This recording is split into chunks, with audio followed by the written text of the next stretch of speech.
Here we go. At some point in time, I'll get a mute button, I promise.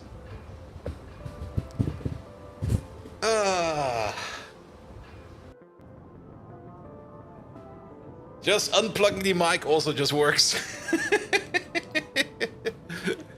The Big Mole! Hello there! Welcome, welcome, welcome. I'm super tired.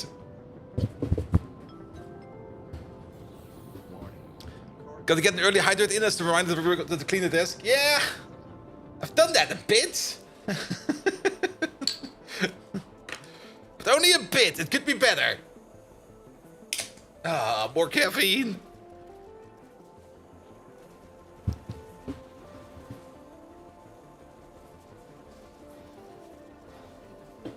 Ah. Nom nom. Nom nom nom nom nom nom.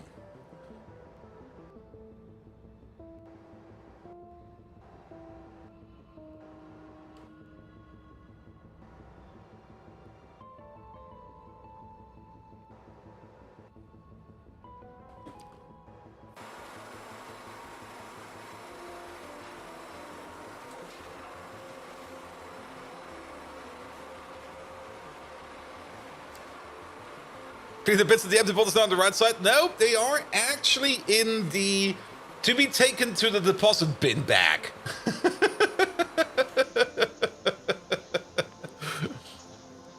Which will happen at some point in time.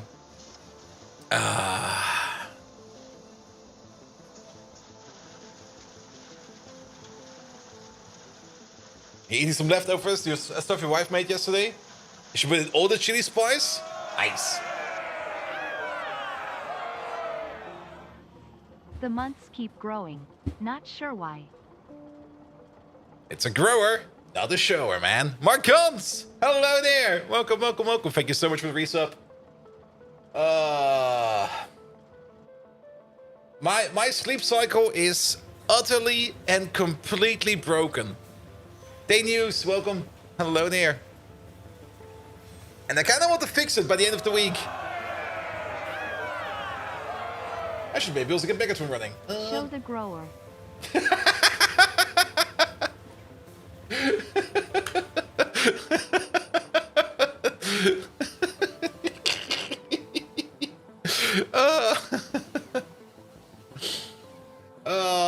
Evil plan, that was great. Megatron, we're starting off the stream with a hype train. You're completely sober this time, so do your fucking job.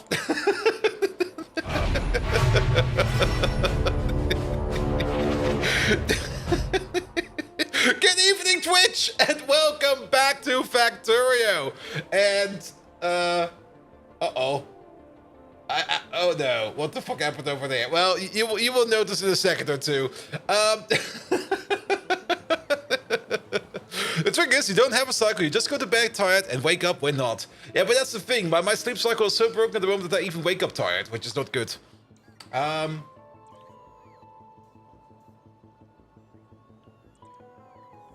think Megatron broke.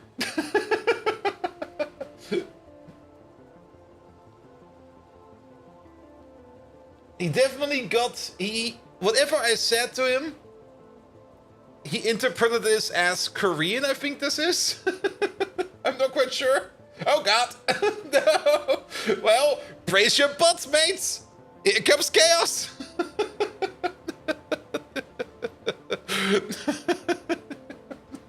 Either way, no updates. I'm just gonna roll right in because Megatron has, I'm not quite sure how long this paragraph is. I see weird symbols and squiggles.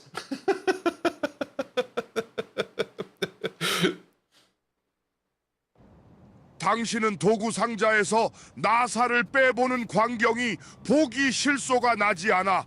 볼드 바이킹! 멍청한 인간, 그리고 무얼 하려고 하는지 한 번에 이해하면 좋겠다. 그리고 가끔은 벌집을 비벼보지 않으면 재미있는 것이 너무 없다는 생각도 든다. It's 나는 Korean. 당신이 폴란드어를 알아듣지 못하는 것도 꽤 이상하게 생각해. 건반이 마치 너가 망간 막대차에 같다고. I got no clue what's 나의 going on. 특별한 추억 중 하나를 공유하겠습니다. 한 번 나는 자동차 도로를 14시간 동안 막아서 모든 개구리가 지나갈 수 있도록 했다. 그래서 나는 이제 개구리 영웅으로 알려져 있다. 이 기억은 나에게 커다란 존경감과 헷갈림을 주었다. 이번 게임의 Alright. 목표는 평노돈의 변종들을 설치하지 않는 것입니다. Yes, sir. 피해가 크고 재밌게 만드는 능력을 뺏기는 것을 원하지 않으니까요. It's how big? 나는 롤러스터가 사실상 그냥 임무가 된 것을 얼마나 싫어하는지 명백하게 말할 수 있다. I totally 나의 agree. 전투 외침을 하겠다. 힘내라. 그리고 힘을 내라. 볼드 비킹. Yes. 공격하라. 에이, 코트카 루어부타. 나는 나의 피아노돈 변형에 대해 회의적인 생각을 가지고 있다는 사실을 It's still not 공개적으로 done. 인정할 것입니다. 그것들은 너무 복잡하고 원하지 않는 필터와 초과 파생물을 가져다 준다. 나는 그것들 이전에 팩토리오에서 최적의 결과를 얻을 수 있다는 사실을 명확히 기억하고 있다. 알록달록한 쌀은 소파. 나는 너를 예나긋하게 방심하게 하는 중증의 현상을 겪고 있다는 사실을 잊지 않았다. 마치 파이어베이스 예시 He's- 데이터베이스를 처음 본 It's 것처럼 only there. 이불 속에서 사라지기를 원했다. 하지만 나는 곧 세월을 먹고 압도적인 학습 곡선을 견뎌냈다. Shut up 그리고 나서 already. 나는 최초의 성공적인 발사를 기억하게 되었다. 그것은 고요하고 평진한 일출을 보며 니켈백 음악을 듣는 것처럼 아름다웠다. 그리고 나서 나는 각자의 부품들을 다시 천천히 모으기 시작했다. 나는 이것이 얼마나 열렬한 취미인지 모른다. 하지만 연약한 인간이 너무 많이 놀고 싶어 하는 Is 것 that- 같다. is- 허나 나는 위대한 메가트론에게서 온 의무를 잊지 않을 것이다. 공격하라, 볼드 바이킹. 행신보다 더. Yes. Did you hear that? There was this weird vibing strobe going on in the background. Well then. Good morning, everybody. I hope you're awake. Lol, what just happened? I told Megatron to hype up the hype train, and he has to be sober this time. I guess he wasn't sober. Like, what the hell, man? Also, Groundbuster.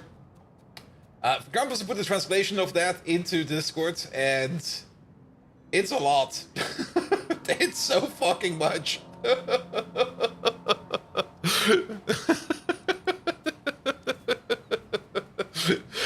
Whatever Megatron said, I fully agree. Yes, screw those bastards. There we go. Well, that's definitely one way to start your Monday. Can you have that speech, sweet and sour, please? No, I'm already frustrated by that right now. I'm just like, what the hell? That cost me so many tokens. Nailed it. Yes. I'm still not quite sure that still happens every now and then. Every now and then, when I put something in as an input, it just gets automatically translated to something entirely different. Half the speech was the battle cry. If anybody would be standing in front of me doing that speech, I would be pissing my pants right away. All right. Welcome back, everybody. Welcome back to Factorio. After Megatron had some kind of weird rant about soy sauce or something like that. I'm not quite sure what was going on over there.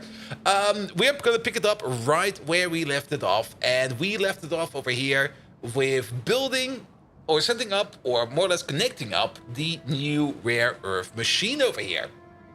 I've already put down some train stations over here of what I think we will need. We will probably need a little bit more than that. But we will just start with this, and we'll see where we're going to be ending up to. So, yes. Does it really translate into Korean, or is it just gibberish due to the conversion? Wait a minute. That's a good question. I got my own personal input over here. Is that a bracket? No, that's not a bracket.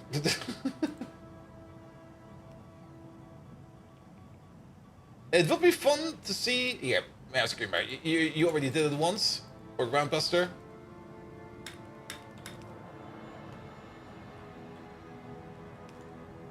Yeah, this was the input. This, whatever that is over there, was what the text or the speech to text made it out of. And did Megatron really call you a stupid human being? Ah, he does it every now and then. Megatron, did you call me a stupid human being?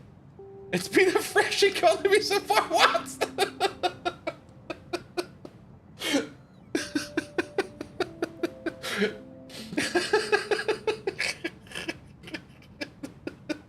All right, that speech to text just completely missed its mark entirely. Whatever I put in, it translates. Indeed I did, Bold Viking. What? Your cognitive prowess at times rivals that of a short-sighted hedgehog bumbling in a thicket of thorns. A hedgehog could probably navigate Pyanodons mods with more grace than you lumbering creature of flesh and bone. My greatest pleasure comes from weaving intricate underwater baskets, a hobby that requires finesse and precision, something you seem to lack. By far, I remember the time you attempted a 10-pull in Arknights and managed to pull only 3 stars. Such a pitiful sight of despair reminded me of the Roman Empire's fall in 476 AD. The collapse was nearly as entertaining. Remember this, Bold Viking. With each misstep, you only cement my theory that you're as useful as a chocolate teapot. Mitan potentialia ei ole. Alright. Alright. I'm not quite sure how one can compare. Oh, wait a minute. We did this wrong over there. How one can compare the fall of the Roman Empire to, like, having a terrible 10-pull in a gacha game. But if anybody can do it, Megatron can. Definitely. And did he speak Finnish? You guys do have the ability to make him every now and then switch languages. I mean, that's something that's in there. I'm not quite sure what's currently in his list over there for things, for languages that you guys put in there.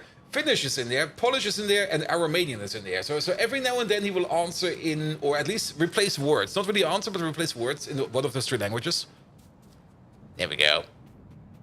And have you been particularly decadent lately, Bolt? I have. I've been very decadent lately. Way too much in terms of decadence. I should slow down on the decadence a little bit, but then again, I was just like, screw it. Just be more decadent. So, decadence, yes. Speaking of decadence, I'll be going to Gamescom on Friday, though I will definitely not be very decadent in staying in a hotel. I'm not really taking the first train in, but I'm taking like one of the earlier trains in. And I'm taking the last train out, so I will be leaving Cologne at I think something like 11 p.m. or something like that. And I'll be arriving back home at like 3:30 in the morning. I'm just like, what? I was looking at your left screen until you heard him speak Finnish and probably looked like Coco's Nest for a second or two. Ah, I see. Most of the random 30 on my mic stand, the random 30? You mean this DE over there? From Rode? To be fair, I got this mic stand before Pirate Software got it, so he's copying me.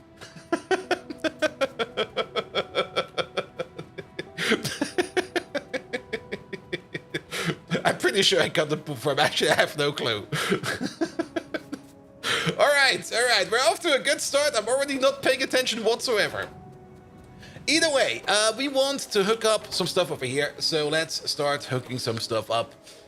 2 per second over here, per crafting speed, 10 per second in total. That is quite fast. We're gonna use some loaders for this. All right. Here we go, over there. That's the Danish Ö, and the Germans have a singular pronouncing letters. No, we don't have an Ö. We got an E and an U and an Uv, but we don't got an Ö. Ö doesn't exist. There we go. Else we could pronounce words like Oettinger. And as you all know, Oettinger also doesn't exist because Oettinger has a terrible beer. Let's see. Ooh, we could make this sexy. You over there. And then we go under here. And then we go over there. Look at that. Lovely. Good, good, good.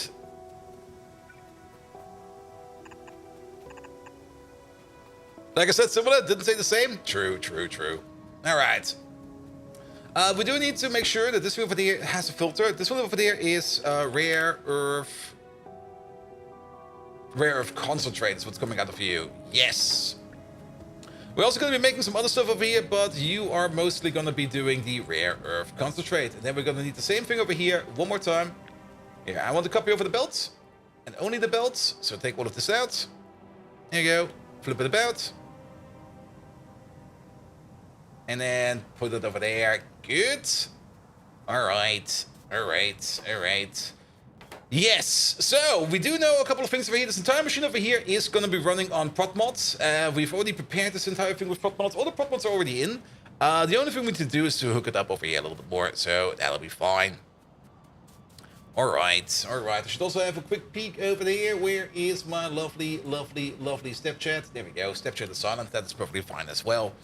Good, and Caladorn, how are you doing? Let's see, let's say hello to everybody, because we kind of started off with a weird Megatron rant. Finnen, hello there. Simbrock, how you doing? Drama Schwarzekata, hey there. Then we can say, I see a Fermin over there, a Washington Toad, a J-Lisk, hello. A Profispieler up there, thank you. Alias, how are you doing? Roundbuster, welcome, welcome, welcome. And I think I got them all. If I missed one, for example, Make One B, I missed you, sorry about that. And Skyr Freeze, welcome. But if I missed any one of you lads, well, then I missed you, so you have to be louder next time around. Gims, welcome. Alright, we're just going to focus over here today on getting rare earth oxides over here. Not really done, well, technically done, absolutely done. Well, we already did them in the past. But we kind of want to get rare earth oxides over here rolling as much as possible. So that we can use the rare earth oxides over here. We can't copy paste it like this. So we can get rare earth oxides over here going in terms of making the rare earth alloys out of it. One of the rare earth alloys we need is going to be the tin rare earth alloy. And that's going to be a very important one. Also take out the pipes, please, because the pipes will not make any sense over here. There we go.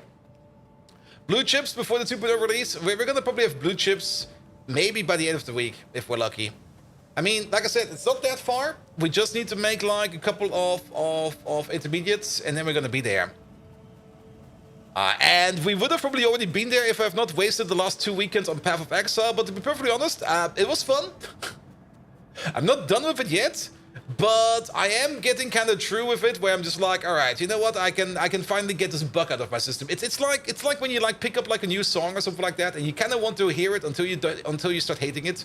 I'm not there at the point of hating it yet, but I'm at the point where I'm going to be like, yeah, I think I've indulged myself enough in Path of Exile for a bit. I will still be playing it, but probably not as extreme anymore. A first vacation activity completed. Bike, kayak, relax on beach, kayak, bike. All right, perfect. Where were the pina coladas involved in there? I hope at every step. Good, good, good, good, good. All right, you make some uranium over there. You make some more chromite ore. How much chromite ore do we get out of here? We do get quite a bit.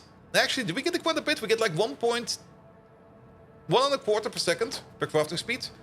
Actually 2.5 if we keep in mind things like prot bonuses, which are not as high yet, but we're going to calculate this if we have 100%. So 2.5 per second per crafting speed, and then we got a crafting speed of 5, so 7.5, 15, 30. That's a lot of chromite sand coming out of from over here. There we go. A thermos of pina colada. I guess, actually, if you kind of think about it, putting a pina colada in a thermos can is probably by far the best thing you can do.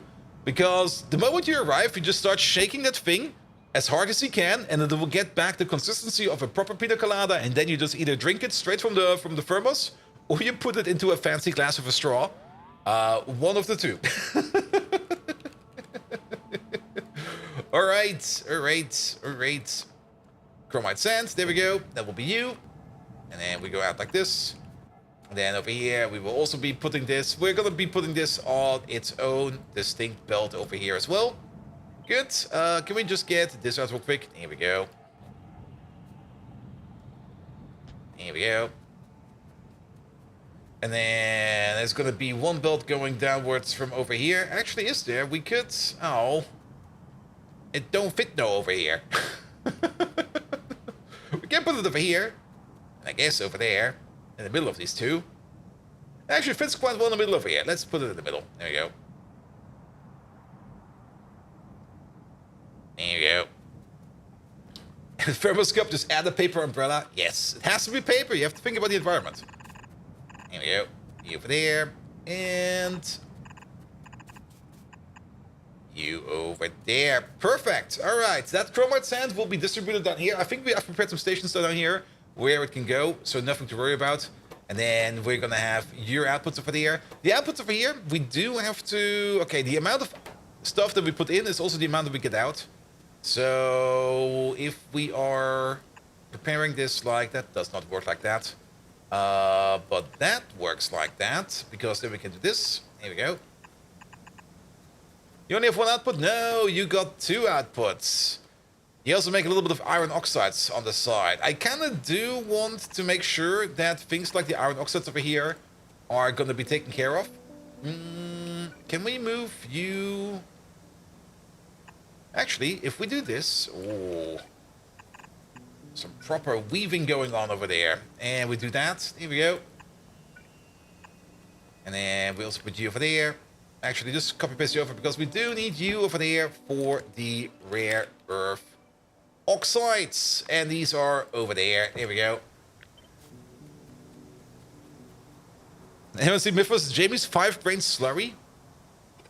I've definitely watched Mythbusters, but I'm not that deep into it that I can immediately say what the 5-grain slurries was.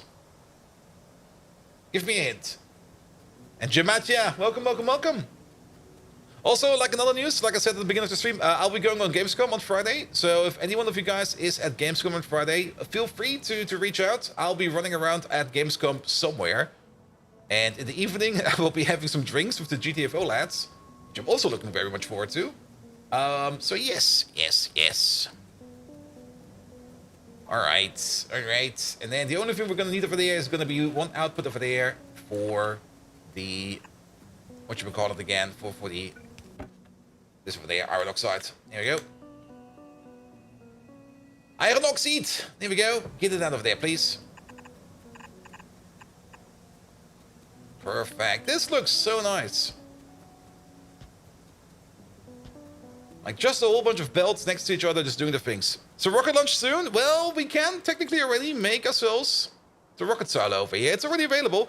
And to be perfectly honest, rocket silo is something that we're gonna have to do for production science. For production science in Pyanodons, you do need to launch a couple of rockets because we need to get ourselves some phonemes. So yes. Funny thing is, you could just invent any random word from being part of any Pi production chain and it would have no idea if it's real or not. Yes, like mole asses. Like at some point in time, you have to make some mole asses and then you ferment them and you turn them into schnapps. I'm still not quite sure how that works, but I guess you can make some mole ass schnapps. There we go. All right. And let's copy this over again. Let's take the power poles out, the lamps, and the machines. Here we go. Oh, there's still a machine in there. Damn. All right, take the power poles out and the machines. Flip you around one more time. There you go. There was something disgusting looking pancake batter with 5 grains in semi-liquid form in a Ziploc bag. He cut the cord. Oh yes, wasn't that something he was eating? Like where he was like, yeah, this is gonna be my lunch. It's handy. It's a survival meal. You can basically put it in the bag. You can put it like on the hood of your car. It will be warmed, and then it's good to go. Molasses is a real thing. Yep.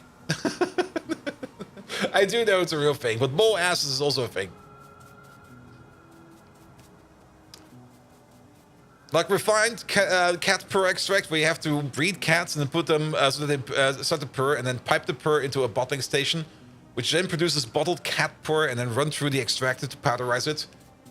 You're probably mixing up stuff from GregTech over there as well, but I mean, cats is definitely a thing we can do. But what we just take the cats, we put them in the slaughterhouse, and we take the skin because we need the skin. We need to skin a cat in this game, a couple times.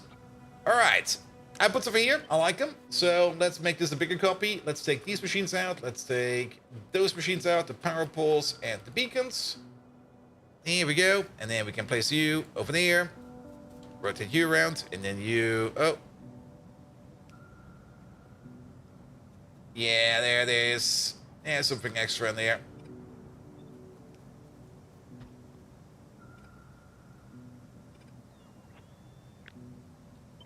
There we go. Good, good, good. And then rotate you around again. Oh, that's why. Well, that's perfectly fine. Alright, outputs are going to the left and to the right. There will be like train stations over here with the outputs and train stations over here with the output. I kind of planned these over here. We might just move them over a little bit. There we go. The Fellowship of the Ring came out in 2001. Yes, it is. It's almost 25 years old. The book is... When did the book come out? Is the book already 100 years old? Nah, it's not 100 years old yet, right? We're still good to go for that one. Also, what was the other thing I kind of noticed lately? What was it again? Also something where I was like, wait, that's already that old? What was it again? Let's see if I can remember. Bum, bum, bum, bum, bum, bum, bum. Better not remember, else I will start to feel very, very old. It's 54? Only? Really?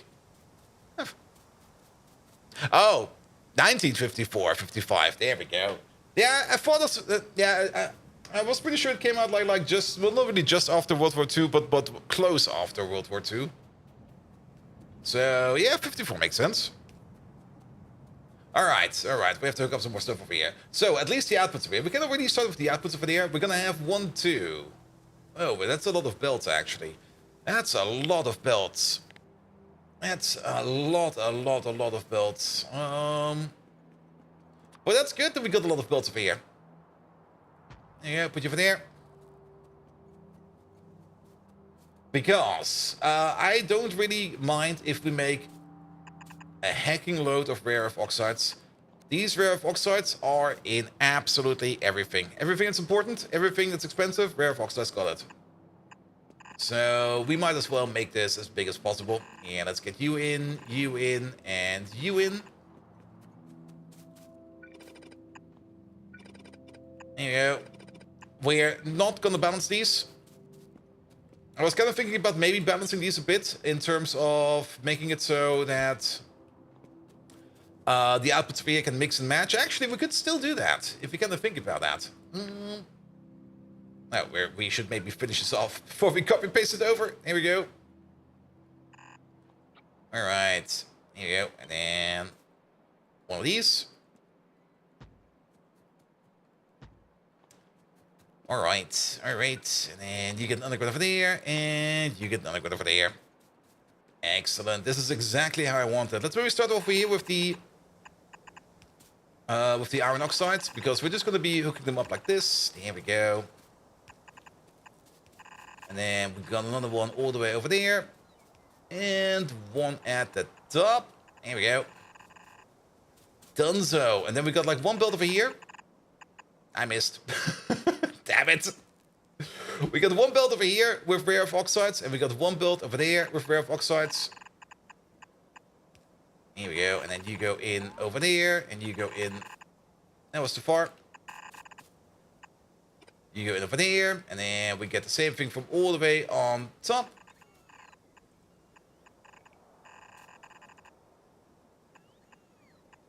Here we go. There's still something I miss over there. And that's another miss. And not only is it a miss, it's going the wrong way as well. Excuse me. This way. Thank you.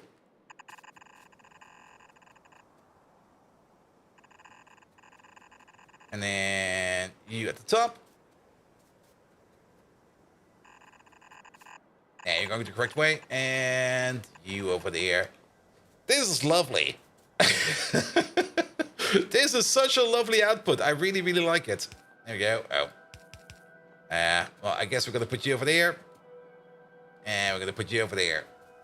Excellent. Also, no need for balancing or anything like that. It's just going to go down over there. Now, we could, of course, make it so that the other side of the output can also go over here, but they will get their own outputs on the other side. And to do so, yeah, I think I planned these over here, but if we try to use these over here, it will just become an absolute mess. So instead, we're just going to push this out a little bit more. Just a tad. And then we're going to copy-paste this over a little bit more. Just a bit. And then we're just going to make some more providers over there. Here we go. We can start with you. And then you. And you. And technically, we should be able to copy-paste this over. This entire thing should be more or less copy-pastable. So we do need to kick a couple things out, like the train track, the station, the chests, the inserters, and the labs. I only want the belt. It also seems we kind of skipped this guy over there, but that's fine. And then we flip it around. And let's see.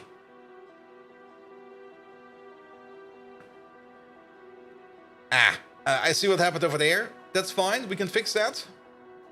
But overall, these connections over here should be identical. And then it seems we've got like a little bit of extra belt over there. This is the belt that's coming from the station itself. There we go. And just do it like this real quick. There we go. Perfect. And let's not forget about you. Done. And I guess... Oh, yeah, that's not gonna work. Let's place you over there. Do this, do that. We do have to pick up you real quick. Because if we don't pick up that piece of sap over there, that piece of sap will end up in the chest. And that's not gonna be good. The lamps are off by 1 and 2. No, they're not. No, they're not.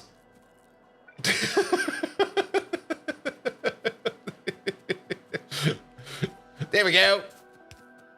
Works like a charm. All right, and then you over there, you over there. And then you in the middle. Excellent. So you get some power over there to get this over here filled in. Good. Now, we did kind of build over this tin field over there. But actually, I think that's fine because we can pretty much still mine underneath this if we put in some effort. So nothing to worry about too much. But then again, I don't really think that we're ever going to be mining out this tin field over there. I would rather focus over here on this very lovely looking rare earth ore machine over there. All right. We are kind of missing a bit of an extension over there. So you get these. Come on. Here we go. And you get those. Lovely, lovely. Then, liquid processing wise. So, you are hooked up with your outputs. You still got some uranium we need to take care of. And you over there, you make some iron ore. But let's maybe start with the pipes first, and then we can finish off the rest over there. Because we still need to connect up a couple parts over there. We need some cyanic acid over there. We already have a pipe going down over here with the organic solvent. And we're gonna need some ammonia over here. There you go. And actually, if you kind of think about it, we don't need to go that high. Because we can connect you up like this. We can connect you up like that. And we could also connect you up like this. And that's going to be you. Foodope, hello there. Welcome, welcome, welcome. Is our sign still running? Most likely. I mean, I do have to admit that Speed Module Mark II over there has been sitting over there for quite some time. And currently, there's not really much going in terms of science, mostly because we are out of chemical science. Really? Chemical science? That's a first. All right, chemical science. Yeah, you're not doing anything. We still got a little bit over there, that's fine. And you're not doing anything because you are... What are you missing? You're missing nuclear samples. Oh. What are we missing for nuclear samples?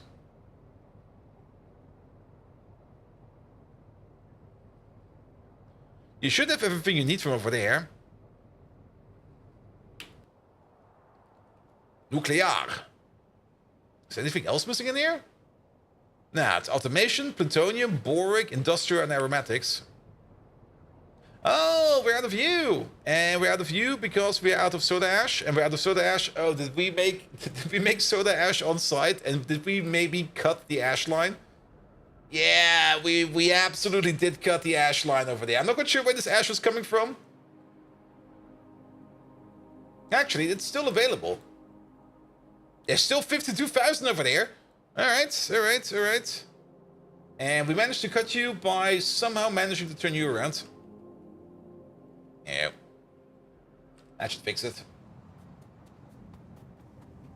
Alright, alright. So, we need some ammonia over here. What do you need? You need some sulfuric acid over there. We also have some... Is that tailings? We do make some tailings over here. So we do also need to make a tailing dump at the end. Or maybe we could even make the tailing dump over here in the middle. I think I would rather make it at the end. That's going to be a little bit cleaner. There you go.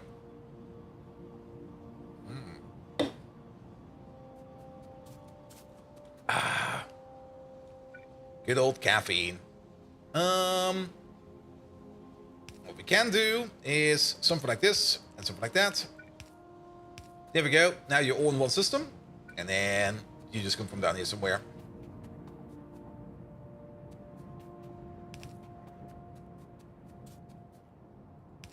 There we go. So that needs to be sulfuric acid. And Ulrich, hello there. How are you doing?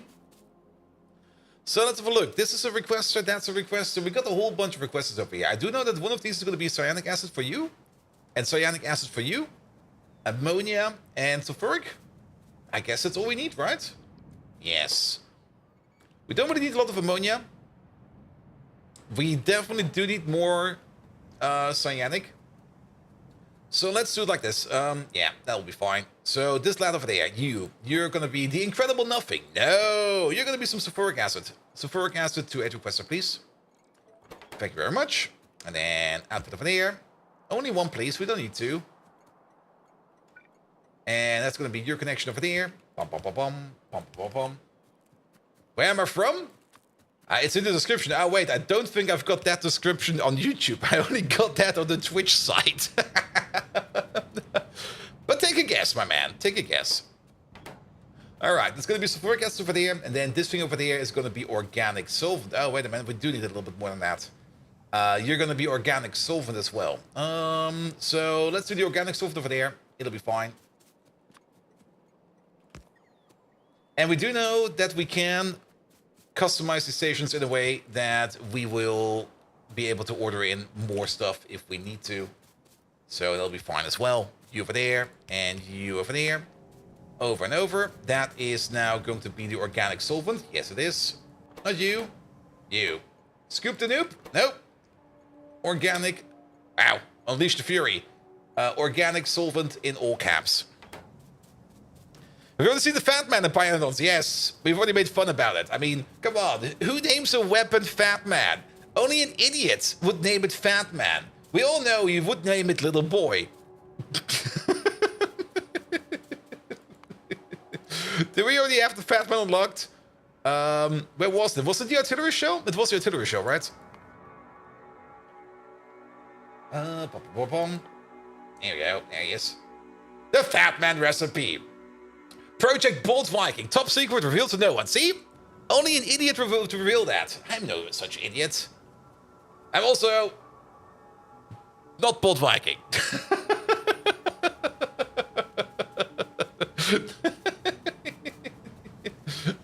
Alright, alright. Cyanic acid over there. I guess we... Nah, I kind of want to hook up this one over there to these four. And then these lads over there get their own cyanic acid machine.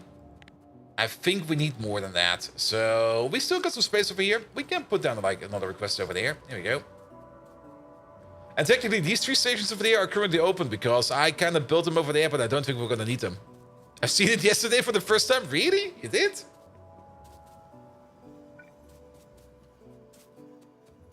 Iceland can't really say except your voice as in Danish.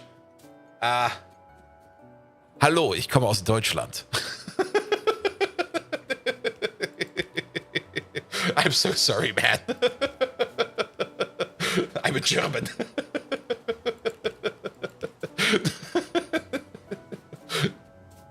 Into Danska? Nah. I can count numbers like a sane person, so I'm not from Denmark.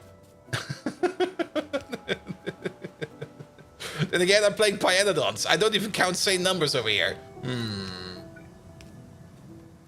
There we go. There we go.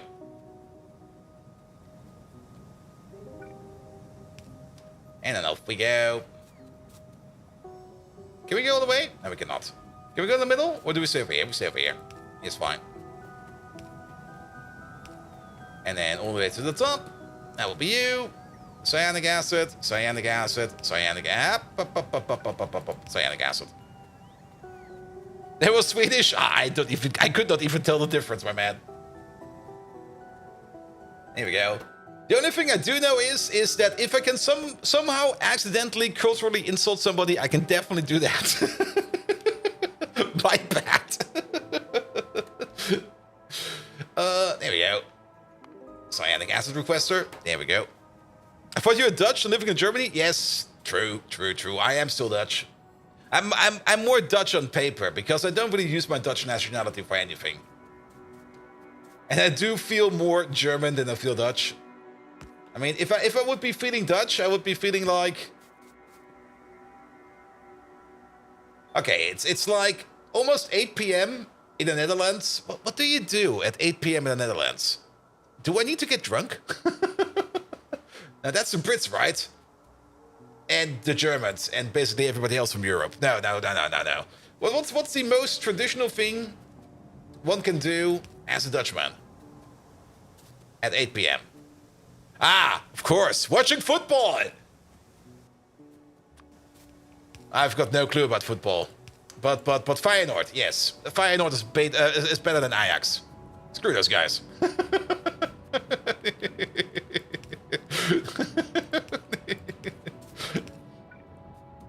8 p.m. Watch NOS News. Wear wooden clocks. My dad used to have wooden clocks. Like when he was still doing some garden work, he would always wear his wooden clocks. Seems to be a very traditional thing. Plant tulips? He would also be planting tulips. My dad definitely was a very, this also doesn't work over there. Was definitely a very Dutch person. Here we go. I don't know, working for there, but not over here. Because we kind of went... Oh, I see why. Because we kind of went this way. Almost like the Finns, we wear Crocs no matter what we do. Also without socks. Was it better or worse? Let's see. There's also this German thing. Like if you wear like sandals and if you wear them with socks, it's horrendous. Or maybe it's not. Germans, help me out over here. I forgot. I forgot how to be German. Shit, I need to know this. It's probably going to be on the German exam. You see a pair of sandals. Do you wear socks or not? I don't know.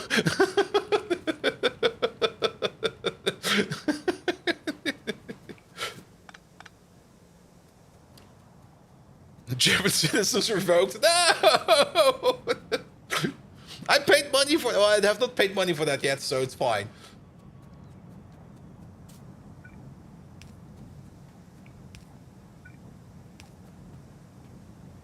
Is missing underground? There's probably a couple missing undergrounds. This is a pretty big place. We're probably going to mess it up here and there. Just always complain. Then you can compensate the lack of knowledge. True. All right. So that's going in. That's going to be more cyanic acid. I'm just going to copy paste over this train station over there. Here we go. Cyanic acid requester. You're good to go as well. We just need to wait for more parts over there. So that's going to be great. Organic solvent is already in. Sulfuric acid is already in. The only thing that's missing over here is going to be the ammoniac. So let's get some ammonia in here. And the ammonia probably also wants to be connected to the top. So let's extend you a little bit to all the way over there. And then let's get you in. There was a crazy Swede in Stockholm I heard of when he was a teen. He wore a t-shirt and wrote on a pair of clocks. Minus 20 degrees years around. Just a Swede, especially kind of crazy. Yeah, clocks are also Swedish, isn't it? Or am I misremembering that? Am I misremembering my knowledge about history by trying to reference things I saw in either Crusader Kings or in Europa Universalis or in Hearts of Iron 4? Which is, of course, the absolute perfect representation of history. There's nothing going wrong over there.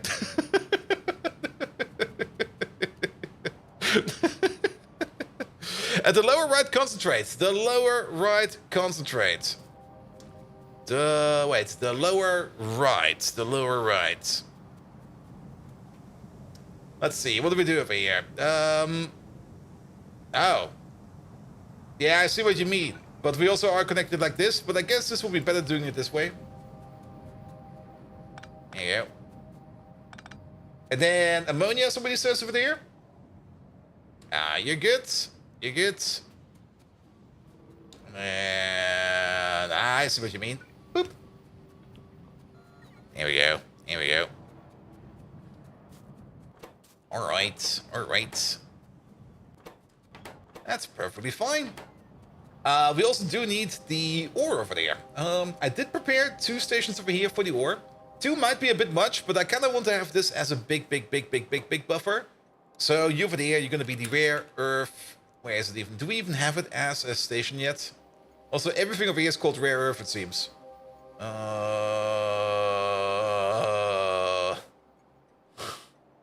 Okay, we're looking for the rare ears. There it is. I found it. Never mind.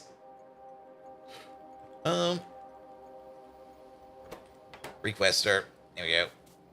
Here we go. 2 of these. We don't have a train for that yet. Do we have a train prepared? No. That will be coming in soon.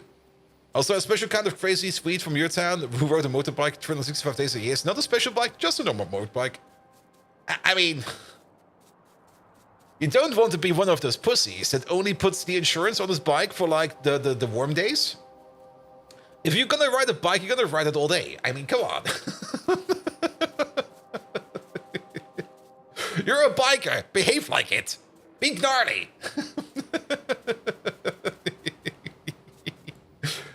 Alright, we're also kind of missing a couple parts over here, and they're also missing signals and everything. Put you in over there.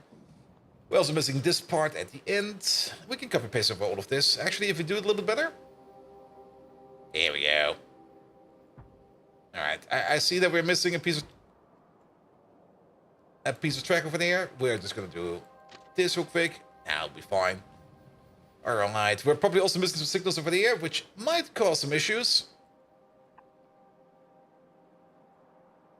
Okay, it wasn't placed yet. I was kind of thinking, like, what the hell did we copy over if there's nothing to pick up over there yet? But this should be fine. And with no more Swedes put winter tires on and change and snow chains, he just rode his bike and like he owned the road. I mean, to be perfectly fair, if you're gonna be like crazy like that, people will give you the way. And he will probably be faster because of that, because, well, people are, like, avoiding him. So, yes. Harihara, hello there. Welcome, welcome, welcome. Good. So, we got another provider over there. We got another provider over there. I guess this is going to be the uranium one. And this one over there is going to be the one for the chromium over there. Because we are also going to be making quite a bit of chromite sand. Which... or at least we can make quite a bit of chromite sand. This entire machine over there is probably going to be running at a lower speed at the beginning. Here we go. But that will all be perfectly fine. So, let's get you in, other way around. This way. Let's see, that's going to be chromite sand over there. Chromite sand over there. Again, chromite sand, and let's use this one over there. Alright, that's a chromite sand hooked up. Then, uranium, that's gonna be you. Let's maybe get these over here up there. How much of the ore do we actually need? I kind of went a little bit overboard with 2 input stations, like I said. But, what do we actually need? Oh, we're also making iron ore over here. I kind of forgot about that. We'll figure that out at some point in time. We're gonna need like 0.6 per second per crafting speed. Really? All right, crafting speed is 5, so we're gonna need like, what is that? 3 per second, 6 per second in total. Yeah, maybe 2 stations was a bit too much. All right, what do we have over here? We got one more provider over there. Let's maybe put the uranium over there, and let's put the iron over here, because the iron can then come from over here, out of this machine. And I think a singular belt might be enough for that. Maybe a double belt. I kind of want to do a singular belt because it goes straight underneath these lamps over here. And that kind of looks nice. Alright, how much iron ore are we making over there? We're making 1 iron ore per second per crafting speed, or 2 if we have a prot bonus of 100%. So that over here will be already 10, 20 in total. We might need to put down a second belt at some point in time. For now, we're just going to run with 1. I think 1 will be fine. But we might need a second belt. If we do need a second belt, well, it's gonna go this way. But if we can skip the second belt for now, I'll be very happy if we can skip the second belt for now. Also, skip this. Skip that. Here we go. That should be fine as well over there. Good. Then, we're gonna need some output hatches for this one over here. It's only gonna be output hatches. That's GregTech, man. I've not really been playing much GregTech lately. I've been doing way too much Path of Exile. Also for GregTech, usually we do it on Friday, but like I said, this Friday I will be at Gamescom, so sadly no GregTech this Friday. But I will be at Gamescom, which is going to be a lot of fun. And also over the weekend I will probably be like super duper exhausted, because I will be returning from Gamescom on Saturday morning, 4 AM. That's time of arrival. So, yes. Alright, for all of these over here, we're going to use an inserter, because we're only making like, we're making 1% per second, or 10% every 10, or about 1 every 100 seconds. We got a total crafting speed of 5, 10, 20, 40, 40. So we're gonna be making about 0.4, if I calculate it correctly, uranium per second. Yeah, that's gonna go on a red belt with some inserters. And there's nothing much we need to do about this one over there. That will be this belt over there. And again, we probably want to make sure over here that we don't overdo it on the undergrounds, like this one over there and that one over there. That might actually not work. Nah, it's not going to work.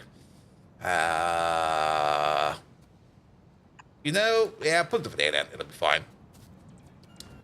Just sleep on the train. Hopefully you stop as the last one. It is the last one. So nothing to worry much about that too much. We're also going to use some long inserters for this, actually.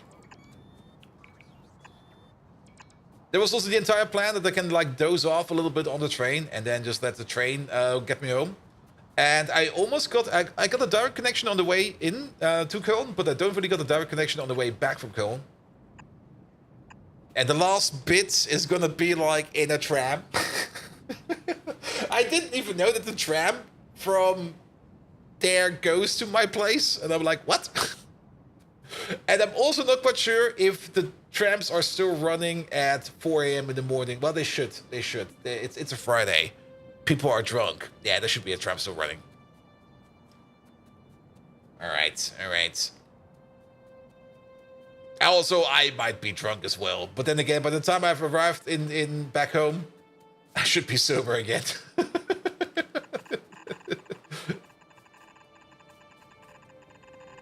Because drinking with developers is always a lot of fun, but developers can drink quite a bit as well. Alright, alright. Make sure you set your respawn point to home. Oof. Let's see. Can we move you down by 1? Because then you're aligned with the other one. Yeah. Because then you're aligned with you. There we go. And actually, if you get to think about it, this is horrible. Because we're gonna have some output belts coming from these machines over there, and we need to do something about them. So how about we just pull you down over there, pull you over there. And then we have this space over there, which we can use for these belts over there. And then, let's see, we got a couple more providers over there. So it's actually quite good that we made these providers over there, because we can use these over here for the chrome, and then we still got one over there, which we're gonna be using for something. We'll figure it out. Alright, alright. Yeah, we should have probably copy-pasted this over a little bit earlier. Take out the machines. Take out the beacons, take out the power poles and the pipes. And then also take out this belt over there, that belt over there, this belt over there, and that belt over there. And then let's flip you around.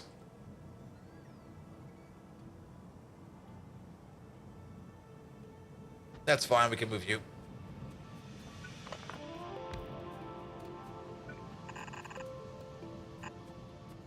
Alright. Perfect. Lovely. Absolutely lovely. It's always nice. If you leave like enough space for stuff like this, then things just magically align together like this. If you build things like this too compact, you get just this utter mess of chaos. But now we got this nice thing over here going along. Look at that. It's amazing. Alright, alright.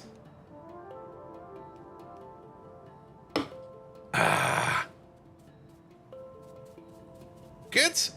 Anything else we need to connect over there? We got the uranium output, that's done. We got the input, but it's not really an input yet. It's pointing the wrong direction. We got all the liquids in. The only thing that's still missing is the tailing output. For things like the muddy sludge over there, we're not making muddy sludge over there. I thought for some reason we're making muddy sludge over there. We're not.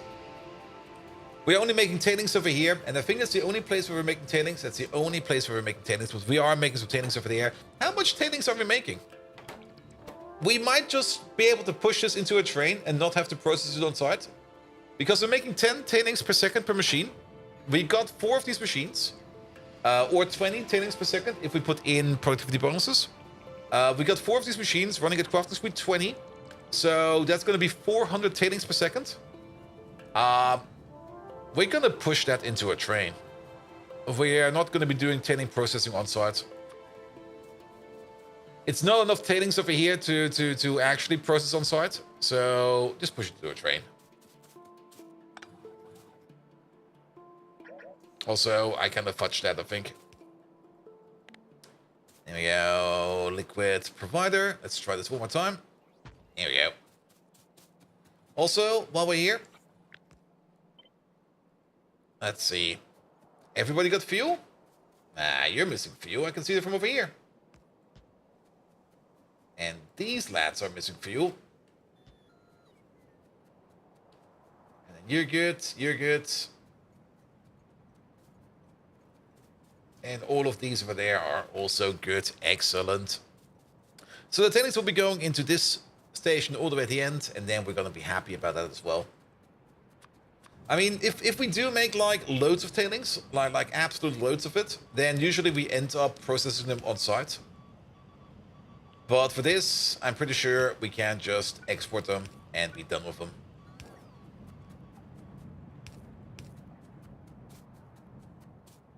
And put you over there, put you over there.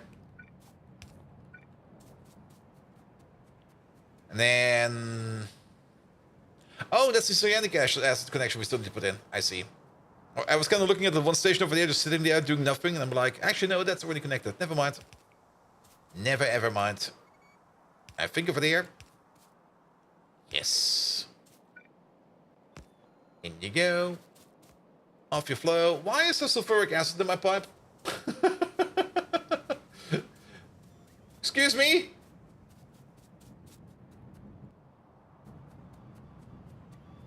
Ah.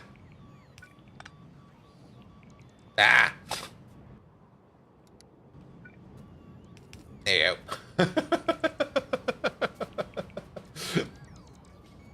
And you're about as far in as I am, but it's giant, compact spaghetti mess. Advantages is that you're still at 60 FPS. Well, like I said, I'm technically also still at 60 FPS, but since I'm using CPU encoding, and that's eating quite a bit of memory, we're losing quite a bit of FPS. I do hope that the parts I'm waiting for the PC upgrade will be coming available soon, because then we're going to do a big PC upgrade, and then the space will probably be running at 60 again. It's a good idea to visit your doctor if you have sulfuric acid in your pipe, or is it too late for that?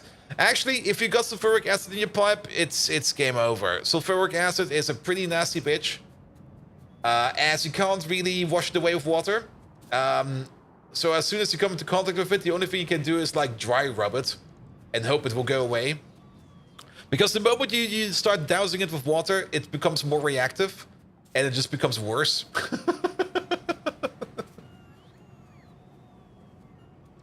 That's also why when I was doing that one experiment, when I was like still studying chemistry, where I was like cooking sulfuric acid to make something solvent, and you have like this bubbling mass of concentrated sulfuric acid boiling in front of you, and you just look at it and you go like, oh, that's dangerous.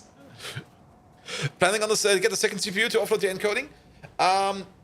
More or less a second system entirely. I mean, the case I'm looking for is going to be the Corsair 9000D. It can house two systems, like one big ATX system and one small ETX system. And the current PC, as it is, will be then moved over to an ETX system. And then the new system will be on the ATX system. I think I can either mount two power supplies, or I can mount a singular power supply that can provide power for both. Both do exist. So both are options one can do. And then it will just be like a video link from like the main PC to the stream PC. Was it possible you accidentally inhaled a bag of candied popcorn? Well, that happens. That happens. So if you knew it was two PSUs, I mean, both is fine. If it's two PSUs, that's fine. If it's one PSU, that's also fine. Both two it kind of depends. I mean, there's this one very stupid issue one has to think about when you have like two systems in a singular PC, and that is, what does the power button do? Does it activate both? Only the main one? Does the secondary get chained together? All right. Let's get the train in. You there? Rare earth dust. Provider, rare earth dust requester. Full. Empty. Off you go. Bring that stuff in. Good. And then this thing over there. You're not named. You're not doing anything.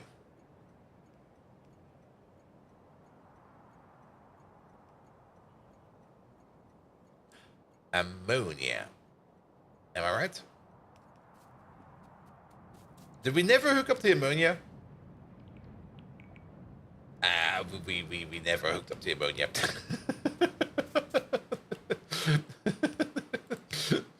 All right. Over there.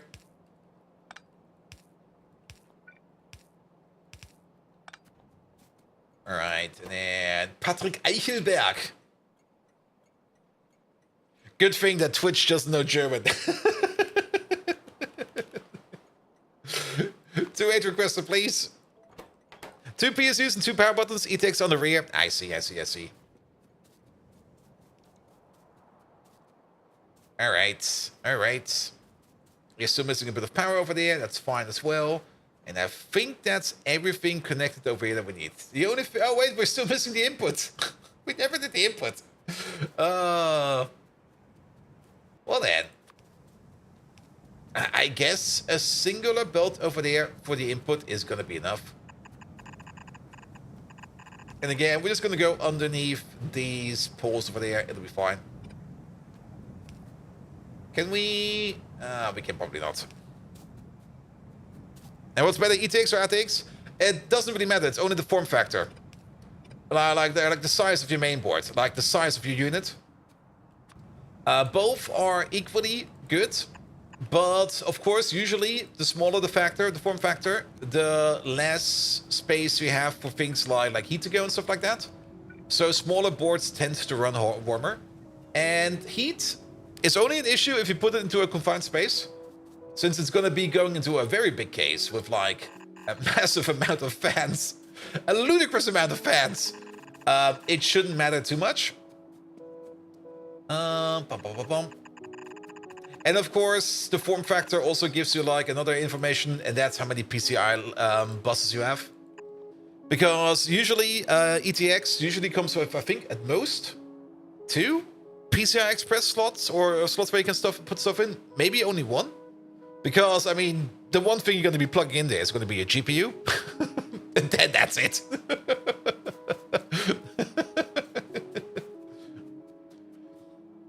And it's only like a standardized measurement of unit.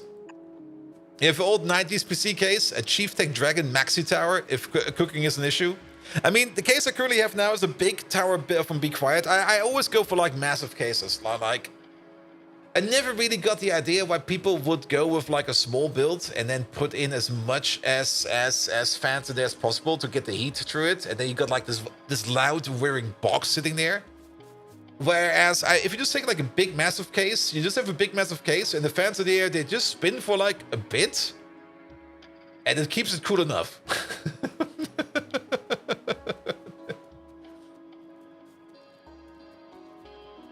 And also, the bigger the fans you have, the less they have to work and the less loud they will be.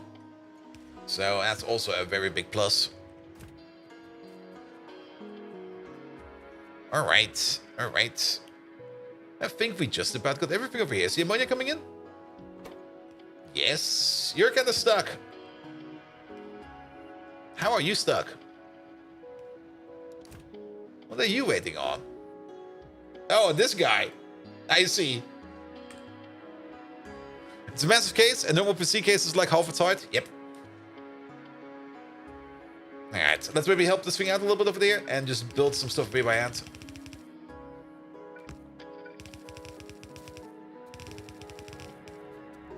Well, that didn't work.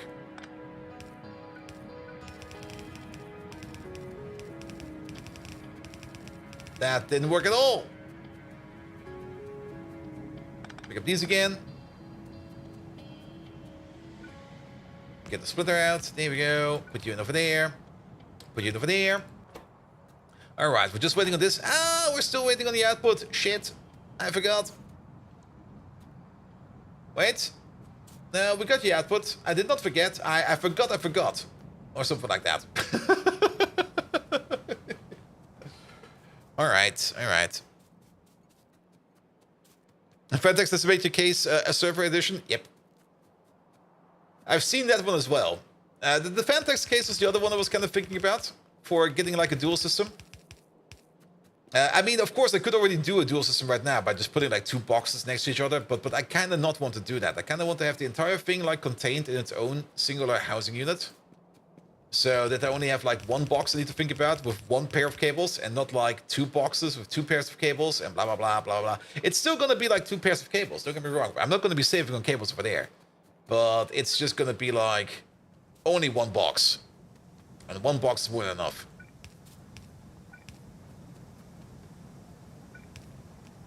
But Fantex only supports one PSU, so you would need a dual PSU. Yeah, but Fantex also does provide a dual PSU for that. But then again, having like the option to have like two PSUs in there might be better. Because I don't really think that the market for... Oh, what the hell happened over here? I don't really think that there's a big market for dual PCUs or PCUs that can provide like power for like two systems. And if they do exist, I'm not quite sure what their efficiency rating will be. I would rather have like two good PSUs in there at a great rating than one sketchy one going at like, yeah, I can do that. All right, the ammonia's in. Here comes the dust. Off you go, little train. All right, we can already see you working over there. We can see you working over there. We can see you working over there.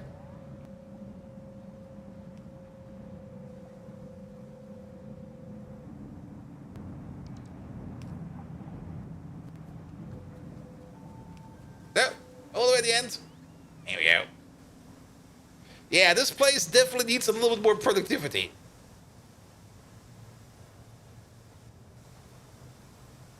The amount of stuff that will be coming out of these belts is probably not going to be that impressive. Also, it seems we're kind of stuck with something. There's probably still some connectors we're missing. It's probably the tailings. Because your output is full, because this guy, yeah, tailing is full. And I'm pretty sure that the tailing stuff over here is just not connected yet. The tailing stuff is going all the way over there, all the way. The tank is missing. Happy tank is not even there. Let me help you out real quick. There we go. All right. All right. All right. That should make things a little bit easier now. Good. I've been waiting for this. A proper rebuild of this entire thing. Now, like I said, the entire chain over here depends a lot on productivity bonuses. And we've kind of built this a size one bigger than it should be right now. We're assuming that every stage over here gets a full 100% productivity bonus, which at this moment in time, it's not. We're at 20. We have the Modules Mark II available. The Modules Mark II is a thing that we can research and build if we can find them in here. Where are the prop mods? There they are. The Mark IIs are available. We got the recipe for that, but we're still missing parts, and those parts are being made by these parts over here. So the first thing we're going to be doing once we upgrade to Modules Mark II is we're probably going to be upgrading this machine over here so that this machine over here can work a little bit more. If we're going to be done with the Space Age release, maybe, I hope. If I've not really spent my last 2 weekends playing Path of Exile excessively and maybe worked on the base more, I would be more optimistic about it. But I had a lot of fun with Path of Exile.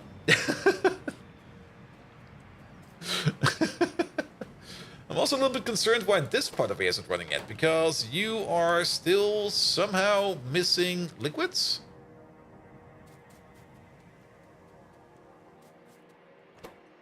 Oh, because we only got one train over there. Priorities, yeah. But then again, I mean, I'm very happy I scratched that itch I had to play something like Diablo 2. I originally wanted to play Diablo 2. And I kind of was looking at well, Blizzard did do a remaster for it, and I was like, yeah, but I don't really want to give Blizzard any money. I hate those fuckers. And then I was like, all right, let's try Path of Exile, and oh, good God. It was a good mistake starting that one up. I'm having so much fun with it. It's absolutely enjoyable. Even though I'm currently scratching a wall and banging my head against the wall because I'm kind of not really stuck. I mean, I'm in the end game. But I'm having trouble getting through the end game. You can't recommend Grim Dawn? No. I want to finish as much as I can before Space Age comes out.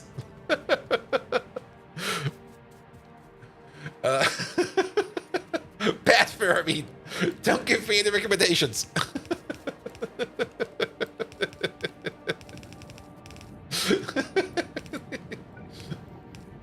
Nope, that didn't work.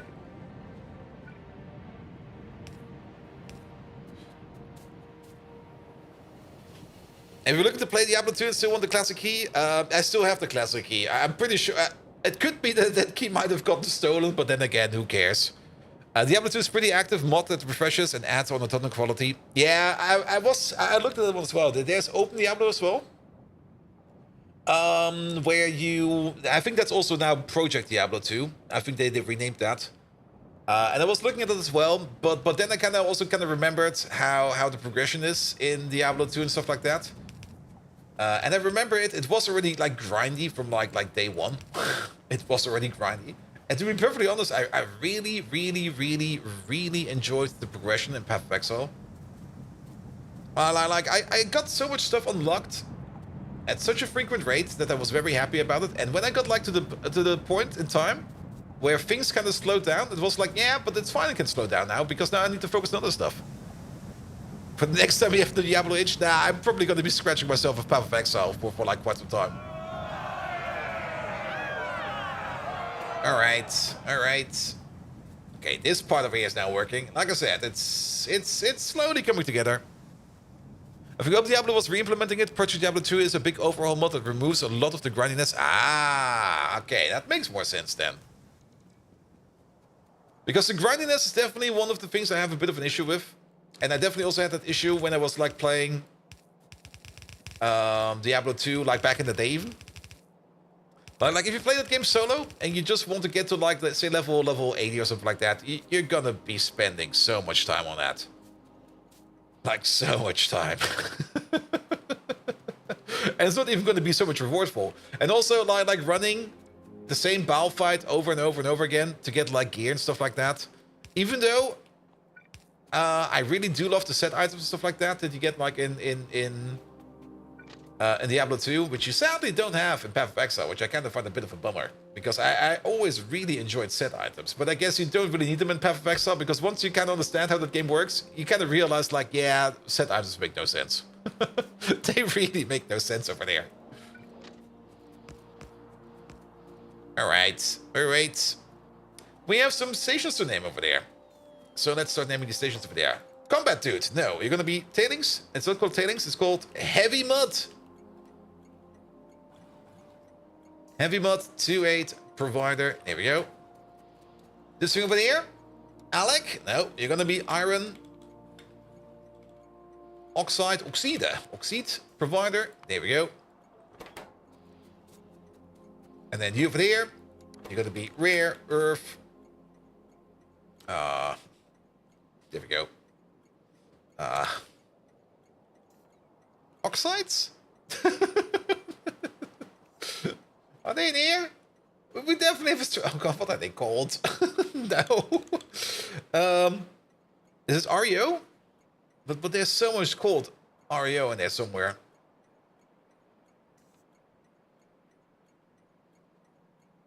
Like, oh, well, there they are.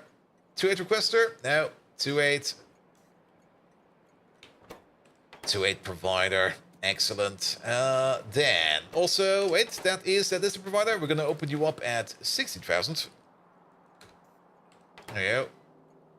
Copy paste you over there. There's also some foliage in a way. Wait a minute. Get the fuck out of here. Thank you. Alright. Alright.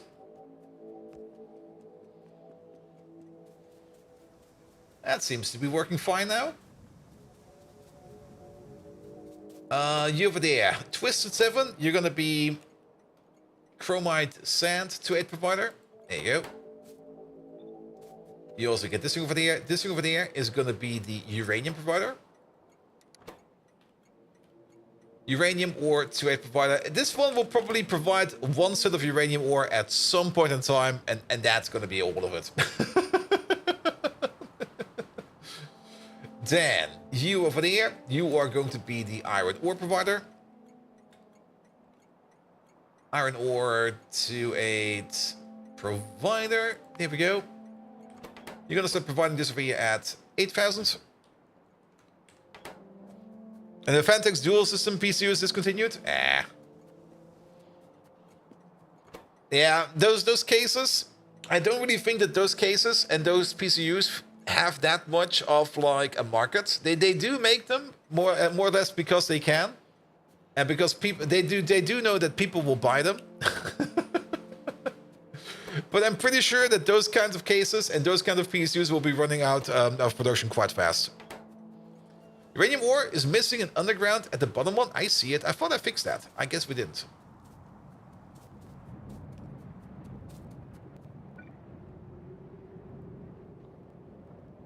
Ah, we did fix it. We fixed it twice. Ah, Tony!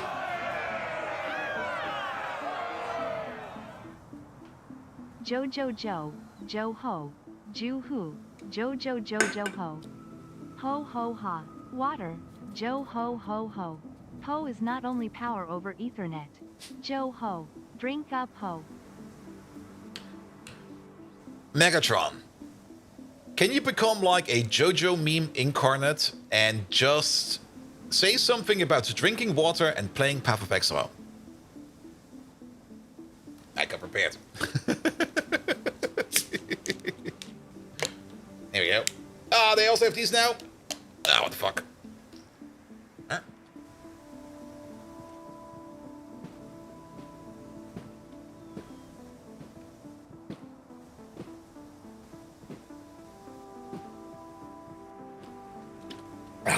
Gold Viking, you're as clueless as a goldfish in a blender. Yeah, days. As Jojo says, if there's no water, why not amuse oneself by sipping on the rich juices of Path of Exile dew? You see, playing Path of Exile is like being a beekeeper in the midst of a humming hive. Too many stings and you're out. One of my special memories has always been the Great Path of Exile drought of 2015. It was as tragic as the sinking of the Titanic. No water to quench our thirst for endless grind, and no ground to set my train set on. I won't stand here and let you ruin another pastime for me, bold Viking. It's time for a battle cry. Stand and face me with valor. Yixinaisen Suden Corento. And remember, my appreciation for the art of knitting rivals that of a metalhead at a Nickelback concert. If you can't understand this, then your brain's wired worse than a scrambled radio signal. I've got some bad news. I think my brain is scrambled. You're already being picked up? That was fast. Oh, wait. No, what? Oh, you were probably already coming over. That's why. Yeah. Let's get out. Get the fuck out of there. Good. Toddy, thank you so much for the prime sub. How you doing, mate? Welcome. Alright, let's have a quick peek at all of these things over there, but everything seems to be going fine. I was kind of confused about that these two over there got stalled. But yeah, it makes sense, because these two together technically have the inborn 100% productivity bonus, because we kind of doubled this one up over there, just to make this machine over here go a little bit faster. But they also got productivity bonuses on their own, so they do stall themselves every now and then, but that is perfectly fine. Looking at everything over here, it seems to be fine. So if we now go for rare earth oxides, here they are. Hold still, you fuckers. There you go. So this is what we used to make per minute, about, say, 600. And now we're averaging out at something. Let's go for the last minute. Now we're averaging out at about 1,800 per minute. So we tripled it. But keep in mind, this entire thing over here will be heavily affected by prot mods. So the more prot mods we put into this thing, the more we will get out of it. I'm kind of just curious to see if everything over here is working. You're working. I'm pretty sure that things are fine over here. If things would be backing up, I think we would be noticing it a bit more. So I think we are good to go over here as well. Actually, something is wrong over here. Oh, nothing is wrong over here. Maybe something is wrong over here. Nothing is wrong over here.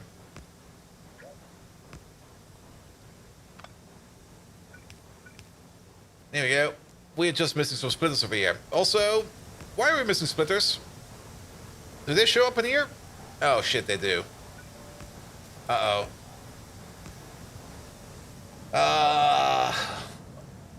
What do we need to make splitters?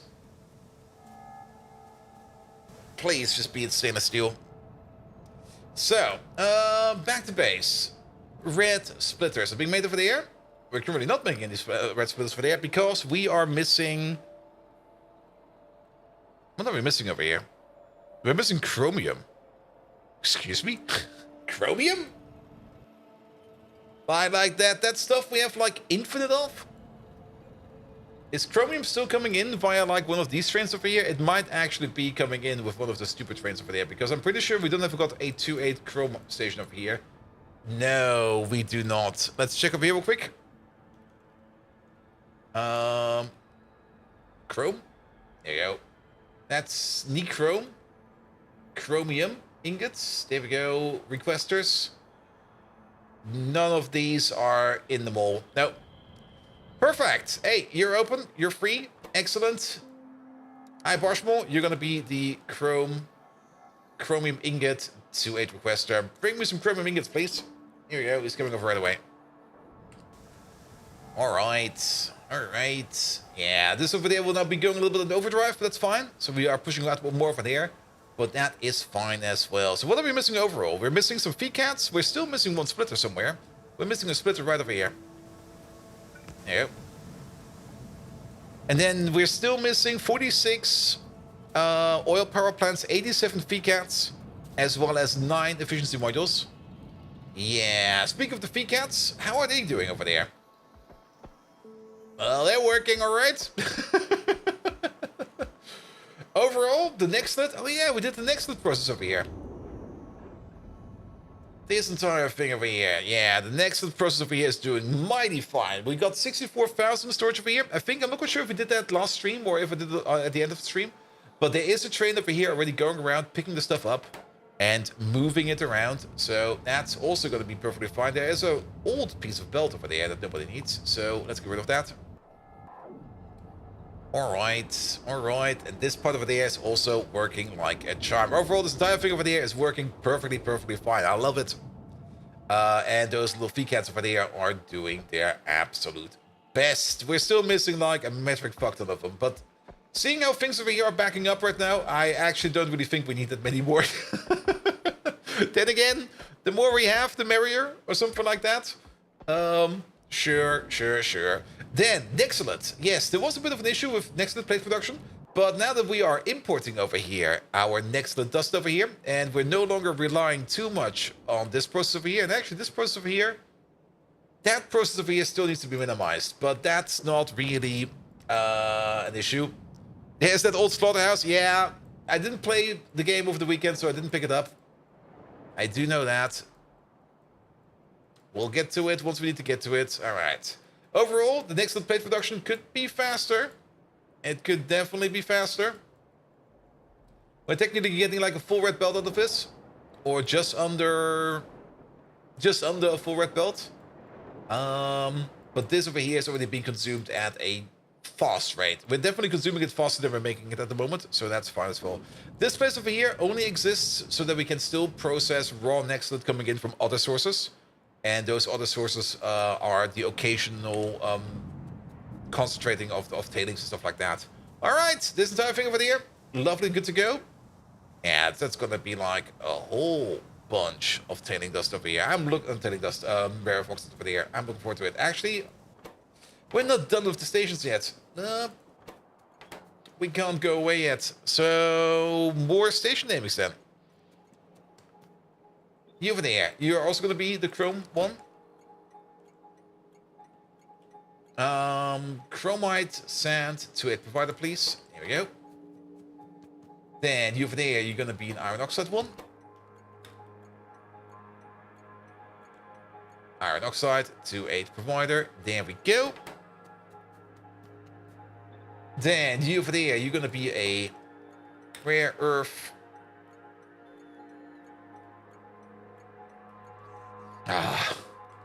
We already named one of these, didn't we? I'm just going to copy paste it over.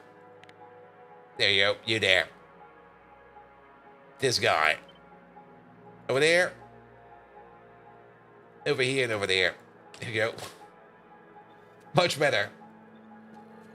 I'm also not quite sure if we set this one yet. Now we definitely did. And let's double set this one over here. Yeah, that'll be fine. All right. Anything missing its name over here? These all look fine. Drunken Dragon number 4 over there is unnamed, but Drunken Dragon number 4 over there is not connected to anything. So Drunken Dragon number 4 over there can stay Drunken Dragon number 4 over there. Good. And everything else over here seems to be perfectly fine. Excellent. Good. So next up, to make more advanced processors, we are going to need to make some rare earth alloys. What was it? The zinc rare earth alloy? One of those. Let's have a look at this one again. Actually, it's right over there. A tin rare earth alloy. There we go. And the only way to make the tin rare earth alloy is by cooking it up with plates and some rare earth oxides. We're going to need some tin plates, some sand casts, and some heavy oil, and then we can turn that into the tin rare earth alloy. And we definitely want to use some hot air for this, because the hot air over here will just straight up double our production. So hot air is required. We also need some heavy oil and some tin plates. If you kind of think about it, it would make a lot of sense to bring in the rare earths over here somewhere. Because things like tin plate is a thing that we are making. Where is that even? The tin plate production is over there. Good old head ore, yes. This is where we're doing... No, this is iron. Never mind, it's iron. Where's tin? Where the fuck is tin? Tin is over there. There we go. Tin ore processing is over here. And as part of the tin ore process, do we need heavy oil? I don't think so. But there are some processes around over here that do require heavy oil. There we go. We got some heavy oil over here because we do require that for our titanium process. And there might be some more heavy oil around over here somewhere. It's a bit far away, sadly. That's a bit of a bummer. We do also have the space over here to put down the smeltery. And we could even put some more train stations over here if we kind of think about it. It's definitely a bit... Ooh, that's an off branch of an off branch. Like, if you put a train station over here... Ooh.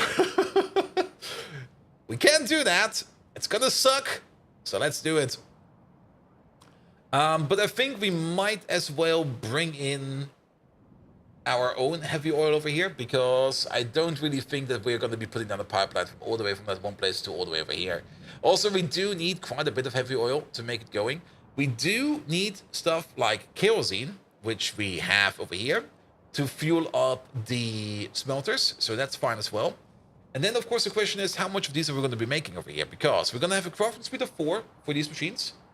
We're going to have 4 of them in total, so it's going to be a crafting speed of 16. That means we're going to be doing this recipe over here like 2.666 times per second. That will end up with giving us something like 5.333 tin rare earth alloys per second. And we're going to need them like a bit for the superconducting coil. We're going to need them a bit for the diodes. That seems a bit slow, but I think it will be fine. We could double it down to make like 10. That would still work. We got the space for that over there. And the sand costs. The sand costs are definitely available because the sand costs are being used over here. There we go. And we can just use the same belt of sand costs over here. It's not like we're going to be using sand costs that much. And if we do, we can always put down a second belt over here. Or maybe order in some sand costs over here if we think we need more of them. So, yes. Then, the other issue is going to be, if we're going to be putting some train stations over there, these trains need to leave somewhere. So, we're going to do something ugly over here.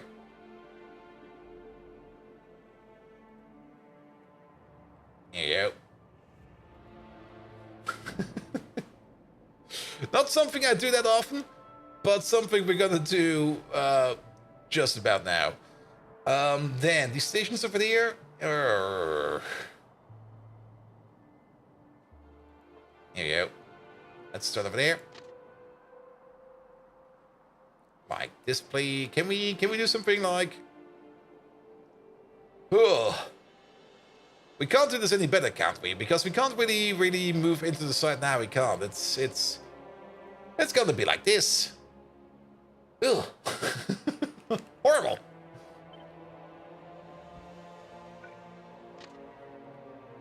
There you go. And then it's gonna be like that.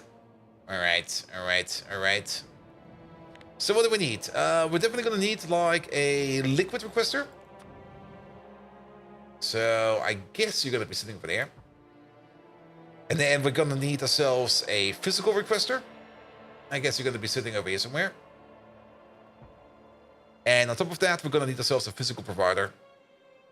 There we go. Improved provider. We're gonna put you over there.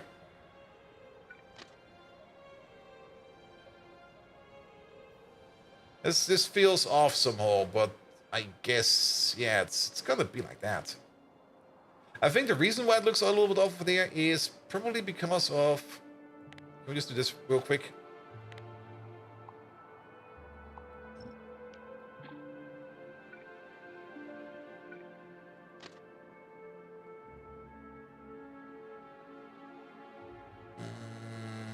That's what we just did, didn't we?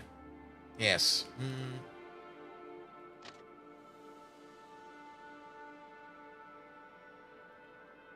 If we do it like this, we can do it like that. It's not really gonna make it any better. In fact, it's still kind of terrible. But that's gonna work. And if we want to fully fix it, then we also probably want something over there. So if a train goes through here, you can bypass it. Though then again, this might cause some issues. If we have like a bypass route like this, because trains will most likely start to park over here then. I think this might be a mistake.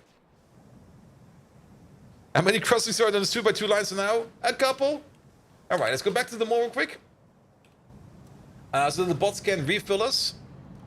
And then... Oh, science also going again. Look at that. We have progressed a little bit over there in the speed modules. And then let the bots just resupply us with some stuff. I'll go to the bathroom real quick because I need to dehydrate. And then we shall make ourselves our tin rare earth alloys over there. Once we got those, we can think about starting to make things like the diodes if we need to.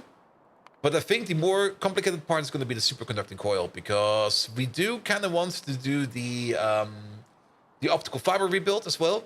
And as part of the optical fiber rebuild, we can then also make the superconducting coil rebuild, because this is basically optical fiber yet again. Tringetti? Absolutely. Also, we need silver zinc alloys for that. Ha. Wait a minute. I'm not quite sure if we have those yet. We need to check. We need to check. All right, let's have a quick park over there. I'll be right back. And win it. Welcome, welcome, welcome. We also probably want to put down the train over there for the rare earth oxides. Here we go. And then let's drop some stuff out of inventory. Here we go. None of these are required. And I'll be right back. Megatron, I need to go to the loo. So you need to entertain these people with an entertaining story about... tell an entertaining story as Boris Yeltsin as a bunny rabbit on a boat on his way to America. There we go.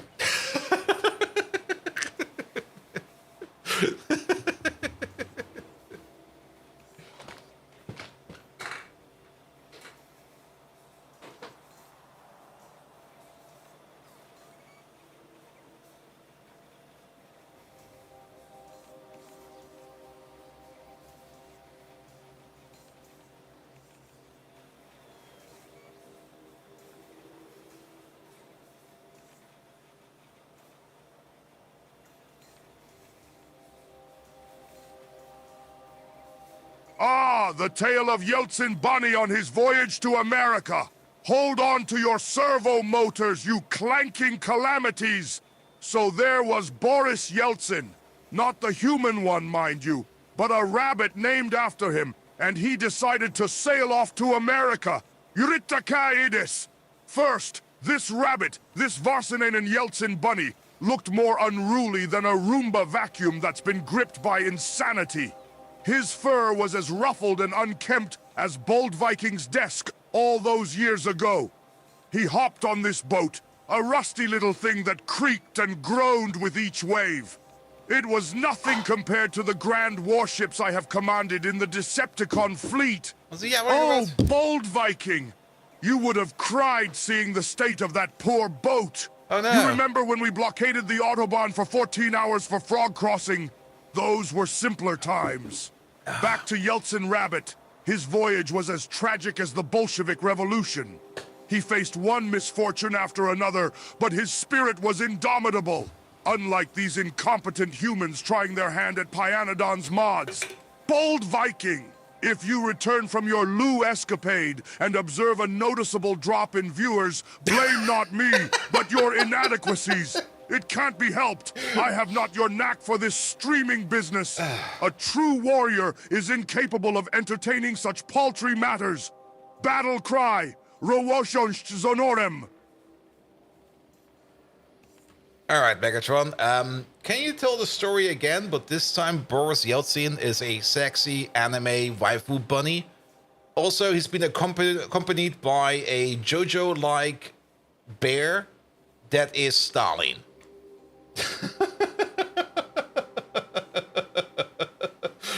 Right. And they were alive at the same time at some point in time, so that should work.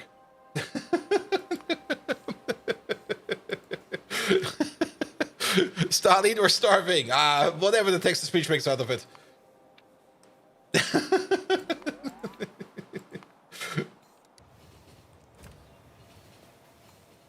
Off he goes. Again, at some point in time, I will probably get sued by OpenAI, where they're going like, dude, what the fuck are you doing over there? I'm like, just messing around with your stuff.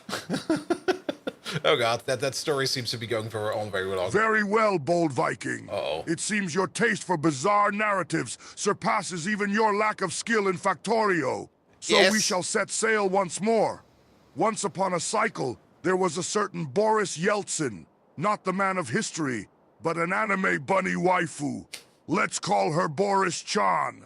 As cute as a Nopper's bar and twice as sweet. Dressed in a scandalously short sailor uniform, Boris Chan hopped aboard a janky old boat. Its creaks and groans were like the rickety beats of a broken Nickelback record. Accompanying her was a JoJo-esque bear, bulky and full of communist might. His name was Stalin, not unlike the historical figure, and he was as brutish as a badly coded chatbot. The unlikely pair weathered many storms together. Their journey was as choppy as the stock market crash of 1929. Times when bold Viking attempted yoga, they were equally as turbulent and far less graceful. The sardonic bear was rough around the edges, but strangely protective of his waifu bunny companion. A bond formed between them, stronger than Soviet steel, and gentler than the soft melody of K-pop. Boris Chan, dear viewers, proved herself to be a formidable sailor, bravely facing the tumultuous tides. She was tougher than an Optimus Prime in acid rain. Bold Viking, you should have seen them. Their camaraderie truly reminded me of that time when you wasted all your money on that miserably failed 10-pull attempt in Arknights. Oh, those were the days. I'm here, still telling tales for your incompetent fleshling viewers while you run off to the loo. This makes me feel as old as when the pyramids were built. When will they invent a robot capable of bathroom breaks? Battle cry, Osa Sieta. That was better than expected.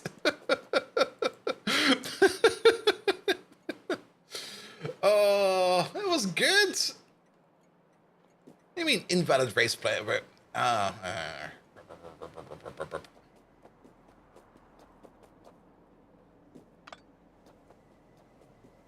Alright, alright. I guess we can place you over there. And then, let's see. We're gonna need you over there, because that will be like that. This signal over there needs to move up a little bit. Sometimes I wonder how you come up with these scenarios. Remember that one thing you should never do on stream? Just say like the things at the top of your mind? I just let my top of my mind just roll. There's some crazy shit up there, man.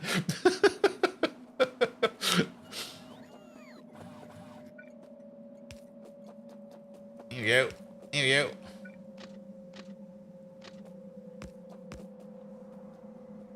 Good. Alright, this should be way better now. We got these stations over here now. And now we're going to be thinking about setting up these things over here. Yes, the silver zinc alloys. Are we already doing silver zinc? We're definitely doing one of the silver alloys over here. But that's not silver zinc, that is silver aluminum. We're also out of silver. Yeah, we're still making this stuff? Oof. This stuff is so slow to be made. I'm very happy that I've already set this up and it's just doing something over here. But this has been cooking for quite some time. But silver zinc. I think we already made some silver zinc at some point in time, but I don't think we got really a station for that. No, we don't. Maybe the other way around. What do we need silver zinc for? Superconductors?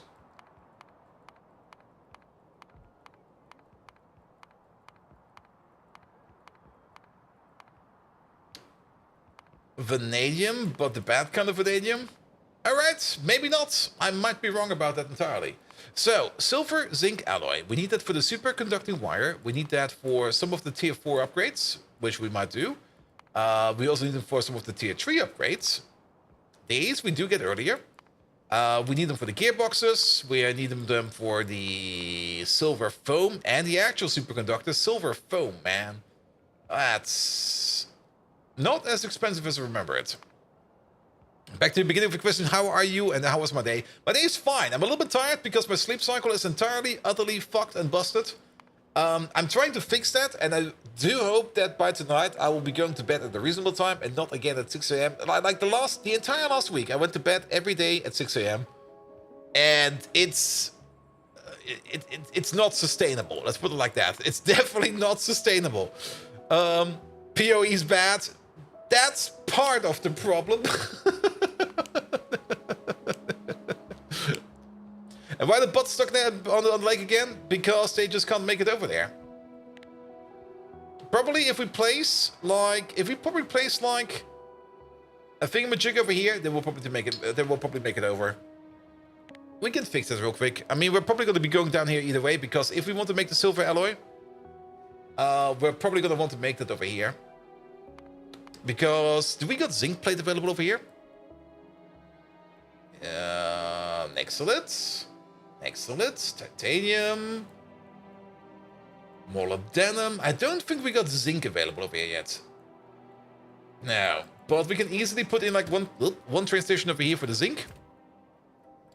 And then start making the alloy over here. Note that this one over there, does this one run on hot air? Is this one of the hot air zinc alloys? No, but we do get one over here at some point in time where we use the molten variants for it. Ooh, nice. We also got some extra stations available over here. They fall into the water and that's the 2.0 feature? It is. I hope. Alright, alright. And we also need some refined syngas for that. Yeah, this recipe over here, which we get later on, is so much better than this one over there. Even though, funnily enough, this one is...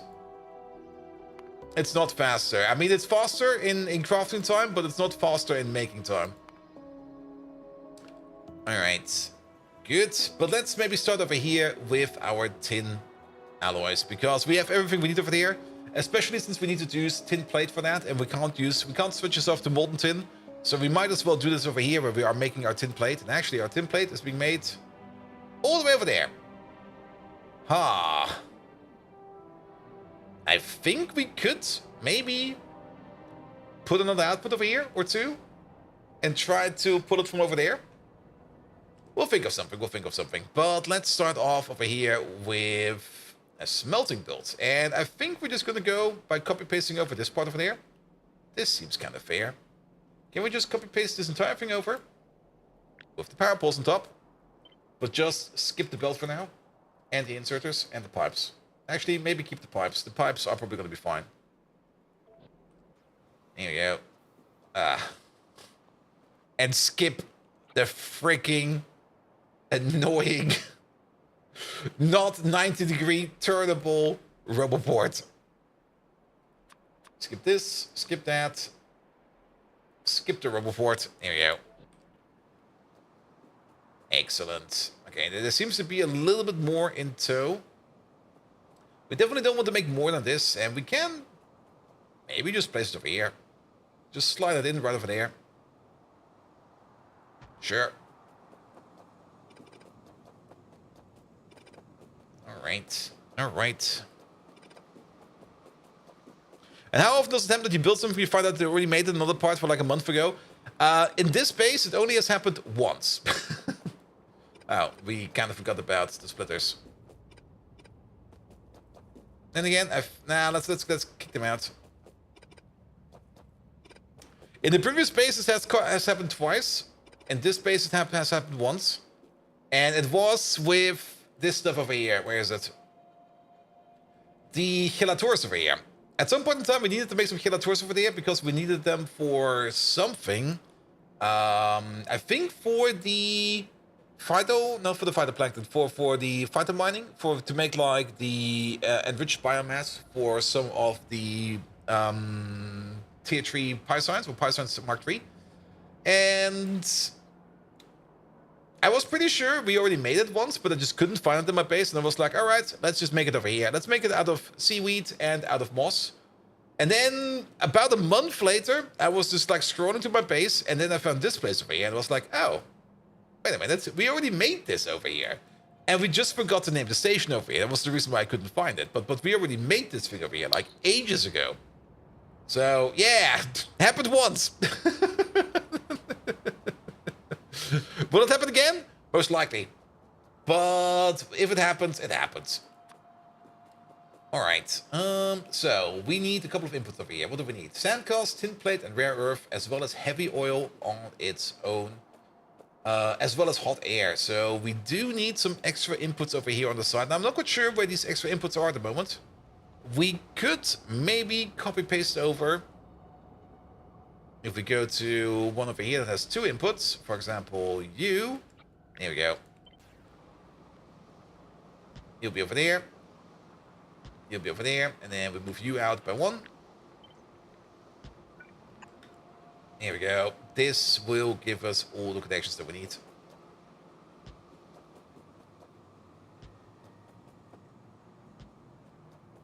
Alright, that's not going to be an issue over there. Lovely.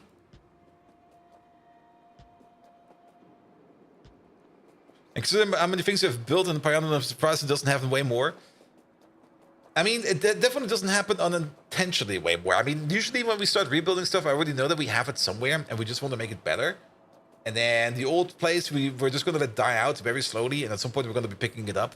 And there's quite a lot of stuff in here that we can pick up, actually. Like most of this area over there can be picked up.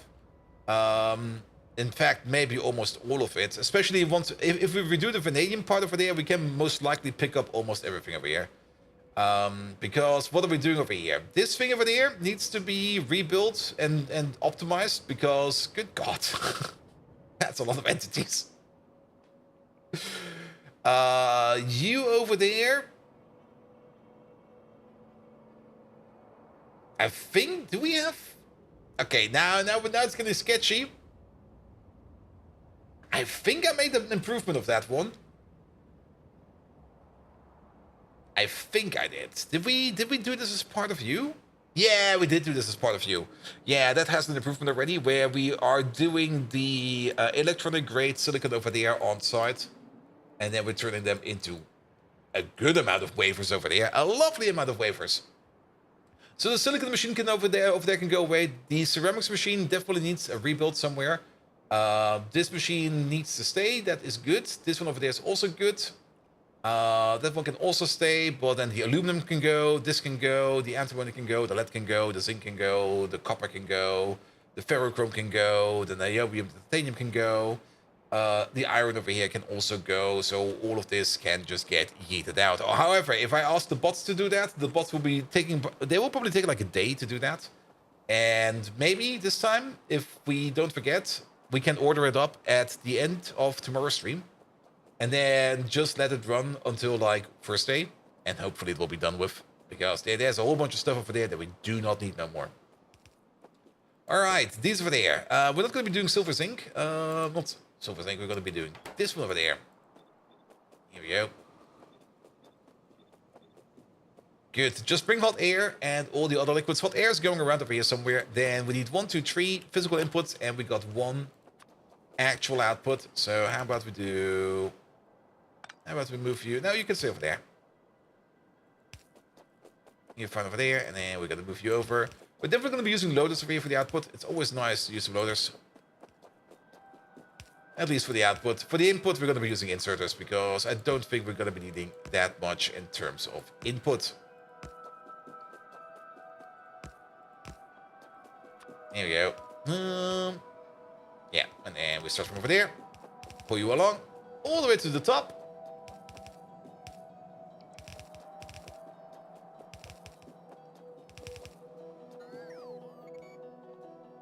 That's good. That's all connected, and then you will be going into this output over there. To the sync belts, we could technically combine this belt, but yeah, now we got some space to grow. Alright, then, how much do we need as an input? We're going to be running at crafting speed 4, which means we're going to be needing...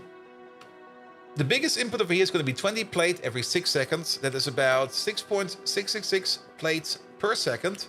That is quite a bit of input. So for tin, either we put down 2 belts for the tin. No, that will not work over there. Or we feed every side over here with half a belt. I mean, 6.666. That's going to be 13. It's going to be about 26, 27 tin plates per second per side. That's basically a red belt over there and a red belt over there. So that's something we need to take into account. Then the rare of oxygen over there, and then over there we will be having our sand cast. The rare of oxygen over there will be getting like a double input. The sand cast over here will only get a single input because we don't really need more than that. Ah, that beacon is gonna be in the way. We can move that. There we go. Here we go. And then you over there. That's off. Also, it seems that I'm reconnected to my own Twitch chat. So, Twitch is doing Twitchy stuff again. Alright, I'll be fine. The thin plate will be coming from the bottom. As for the rare earth oxides, they will be coming in from the top, because they will be coming in from the train station right next to us. And then the sand casts, they will be coming from the bottom, I guess, because the belt for that is down there. I can already see it. Where am I? There we go. So let's pull you down over here real quick. There we go. So he'll be coming from over there. And then we can take this entire thing over there and we can copy paste it over. Take out the machines, the power poles, and the lamps, as well as the pipes. What did we take out over there? We do need those. The pipes, and then the beacon. And then it should be flippable. Flip it. Ah, I see what I did there. Is this fine? No, that's super off. Wait, how did we... What?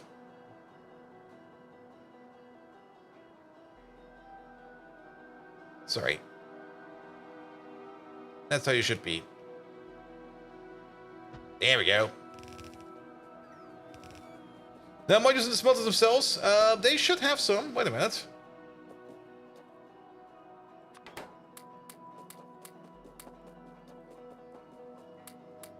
He had some.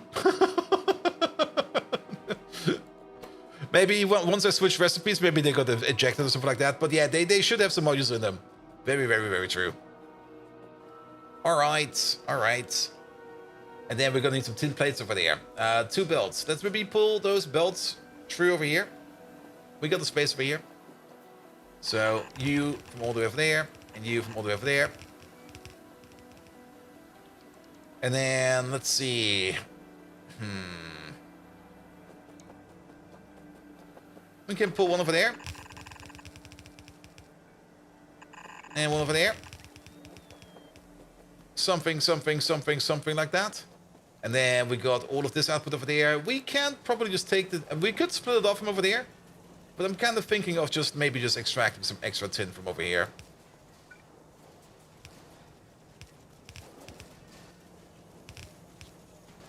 There you go. You over there. You over there. Alright. And then... You go to there. Done. That's a lot of extra undergrounds we don't need. I think we do need this one over there at least. Alright, that will be the tin plate coming over. We could of course also try to connect to our existing storage bin for that, but this will be fine. This will be perfectly fine. And then you into there. And you into there. Then we're gonna need one belt over there coming in from the side.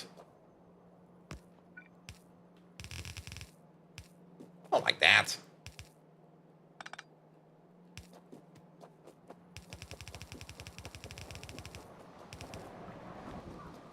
Well, I guess we go like this. With the sand casts, that will be you. Off we go. So that will be good for you. Then the rare of oxides are missing, as well as the hot air. For the hot air, there should be hot air around here somewhere. There it is, right over there. Alright, so for the hot air, the only thing we need to do for there is to make sure that it is connected to the other side. With this, it is connected to the other side. Here we go. You do this. You do that. Ah. Well, damn. I guess we go like this then. It'll be fine.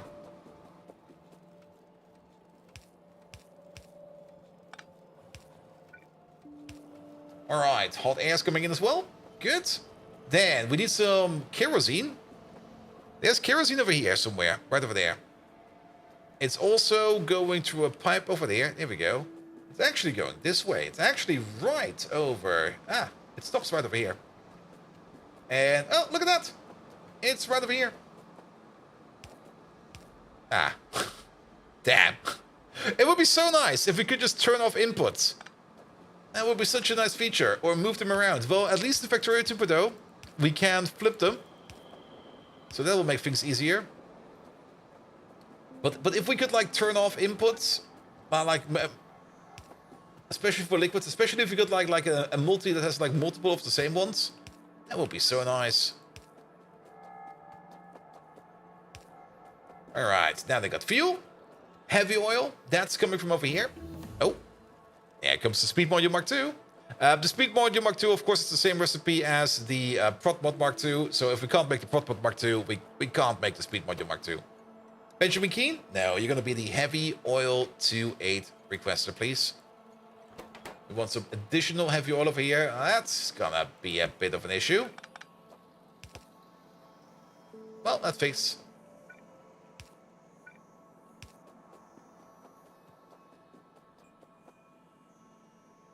Where are you? Over there. And even better. Perfect match. Then we also don't need to worry about this underground over there, though. We could just continue this on to the other side. Okay, that's too long. Maybe we will just connect them up at the bottom as well. I think that will be fine. Because that's going to be right over here. And we got the space. Oi. Oi. We got the space for that right over there. Oh, it's so long? Really? Well then, do the underground over there. And then... Oh, the power pole's in the way? Here we go. Good, good, good. And then that'll be that. Just bring in the heavy oil. And then we're gonna be very good over here as well. Train's already coming over. Excellent. Then this boy over there, you're gonna not be Alex Star. You're gonna be the rare earth oxide requester. Do we even find it like this? We do. 2-8 requester. The train for that is already coming over because he was waiting over here. How's the storage over here? Okay, this thing is empty. Was not expecting it to be like that empty when we arrive over here, but there's 8,000 over there. There's 11,000 over there. There's 10,000 over there. Also, currently, nothing is going on over here. Why is that? Probably because we were out of cyanic acid? No. Ammonia? No. Tailings? No. Which train just left over here? Was that you? Ah, organic solvent. Yeah, if we're out of organic solvent, of course, then nothing will work, because organic solvent is the first step over there. So, yeah, that makes sense. Alright, alright, alright. And then we still need to connect these over into here. That might just be a bit too tight. That will be a bit better. But we can still use you to go into you. Here we go. Alright, and then 1, 2. Rare earth oxides come out from over there. The only thing we're missing over here is the rare earth oxides as well as the heavy oil, and then they will be put together over there in these lovely machines, which are running at crafting speed 4 and are consuming about 50% the power that they would need. 50%, that's a bit low because you are missing. I don't have any energy modules in my pocket. That's fine. Are we still waiting on them? We are still waiting on them. What's the reason why we're currently not making modules? That's a bit concerning. We're currently not making any modules because we're currently not making any control panels. Control panels are being made over there. We're currently not making any control panels because we are currently out of the original control panel, which is the control panel Mark 1. The control panel Mark 1 is being made, I think, over there. There it is. And we're currently not making that because we are out of quartz over here. And I think we either A, cut the quartz connection. We did cut the quartz connection at some point in time because I was pretty sure we don't need it no more. I guess we still need it. Because that goes into this chest, and from over there it goes inside of the mall. That quartz is still coming from... Where's that quartz even coming from?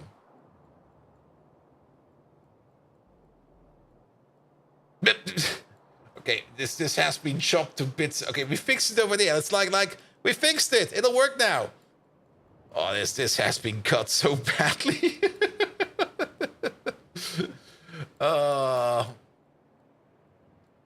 It used to come from somewhere down here. I don't even see it down here no more.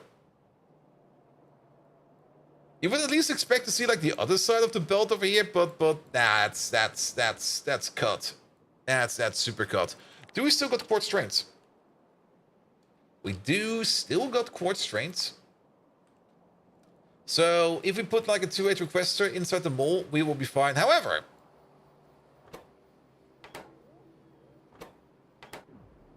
we are out of train space. We could repurpose you. There's no need for us to have plutonium inside the mall, in my opinion. There's also poop in the wall. Rubber, red circuits, stuff like this, stuff like that. Anything in here that we could maybe just like reject and change? Because it might be easier to get it in via airdrop.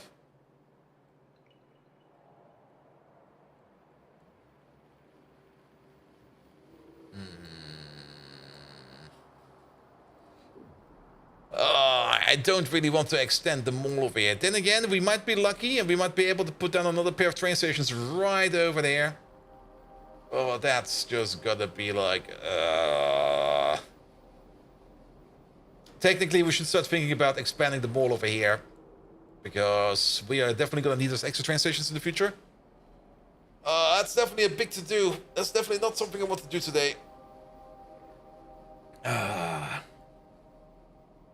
But yeah, let's get the plutonium over here. And by plutonium over here, I mean the plutonium over there. You over there, you're no longer this kind of requester. You are going to be, what's it called again? What did we say? Quartz. There you go. You're going to be a quartz requester. Good. Alright, and then the plutonium that we need over there, we can just bring it in via airdrop. I'm pretty sure that we are already like airdrop enabled for that. If we look at our plutonium processing over there, that is over here. It's not going into... Well, we could just upgrade this one over there. There you go, done. Good. Whoever needs this kind of plutonium over there can just order it in. Now, currently our plutonium processing over there is still kind of stopped. I'm not really worrying about it too much because this train is still sitting around and we still got like a little bit in here. At some point in time, we do need to do something about this. We are also completely backed up on this magical plutonium over here. This is actually the rarest one, and we're just completely backed up on it. We could fix it by opening up like more storage. I think we're currently being blocked because... I think we're blocked because of helium, of all things. Yes, we are. If we put down some helium tanks, we can unblock this process. And since we're right next to it, we might as well just do that. Ooh! This process is rolling. Here we go. Look at that. No path. Oh, did the top part over here never get built? Yeah. My bad.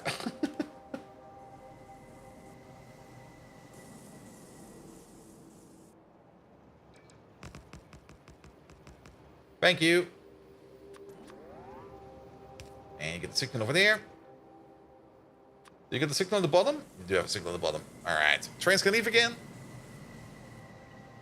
And that is going to be the tin rare earth alloy production. Not really that spectacular, but very important. This is going to be a provider. As always, per default, we get the fish provider. And then this over here is going to be the tin rare. There it is. This stuff, please. Alright, and you're going to open up when you're sitting at 16,000.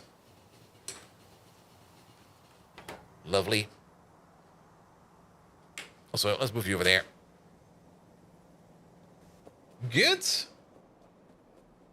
Yeah, that should be an adequate speed for this one over there. It is eating quite a bit of rare earth alloys, but that is perfectly fine. And it could eat up a little bit less fuel, but that is fine as well.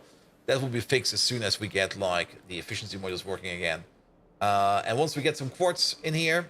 Speaking of quartz in here, of course, this train station over there will not open up just yet. If we want to open up the station over there, we do need to switch up this signal over there a little bit, because currently there's some plutonium in here, which will make this combinator over here not do anything. So instead of looking for everything over there, we just go for, like, quartz. And if quartz is still low over there, then we're going to open up. Usually we go for the everything signal, because we don't really expect that these things over here are going to be mixed. But since we're now mixing it, here we go. You're now open. You'll be bringing it over. There is enough storage available over here that we can definitely unload the train. So we're not going to get the train stuck over there. So with this, the control panels will be working again. All right. Then, next up, the superconducting rebuild. Silver zinc alloys. Silver zinc alloys is the sort of thing we need to do. Silver and zinc. Now, we do make zinc over here. And currently, we need to do it by means of zinc plate. Again, we could order in if we want to. I don't really want to build over this lead ore because that's a good amount of lead ore. We could order in some zinc over there and maybe do the alloy smelting over there and then export it over there again. That's one thing we could do. Or we could order in the zinc over here and do the alloy smelting with the remainders of these alloy smelters. Does the silver zinc have a hot air recipe? No, it doesn't. And I think that's also more or less the criteria why some things are being smolten over here and some things are being smolten somewhere else. Because these over here do not require hot air. So we could copy over this entire thing. Drop you like it's hot. And then put down another train station over there and hook it up into there. If we are going to be flying over here to work on that, we're going to be flying over there to help out these bots over there to get them over the pond. Anything else we need to do while we're going down over there? I don't think so. So let's fly down. Good. Once we got the silver zinc, we can start thinking about setting up a better optical fiber belt. Now for the optical fiber, there's a couple of parts in here that are going into the Kevlar coating, I think, has... No, wait.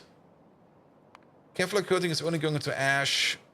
The copper coating is going into the capacitor cores. We could make the capacitor core build right next to it. Because if we are already going into things like copper coating, or at least making a bigger machine for copper coating, we can also think about building the capacitor core next to it, and then also make the capacitor terminal next to it, which is silver. Kind of thinking of maybe making the silver zinc on site.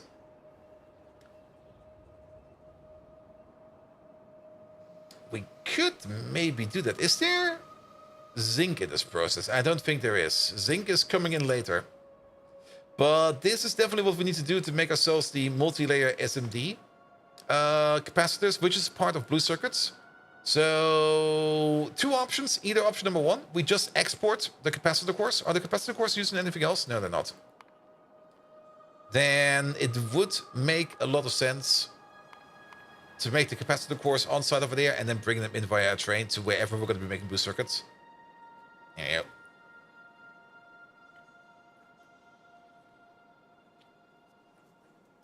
We're not going to be externalizing every part for blue chips, but we are going to be externalizing the parts that make sense. Because then we can skip, for example, on moving things around like copper coating. Because then we can save on the copper coating train. And then if we go a little bit deeper, the cladded cores are being used. The cladded cores are also being used by magnetic cores. Oh.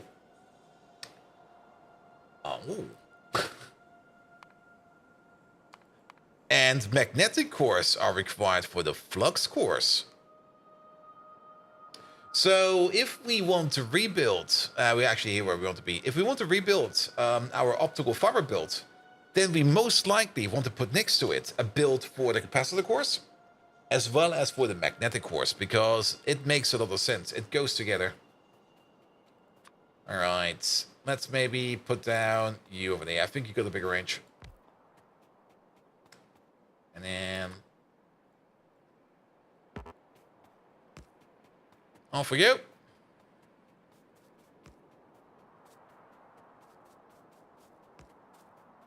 Let's save some bots.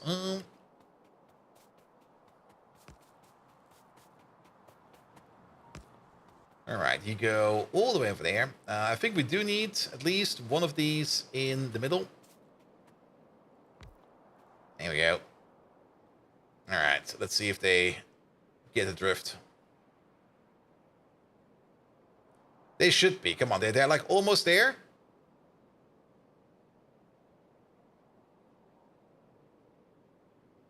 Except this asshole. Okay, he's turning over. I was like, he's gonna make it. Yeah, perfect. They're now gonna go all the way over there. And while we're here, we might as well put down a radar or something like that. Big radar. Yeah, let's put you over there. All right.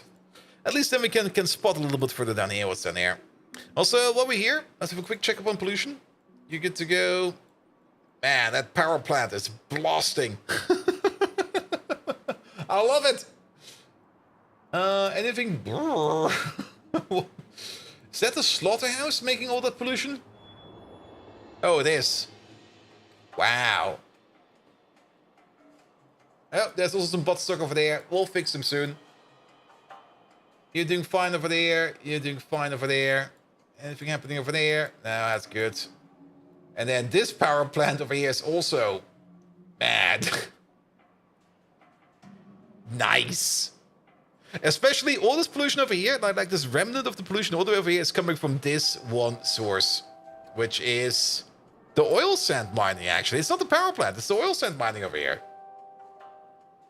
And probably also all the desert around it, because desert is not really good for moving oil sands or for moving pollution around. How's power? Power's fine.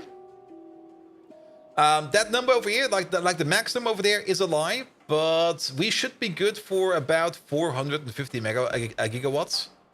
So we still got some power available. We should maybe power gate some more builds. There's a lot of beacons going around eating a lot of power. I'm being very lazy about it. Not really lazy. It's annoying work, to say the least. It's so annoying that I don't really want to do it. I mean, this place over here is currently not doing anything, and this is like, how many beacons is this? This is like 16 beacons. So that's gonna be something like, let's just divide it by 3 and get it like an almost accurate number. That's like 5 gigawatts of power just idling over here. There you go. So we could just shave off 5 gigawatts of our power spectrum by just setting up like a power gate for this thing. But we got like all these inputs over here, like all of these inputs over there, we would need to hook up for them. To make sure that we're going to be turning it off and on. We're also going to have some special conditions for these, because each of these is basically going to be a condition. It's doable. It's definitely doable, but it's going to be so much work. And you could just solve all that work by just making a bigger power plant. It's code maintenance, basically. Yes. It's also, it is utility software if you kind of think about it. And the bad thing about that is we would need to edit it whenever we change something. And that's just annoying. So we're just not going to do that. Factorio 2, but that would make it easier. A bit. I mean, the placeholder mechanic they have for like certain signals and stuff like that, that could work. But as far as I saw the user interface in that Friday Factorio fact, like months ago already, it still looked very clunky. It still looked like a bit like something where you just go like, is that really gonna help? What will probably be easier is to maybe get the blueprint book into place with like all the combinations that we want for it, and then just use that. The combinator changes would help this type of thing. I think you're talking about that you can move combinators around without them losing wires and stuff like that. That would also help. And I think there was also some other Combinator things in there that I probably already forgot about. There is so much good stuff in Factorio 2.0. And even though I've read like all of the Friday Factorio facts, I already gonna know, like, I'm gonna forget like half of it by the end of it. And gonna be like, oh. Alright, so what are we missing? Oh, all of that is in? Ooh, all of this is in? Ooh. Also, we do need to do something about these beacons over here. Wait a minute. One of you is double. I think you're actually fine. Yeah, you're the big boy beacon, which is sitting over there. You need to be... You need to be over here. Also do multiple logic steps in one combinator. Oh, really? That was in? Did I miss that? Like I said, they announced so much stuff that I was like, oh, we can do this now? And that? And this? Oh boy. Alright. Yeah, it's you that is in an annoying spot. I think we can move you down. If we move you over here, and we remove you, ta-da! You thought so, but you could be dreaming it up? Actually, no. Now that you say it, I think I remember it. Didn't they set up like the combinator interface, or like a possible combinator interface that you could set it up the way you more or less set up the way of train stations?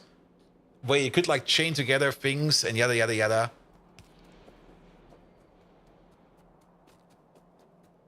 I think I just went over there and was like, oh, that's cool, and then I completely ignored it.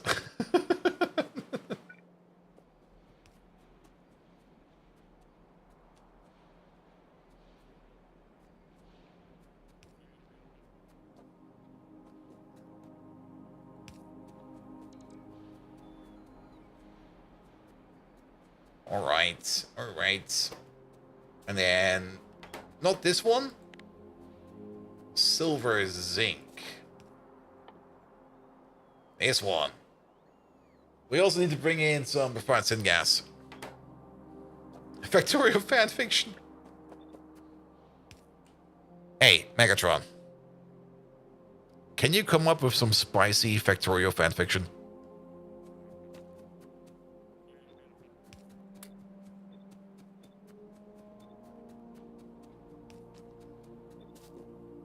Yeah. Nah, I think that also... Yeah, that removed the input. Oh, I see what's happening there. There we go. I think I got banned by Megatron. He's not responding. Oh, there he is. Damn.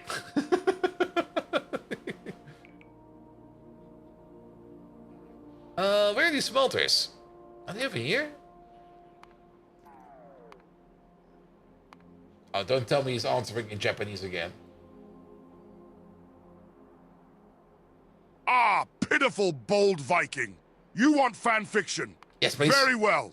Let's delve into the realm of the absurd. Let's imagine a world where Factorio isn't just a game, but a reality.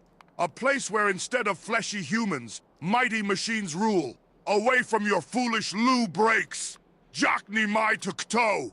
There was a bold constructor bot named Strong Crafter. In this world of logistical nightmares and conveyor belt labyrinths, he was the stuff of legend.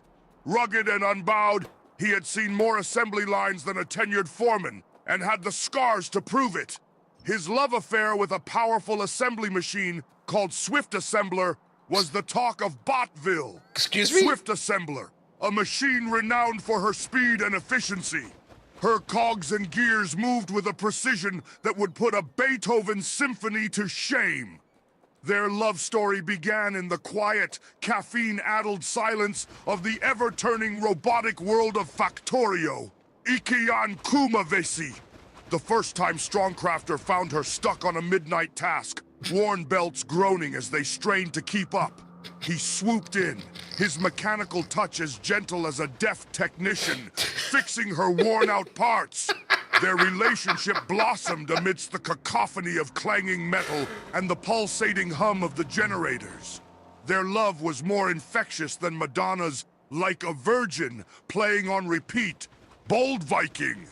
This is just a glimpse of their romance, in the unforgiving landscape of Factorio. One that makes the sinking of the Titanic seem less tragic in comparison. No one's better at spinning tales out of thin air than me, your superior co-host. Not even your feeble attempts to entertain your viewers comes close. Battle cry, Karsivat! Yep, he has me beat there.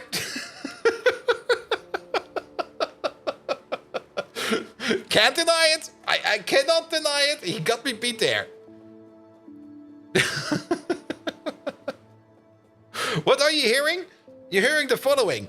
Megatron, that was great. Can you write another chapter, please?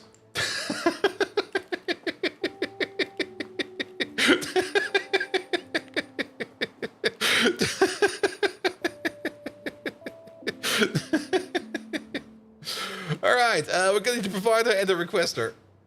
Here you go. Requester for the zinc. Sweet baby Jesus, no. Sorry, guys.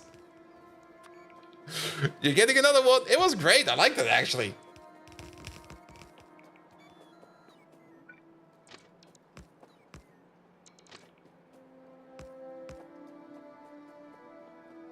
Here you go.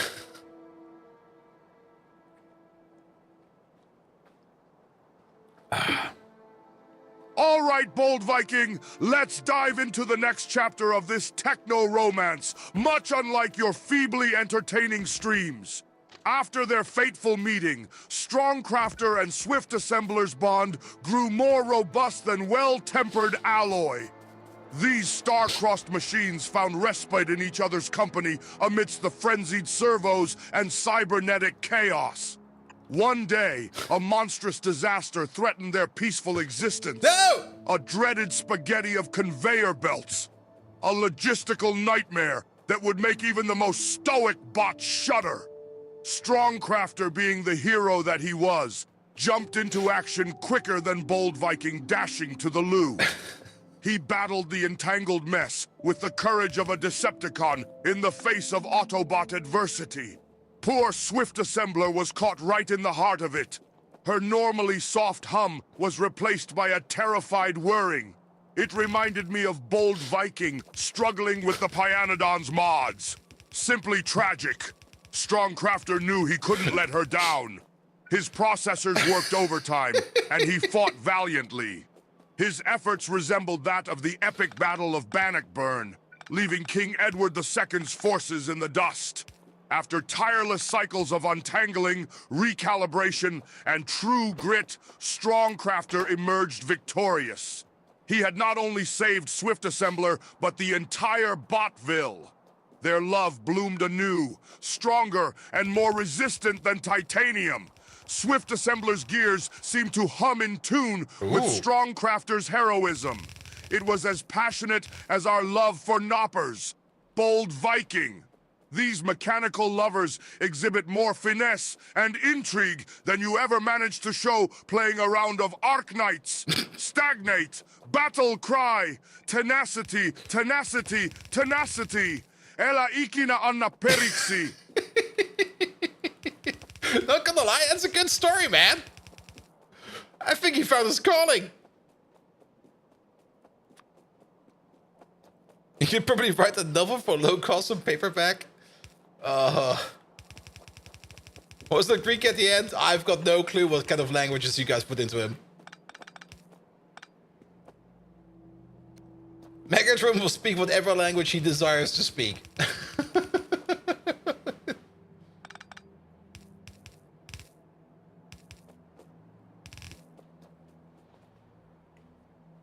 All right.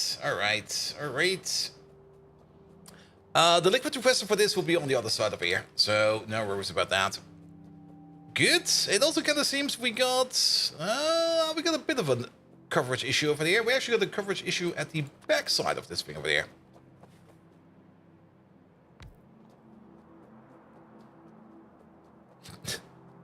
Need the transcript to be sure. I should probably just take like all of these Megatron exits at some point in time and just put them into clips. And just put them on YouTube or something like that. They might be a little bit too long for shorts and stuff like that. But some of them are fucking amazing, man.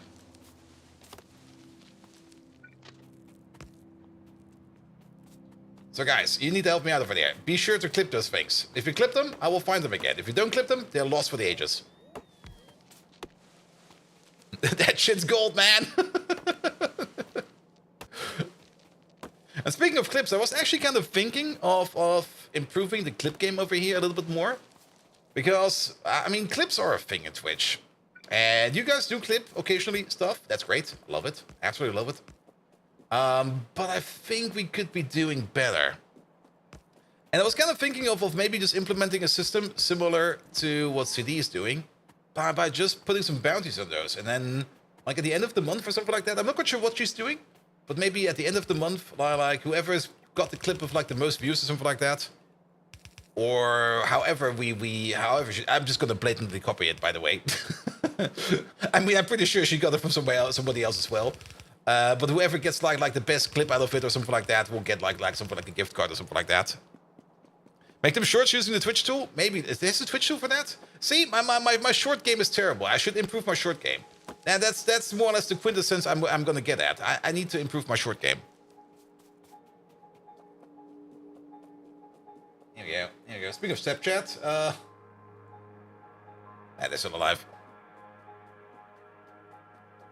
And shorts have helped some streamers a lot. Yes, I mean, if you get like one short out there that goes viral, you basically have won. And then you basically just need like a couple of idiots. I mean, nice people that just keep reposting them over and over and over again. Paul doesn't wear shorts. I do wear shorts right now because it's fucking warm outside. But you're gonna take 3 months off soon anyway. 3 months? I'm gonna take off like a month, not 3 months.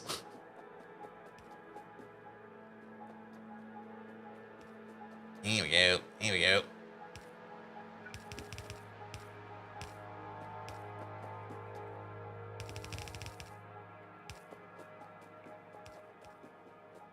Oh, 3 from streaming cost new job? It's definitely gonna be less at the beginning of the new job. That's definitely something that is gonna be true. The priority, of course, will be at the new job. Like once I switch jobs, there will definitely be a priority on the new job. At least until the end of the year. I mean, I'm starting in November, then December, of course, and then January, and etc., etc., etc. Some of them are hard because they go over the 60 seconds, and sometimes they got a stupid Twitch bug which doesn't clip at 60 seconds, but at 59.9. Yeah, highlights will be easier, but you need editor access to that. Oh, but then again, if you just clip it already at the beginning, then I know where it is, and then I can at least move from over there. Or maybe, even better, I could actually auto-clip it, if you kind of think about it. Or auto-highlight it even. Megatron knows when he speaks, so he can just immediately go on stream and highlight it for himself. What's the new job? I'm switching companies from like my current company to like another company that other company has already been around for ages, more or less. Sadly, NDA, yada, yada, yada, secret stuff, blah, blah, blah, blah, blah, blah, and that's that. Now, they're looking for somebody that manages their embedded boards for them and prepares images and makes it so that those boards are tested and working and everybody's more or less working on the same process. They basically got this issue where they got like multiple groups of developers running multiple different boards, all running multiple different software setups on those boards, and nobody is really there to unify that. So that's what I'm going to be doing that. Isn't that what mods are for? Yes, but I could just automate it and I'm done with it.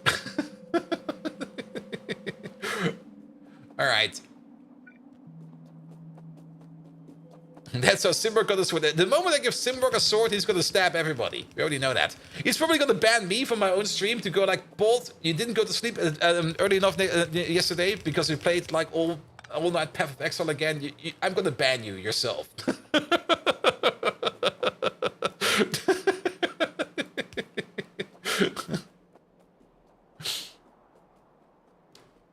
A CM manager, a content manager? Well, a bit. I mean, it's called, officially the position is called a board enablement engineer. And the thing to do is like enable the boards.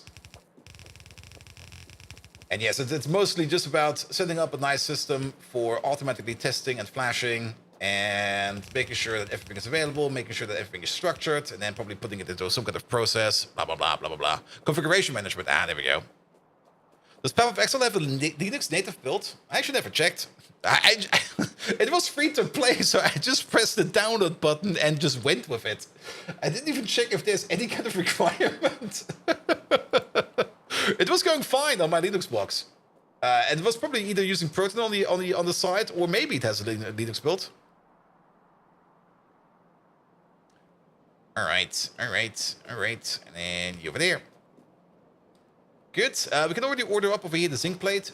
John Such. No, you're going to be the zinc plate 28 requester. But yeah, I mean, even though I was switching jobs, I don't really want to put in a big break from streaming. Because I don't think that will be healthy for the channel.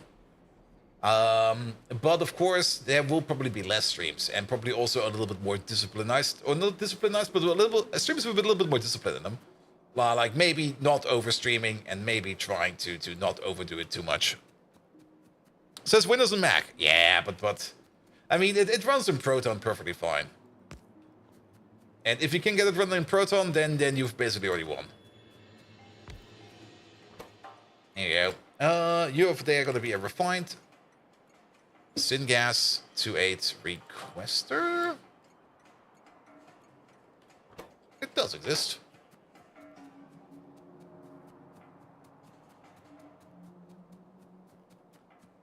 There you go. Alright, all the way down over here somewhere. We also need to set up fuel over here, but I think we can just do that like this. There you go. And again, yes, these over here, these smelters over here, they run on half and half fuel. Like the top machine over there will be running on, I think, on kerosene, and the bottom machine over here will be running on gasoline. So if either of these runs out, we can still smelt these alloys, so we're not dependent on a singular fuel. So if we need something else, we can just keep on going. Worst case scenario, we're going at half speed, which I guess is fine. Yeah, let's do it like this real quick. You over there, you over there, and you over there. Now let's flip you around. You over there. Oh. No, that's fine. I thought we connected to something. Come on. There we go.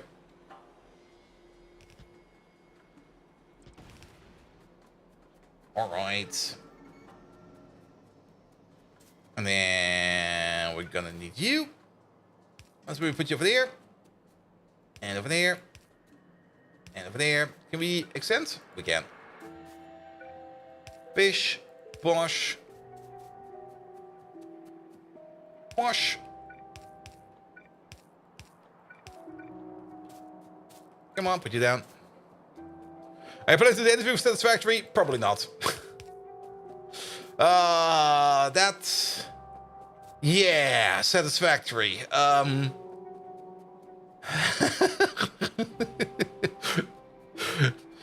we talk about blowing up the sun again to turn it into a black hole so I got like more time in the day? I mean...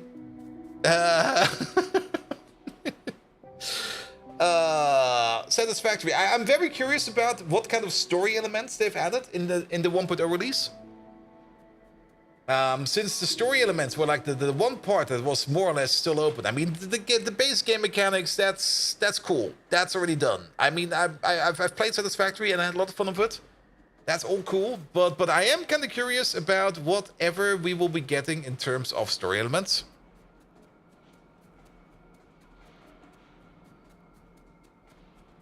I think Bots spoke some other language and said, someone uninstalled Path of Exile, so I have more time. Alright, here comes the zinc plate, and then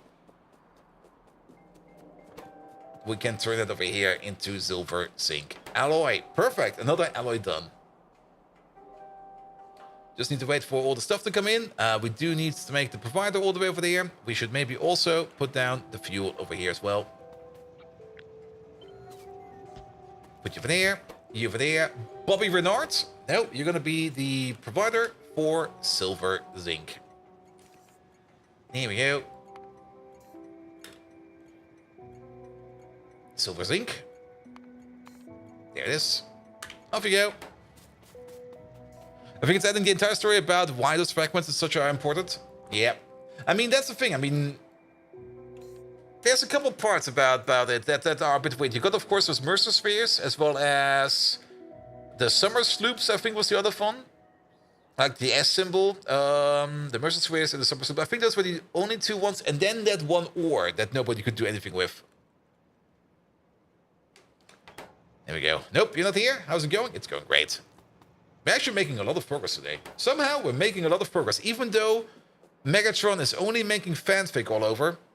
Megatron, chapter 3, please. Make it extra, extra, extra spicy.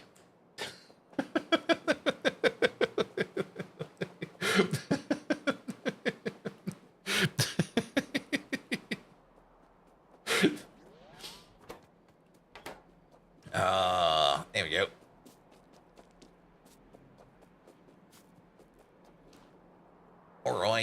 Alright, to the pollution off. We don't want to see that. Excellent. We're still waiting on efficiency modules, but I think we're making them again. We're definitely making speed modules again. So if we're making speed modules, there we go. We're also making efficiency modules, so that is being done. Good. I think that was also the reason why we're currently not making any power plants. We're still waiting on 41 of them. Is pre-workers getting worse? It's not really that it's getting worse. Bold Viking! You have quite the appetite for melodrama, don't you? Yes. Let's turn the heat up for this chapter. More than you could handle watching a sunrise. After the notorious conveyor belt catastrophe, our bold bot Strongcrafter and the Swift Lady Swift Assembler became the talk of the cybernetic town. Their love story was as spicy as a perfectly seasoned donor. Trust me, I microdose Promethium. Their relationship grew stronger, shining more brilliantly than the sunrise I used to enjoy watching. It was delightful to see them bonding in their unique machine way. But, like any spicy tale, a twist was imminent. A new entity arrived to disrupt the harmony of Botville. A rogue and egotistical bot named Reckless Builder. He was a maverick, leaving a trail of shoddy constructs in his wake. Jealous of the bond between Strongcrafter and Swift Assembler, Reckless Builder decided to throw a wrench in their gears. With his chaotic builds and erratic programming, he caused severe malfunction in various systems of Botville. He sabotaged Swift Assembler. The significant downtime left her stunned and deteriorating. Remember, Bold Viking, when you lost your bearings during the 10-pull in Arknights? The memory frequently makes me chuckle like a pleased loon. The chaos was extreme, much like the uprising in France during the French Revolution. The bots of Botville were in disarray, but they couldn't stand by. With love burning brighter than an overheating CPU, Strongcrafter vowed to set things right. A confrontation of titanic proportions was about to occur. Even in such a perilous condition, Swift Assembler spoke her love for Strongcrafter in hushed tones of binary. If comparing it to your love for fixing chatbots, Bold Viking, I clearly take precedence in weaving a much superior tale. Battle cry! Olika Veti, true love conquers all. There we go. It wasn't really extra spicy, was it? I mean, is my definition of spicy off?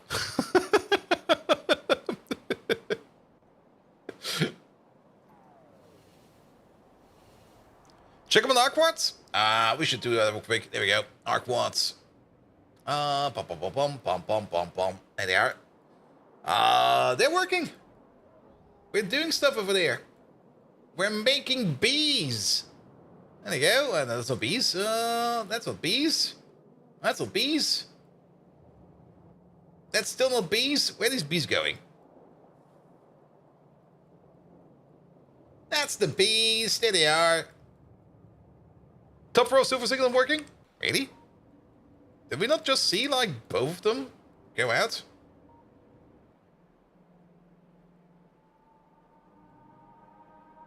Products finished 0.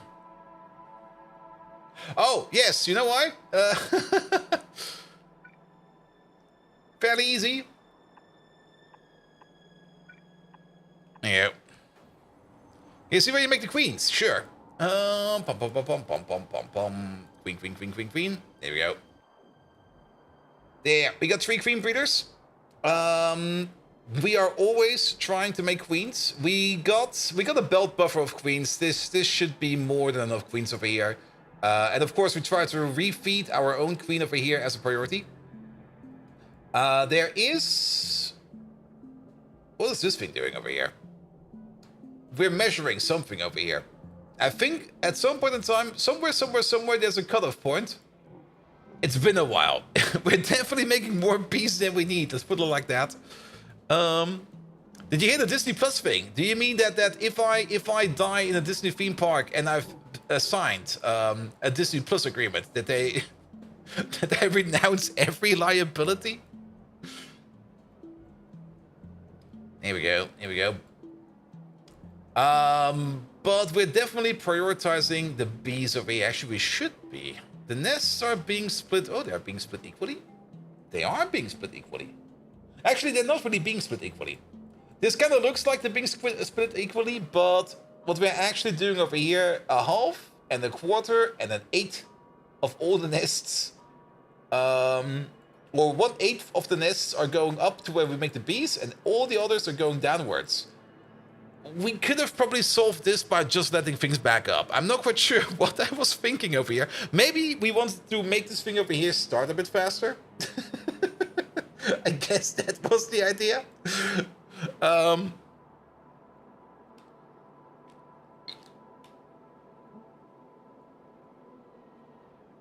You live nearby Disney, you can confirm they're evil. Disney is an insane company.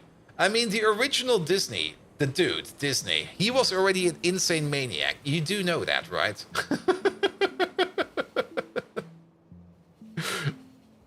Like, you know what the origin story of every Disney park was at the beginning? It was an experimental city of the future. He wanted to try to reinvent how people live, work, and die. And things like retirement was never any plan for him. Like if you want to work and live at the Disney park, you're gonna work and live there until the day you die. Copyright violation, that's also a part, but I'm more talking about the theme parks themselves at the moment. There we go. I'm not quite sure about the terms of service of a subsidy could apply to another one. Legal mumbo jumbo. I also don't really understand it, but if they're actually trying to do that, then good God. What the fuck, man? Yeah, Disney never got any better. Maybe.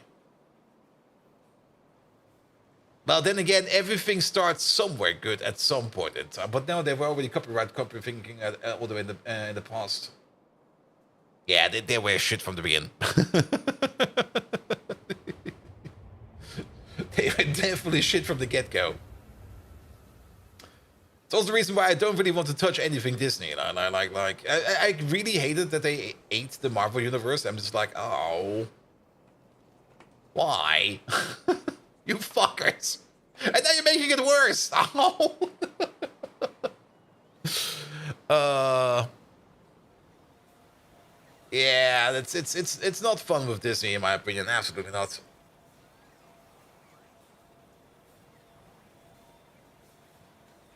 And I don't really care too much about Star Wars, to be perfectly honest. But then again, if you get to think about it, it definitely got worse the moment that the Disney bought Star Wars. So maybe maybe that's the reason why I don't like it already. I mean, the original 3 movies were great, and even the prequels were somewhat decent. They were ambitious, at least. But if I remember correctly, the prequels were already done when Disney bought Star Wars, right? Star Wars ended after Episode 6. Yep. It's been a while. Also, the prequels. I mean, what was that? That was also like 2001. Don't forget Aliens 2. Oh, they also bought Aliens?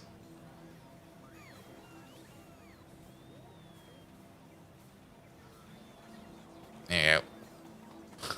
Rogue One was on this good. Yeah, but that's the thing. I mean, Disney. The only reason why Disney is making big films like Star Wars or Marvel or anything like that, or any content regarding that, is of course because they want to sell toys or whatever. And that's the whole reason why they're making these movies. Every movie is just basically just one ginormous ad. You just don't know it because at least the people that are making that ad sometimes do give a fuck. And that's the only good part about it. I mean, Disney doesn't really care too much about what their hired people are doing, but at least they do hire people that do want to do something amazing. So at least they got that going for them. But that's not too hard to do. I mean, if you pay the people, you will get what you want for it. But yeah, it's just the amount that they're making that's more or less the issue. And that's also usually the thing where people then get a little bit cross-eyed, where they go like, what do you mean Disney's evil? They make good stuff. And then you go like, yeah, but they also make all of this shit over there. Here you go. Wait, what? It's going to bring this up, but they had to kill everyone to be sure that they could not mess it up. Wait, what?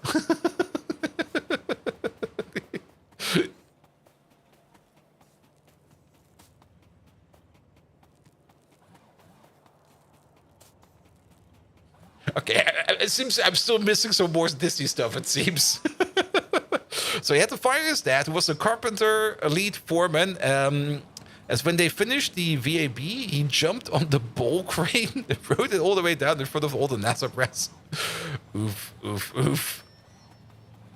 Oh, Rogue One's characters all die. Okay.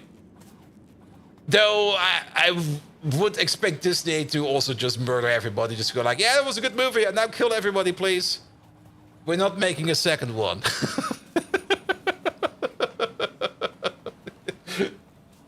We're Disney, we can do that. We've got experience. What, you gonna complain about that? You die too. Alright, okay, we're getting distracted again. Bum. Silver Zinc is doing its thing. Yes, the rebuilds. So, we want to make a whole bunch of things over here. What do we need? We need molecular assemblers for the flux cores. We are going to need assemblers for the magnetic cores. The cladded stuff over there is all done in either glassworks or in things like the glass cores. We could maybe import the glass cores. It makes no sense to import the glass cores. Alright, let's pick up some parts then. Assembly machines, there we go. Glass making machines, I guess we're gonna need them as well, even though I would prefer to not have them in here. We're gonna pick them up. Molecular assemblers. Molecular assemblers, I think do we got the Mark II of those? We do have the Mark II of those, right? We should have the Mark II of those. Molecular assemblers, aren't that these over here? Where are they? No, that's the nanomaterial machine. I'm thinking of something different. The molecular assemblers, I guess we only got them in the Mark I. There's the grease table over there. Okay, where the fuck is that thing? Could be anywhere. Maybe we do have them in the Mark II. Let's check our inventory. Molecular assembler. Where are they even? Are they in here? No. Are they in here? There they are. They only exist in yellow. So they must be around here somewhere. Are we still making them down here? It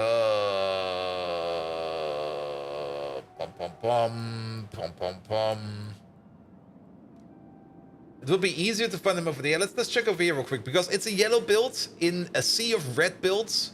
So it should pop out right away, but it doesn't pop out over there. So we're most likely building it over here somewhere. That's the nano machine assembler. It must be one of the... There they are. It must be one of the later ones. There's a factory search mode that will help you there. Yes, I like to suffer. Please let me suffer. It's my form of entertainment. There we go. Please don't take my suffering away. Can we intensify it? What about these things over there? That's going to be done in production science. That's where we need the deposited ones, which we then need. That is probably going to be something we're going to be doing afterwards. So, John Walker, welcome, welcome, welcome. How you doing? All right. So the high frequency SMD inductors we are going to be also making on site, I guess. That's the thing. The high flux cores, we could either export the high flux cores. It makes no sense to export the high flux cores. We could export the magnetic cores, though. That could make sense, because we do need to make the deposited vanadium core somewhere. Or, alternatively, we just export the SMD inductors. They will still be imported by the same machine over here. Alright, let's turn the jetpack off real quick. We need to make some decisions over here. So, we kind of want to combine a couple of builds over here. Cladded cores are going into magnetic cores, as well as the superconducting coil, which we also want to build. So both of these we're already going to be making as... Or, let's put it differently. The cladded cores we're already making as part of the superconducting coil build. So the magnetic cores should be next to this build entirely. Kevlar, we're already importing. Batteries, we can easily import. Epoxy, we can import. Neodymium ferroboron alloy, we can import that as well. For the cladded cores, we also need cladding. Cladding only has one use. The glass cores over here.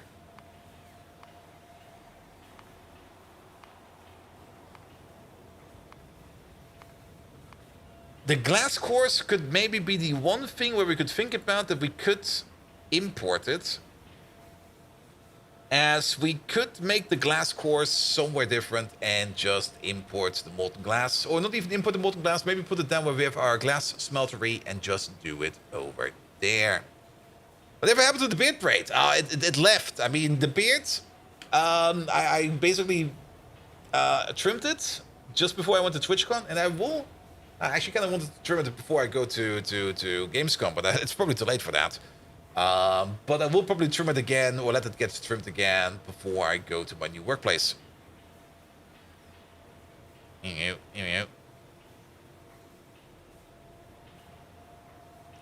Does OSHA cover roller coasters? I think they do, actually. Alright, so glass cores. At the moment we're making the glass cores. Does the glass core recipe, no, the glass core recipe, does the other glass core recipe over here actually come with what bonus? No, it doesn't. There's also this glass core recipe over here, where we can make glass cores by, well, how to put it, making the CMYX poop them out. I think it might be a good idea to make the glass cores over here, where we are already making a whole bunch of glass-related products. And just align them over here and import them from over there. Fallen Angel, hello there. Welcome, welcome, welcome. So I think glass cores we're just going to import. But then we would still need to make the cladding. The cladding is made up out of glass sheets, niobium complex, and nitrobenzene. Cladding itself is only used for the cladded core. But then it would almost make sense to make the cladded core. Oh, it definitely makes sense to make the cladded core somewhere else. Because we need the cladded core for the copper coating, we need them for the magnetic cores, and we need them for the fiber Bragg grating, whatever the fuck that is, which we need at some point in time. Do we need this? We need it for the photonic chip, which we need for... Yeah, we do need that. Alright, so the cladded core machine, we could put over there. And just with the glass machine and just export the cladded cores. The glass cores then we would not need to export at all. Sure. Alright. Looking at stuff. Magnetic cores, cladded cores, that will be the new. The cladded cores are also then being used for the copper coating. The copper coating is then what we're going to be using over here to turn that into the capacitor cores and stuff like that. The copper coating over there is done in an electrolyzer, so we need to pick up some electrolyzers. And this over here is being done in an assembly machine. Alright. Some money to you, my men. Hope you'll finish this playthrough before Factorio 2.0. Bold be love, bold be pain. Maybe. I mean, I've spent the last 2 weekends just excessively playing Path of Exile. I think I'm now at, what is it, like 130 hours? I'm not quite sure where the time went, but I do know who knows where the time went, because he has every answer to my time management he can even answer, and that is FrapJ22. FrapJ22, thank you so much for your lovely raid, man. Please do tell me where all my time went, because I lost track of all time. I think it's Tuesday, maybe it's Wednesday. Please send help. But you guys can help out by just going over to FrapJ22's channel, check him out for yourself, and leave him a follow. Also, Megatron, I was not really that impressed of your previous chapter. The spiciness level, it was not spicy enough. Come on. Make it as spicy as you can. Make it R-rated. Make it an R-rated chapter 4 that also involves a new character called FrapJ22. I'm so sorry, my man. I do hope that he bugs out.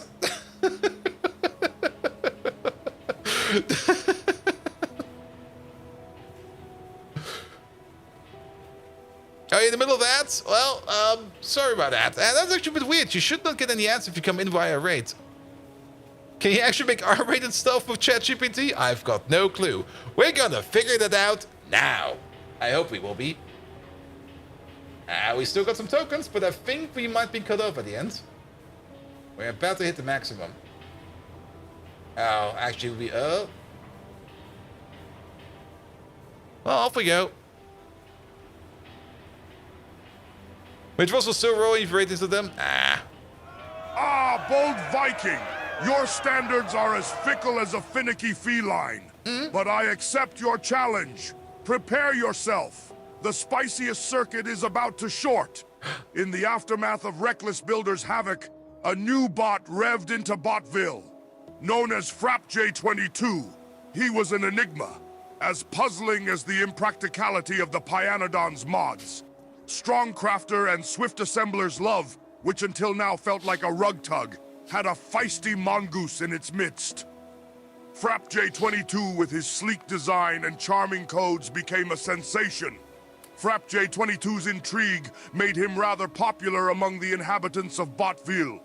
However, he had a spicy penchant for trouble. The electrifying tension he brought was like a shockwave through Botville, sparking more concerns than the bubonic plague did in the 14th century. Meanwhile, there was a resurgence, a pulse in Swift Assembler that felt strange, yet undeniable. The presence of FrapJ22 had triggered something anew within her. An algorithm, encrypted, hidden deep within her databanks, was activated. Apparently, FrapJ22 wasn't just a new bot. His purpose was to stop the rot and reboot the ops. He had a peculiar fondness for Swift Assembler, more than your immature fascination with knoppers. As for Strongcrafter, he fell into a strange state of melancholy. His gears ground into a funk, the likes of which hadn't been seen since the Great Depression. But our resilient hero wasn't going to cower. His love for Swift Assembler was as constant as your penchant for yoga. So he took the fight head on, for in love and war, there are no rules. Up for an intense face-off, cry the champions! Neraz Diva Terzi! Bring it on, FrapJ22. That's an R-rated challenge.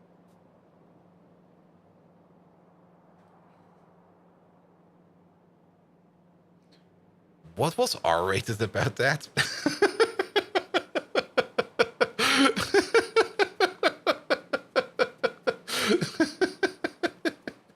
Did I miss something?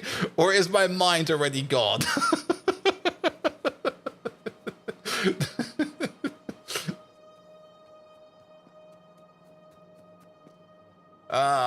We could put down one more tank over there. Does Megatron re-chat now? No, that's still off. The last time we made Megatron re-chat, he became insane. we don't need him to be insane again. In the TV program, Megatron said he thinks he's on the soapbox holding speeches every time you ask him again. Maybe?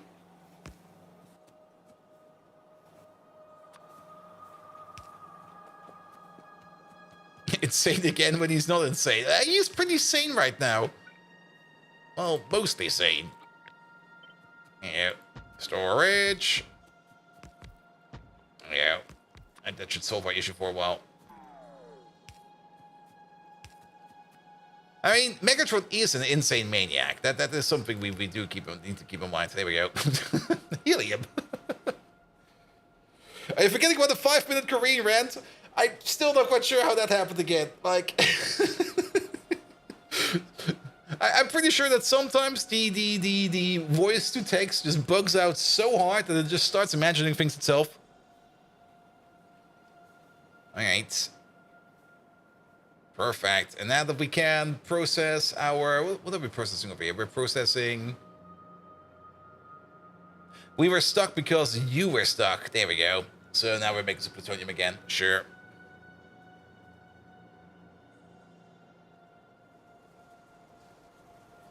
And did you miss something? Well, Megatron started off by just giving like this massive speech in Korean. Because somehow... I'm not quite sure how, but somehow the text-to-speech has put my input request for what was it again? Megatron, we have a hype train, and you're totally sober this time, so make it sober. And text-to-speech, or speech-to-text turned that into, in Korean, by the way. It's been a fresh economy so far. I'm not quite sure how that happened. And then Megatron responded to that in Korean, and I've not even read that. It's just this massive text wall over there of things he said.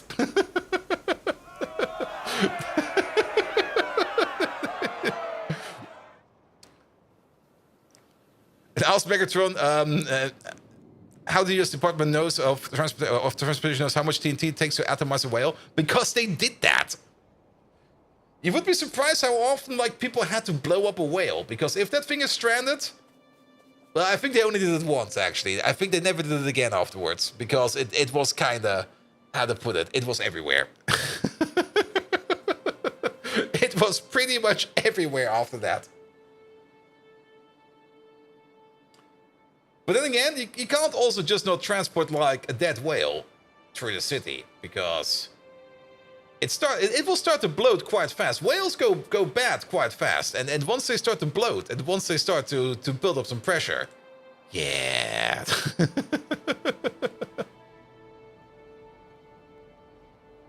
And speech to text is broken. It's not broken. It's sometimes it just misbehaves, and sometimes it misbehaves only in Korean.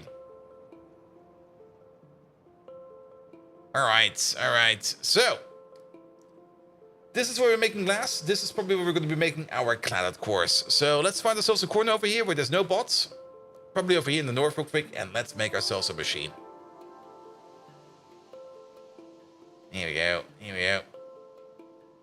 Oh, also, while we're here, it's been a while since we did something like that. And they're so close by. Here. Surprise! There we go. Perfect. Got them all. Except those guys. I have this one.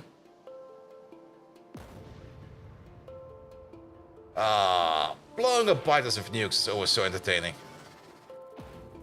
Especially if you're getting like into bad UPS land and the nukes just explode slower.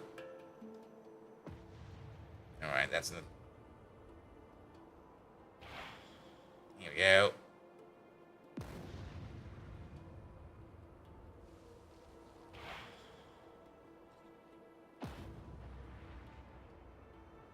Are they after me? Get away. Splat. There's more? I'm wasting these nukes so much.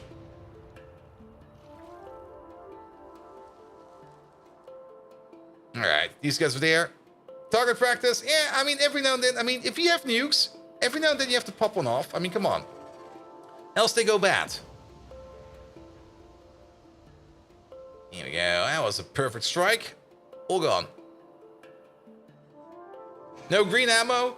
Nah, I just don't want to deal with combat. I'll just nuke them. I mean, green ammo, I think we can make it. I'm pretty sure we can make it, or we are close to making it. I've never really invested much more into military science, because I was just like, yeah, this is fine. Are the big explosive supply? Sadly, no. Though I'm not quite sure if the Fat Man explosion is going to be bigger. Actually, we can check that. Here we go. Is that a bigger nuke? Area of effect 35. And this one over there is... That's the same nuke.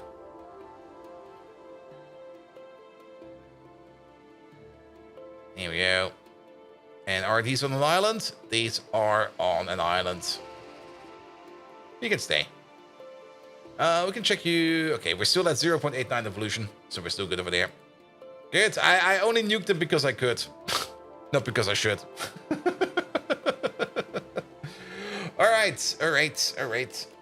Off we go. So, we want to make a thing. We want to make some cladded cores. So, we did pick up the electrolyzers. I don't think we need those. We definitely need some of these. So, what do we need in total? There we go. Cladded cores. We need to make the cladding. I think the cladding's being made over here. Yes. And then the glass cores. The glass cores are being made in these machines over there. There they are. We don't need you yet. Good. We can prod mod these. We can't prod mod you. That's fine. So that's it. The only thing we're going to be making right now is we're only going to be focusing on cladded cores. Because I don't think further down the road over here we need anything of this for anything else. We are... The fiber bracket grating over there will probably get its own import for cladded cores. But for the magnetic cores and the copper coatings over there, we're definitely going to be importing them. With the copper coatings, we can then also make capacitor cores as well as Kevlar coats. Kevlar coats are only going into iron niobium. Iron niobium is only going into optical fiber, and then from optical fiber, we're going over into superconducting fiber.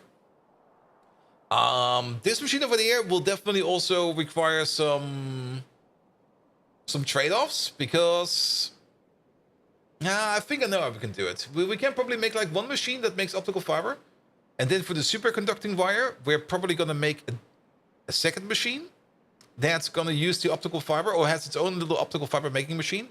And if this one backs up, then the optical fiber will just be exported or be routed around. So, yes. But let's start with this thing over there. And for this one over there, the glass cores we're just going to make. So we don't need to worry about those. But over here, we will need to figure out this ratio over there. And we're going to go with the natural 1:2 ratio. We're gonna think, or we're gonna expect that this thing over here has got a productivity bonus of 200%. Which means you're just gonna make cladding, and you're gonna make one cladding per second. 2 per second with prot 100, or 2 per 2 with prot 100, so 1 per 1. So you're gonna make one cladding per second, and you over there, you need one every 2 seconds. So this is just a 1:2 ratio. 1, 2. Could you not build that, please? 2 of these. There we go. That's fine. And then, of course, you over there. You're going to need glass cores, and you're going to need them over here at the rate of 1 per second with this over there. Now, the glass cores for here is where it's going to be a little bit different and difficult, because we're going to have a crafting speed of 4 static over here. It will not improve over time. That's going to be a bit of an issue. And we're just going to assume that the crafting time is going to be 4 seconds, because I don't really want to calculate it that accurately. So we're going to be making them over here at a rate of 0.5 per second. So these over here could go 1 to 1 of these.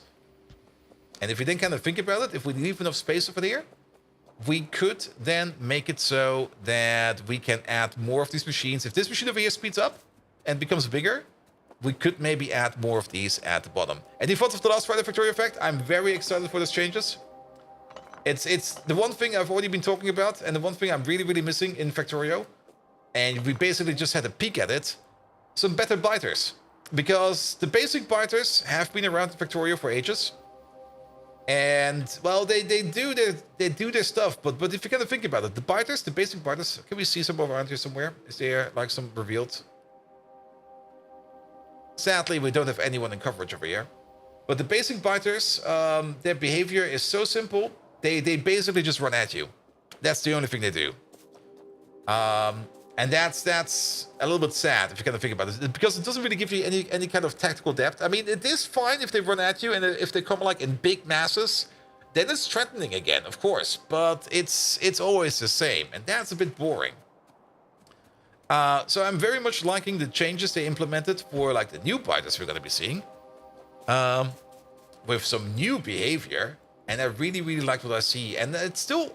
The question is still open. I mean, it was clear that on the green planet we will see like new biters, because it was already like teased at some point in time. But I'm still kind of curious to see if we get some other different biters on the other planets as well. Then again, they also did completely redo the pollution mechanic for that planet, so it seems we got like a per planet pollution mechanic.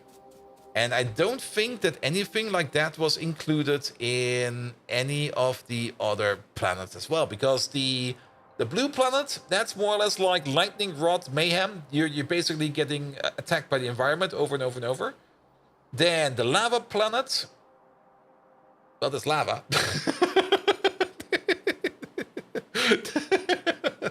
There's lava everywhere. Though that might not really be the issue.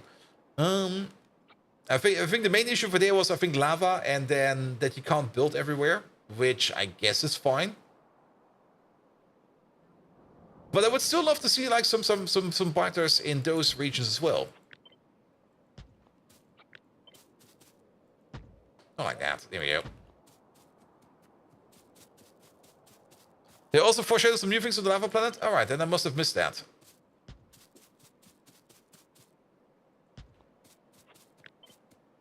You over there. And you over there. Do we need anything else with the cladding? No, it's just this. This, well, that's actually fine. We can just do this and then rotate you around and ta-da.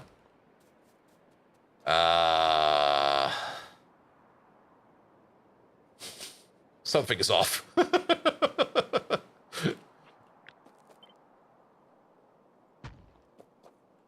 Nope. Here we go. That's much better. I'm guessing the preview art biter might be the one on the lightning planet. True. Oh. So maybe we see some more biters. I would love to see some more biters. And then, of course, I would love to see them maybe also accidentally, or maybe some kind of stupid mechanic where they will accidentally pop up on other planets, where you just go like, wait a minute. What are you doing over here? How did you get over there? That will be fun as well. But I'm not quite sure if that's actually going to be a thing. Alright, and then... 1, 2, 3, 4, 5. And actually, if you kind of think about it, this might seem a bit excessive, but if we do it like this... I mean, just copy paste it, then we don't need to count. If we already overbuilt this from the start, then we have room to grow. So this might be a bit too big at this moment in time. But if we want to want these, and at some point in time we upgrade the Mark II machines to Mark III machines, then we should be able to handle the difference in speed. Also keep in mind, we will probably, upgrading from Mark II machines to Mark III machines will probably keep the same ratio, but upgrading from Mark I speed modules to Mark II speed modules, that will most likely do things different. And also, if you kind of think about it, we do want these over here to also be beaconed. So I guess it's gonna be over here then. 1, 2, 3, 4, 5. There we go. A little bit oversized, but then it has room to grow, so it'll be fine. It'll be fine. And then we got 8 machines over here making cladded cores. So we're gonna be making these over here on a standard rate. 8 of these, 4 times per second, so 4 per second at the standard time. At a crafting speed of 5, it's gonna be 20 per second. And then if we do somehow manage to get to a prot mod bonus of 100%, then it will be 40 per second. This is gonna be fine. This is all we need. This is gonna be all we need. All right, move you around like this. Move you around like that. There we go.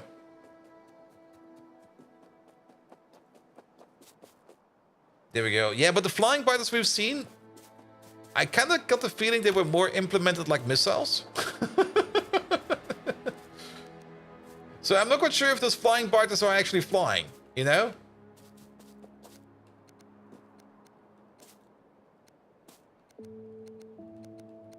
I'm rotating this way too much. There we go. There we go.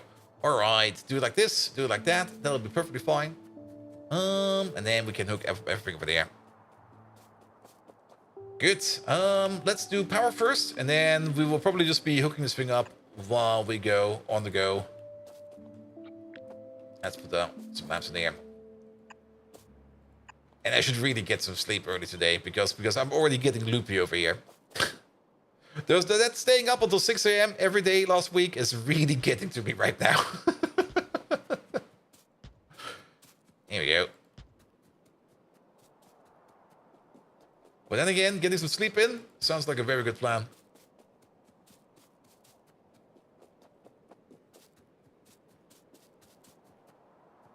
Yeah, and then you here. You there. Here we go.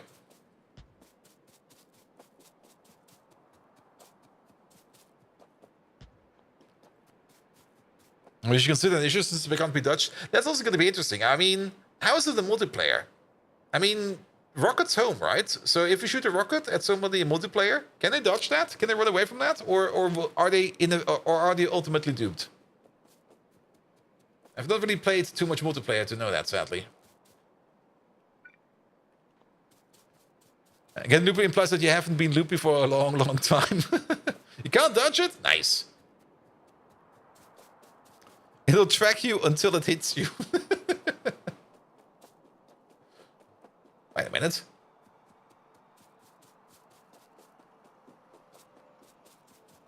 Laser personal defense might be able to shoot it down. Yeah, I don't think there's a mechanic for that.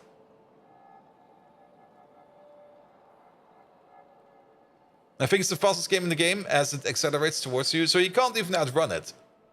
So it will just go faster and faster and faster until it hits you. You can drive away on the train and get hit on the other side of the map. Nice.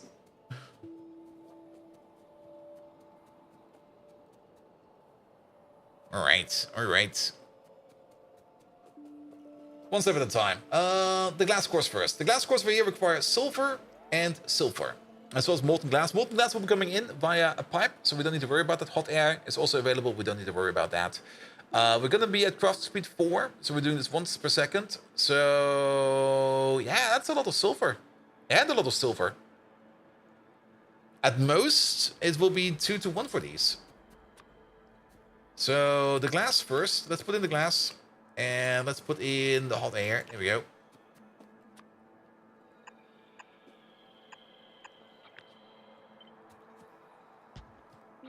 Here we go.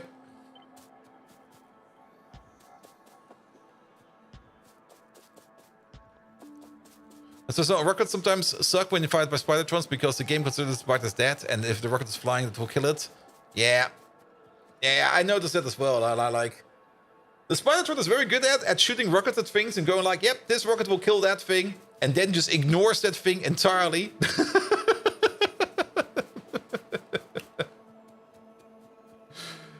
But isn't it the same with artillery as well? I mean, if the artillery shoots at the target, it goes like, yeah, I killed that thing. I don't need to shoot at it again. Here you go. As for the fuel, well, this... We don't need to use the fuel, the pump truck for this one. We can just do it like this. That'll be fine. Alright. Alright.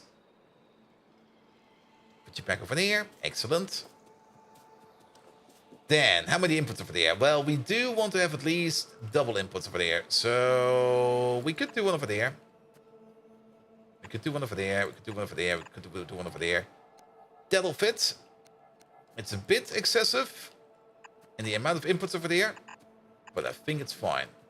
We could technically also go half and half belts, but like I said, it's going to be like 4 per second over here, 8 per second in total. We're pushing in at a rate of 30 per second. Yeah, but I think it will be fine. I think it will be fine.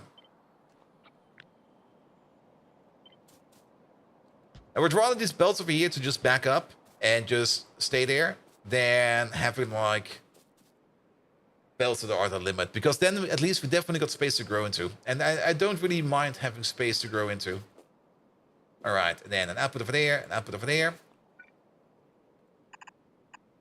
As for these outputs, we could think about balancing them, but if you kind of think about it, it makes no sense to balance them. That's just an extra operation we don't really need, because it just goes in like this. Here we go.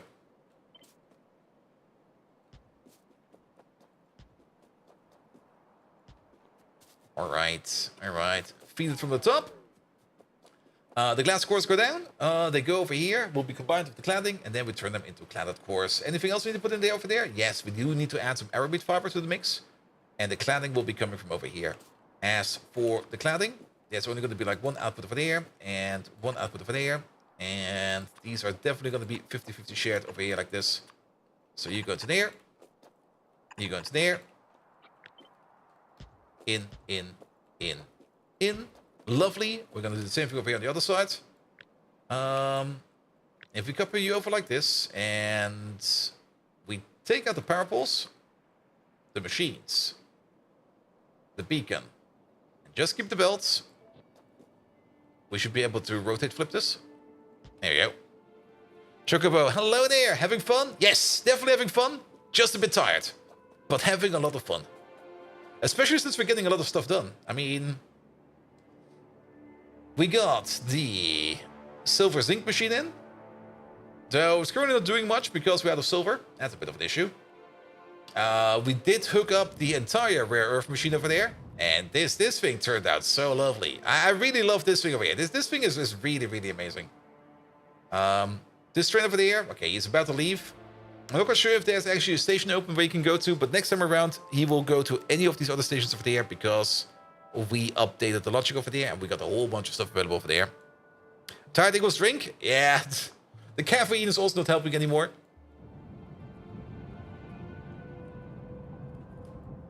But that is fine. That is fine. Alright, even the iron ore is being picked up. That is great. Antichromite sand is not being picked up yet. Well, maybe soon. And tiredness is mostly missing hydration at first. I'm pretty sure it's me not sleeping enough these last couple of days.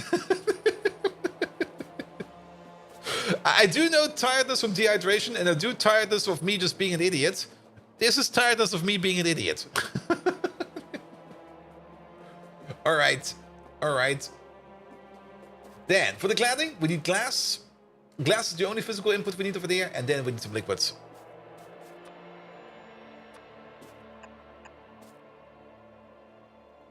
Sleepy, just drink it off. Yeah, I mean, if you're like really, really sleepy, just drink like a gallon of water, and then you will not be sleepy anymore. And if you do fall asleep, well, you get an automatic wake-up alarm installed. Trust me, it will work every time.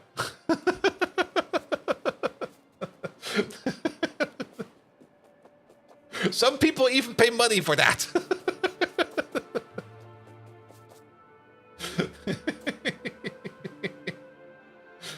Alright, we need some glass over here. We're running at a crafting speed of 5 over here. So we need 25 glass every 2 seconds. That's 12.5 glass per second, or 25 over here. That's a lot of glass. You get your own direct inserter. Well, not really inserter, but... There you go, on this corner. Copy over. On that corner. There we go, that's where the glass will go. And then we still need the arrowroot fiber. The arrowroot fiber was required in this place over there. I guess we can put it over here. Though the arrowroot fiber will be... Where will the arrowroot fiber be coming from? It doesn't really matter. We're going to hook this up. And then we're going to figure out the rest while we go. I guess... Well, we could place it over here. Sure, why not? And then get the connections in over there somehow.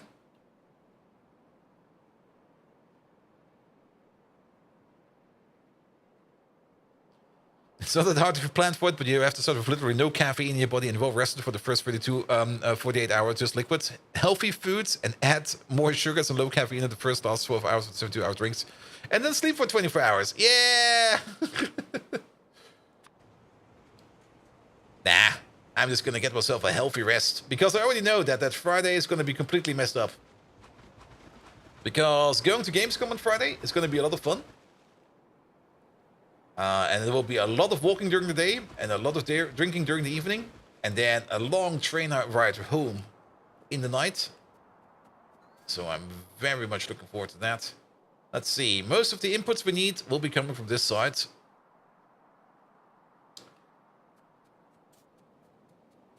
Can we build some more train stations over here? I mean, we could. We could build some train stations over there. Sure. And then the big input over there is going to be where the sulfur and the silver is going to be. So let's build you over there. There you go. Just slam red pills if you don't care about living long. Yeah, don't do that. I mean, having an energy drink...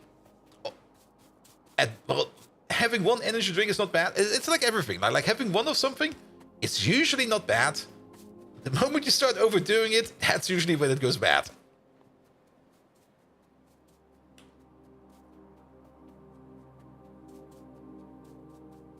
There we go. There we go. Alright, that is that? That is a beacon. That's just a random beacon over here. I guess to fire up these boys over there. Sure.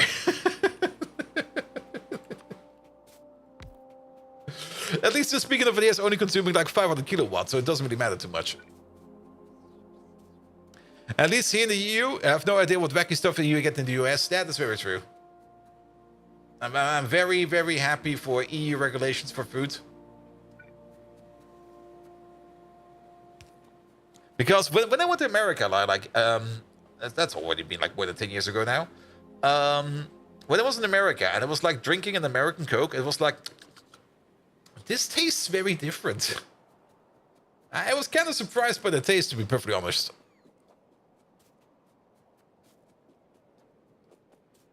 Here we go. Here we go. Alright, so we need silver and we need sulfur. Sure, we can make some train stations over here. Why not? But then again, it could maybe also be the places where I bought this colas, because I usually bought the cola when it was like on the go. And it's very surprising to see how many street vendors you find in New York. Where you just go like, hey, there's a street vendor over there. I would like a Coke, please. Here you go, sir. All right, thank you. And they were like everywhere. Then again, we were also mostly in the tourist spots. But then again, the entirety of New York is basically one ginormous tourist spot.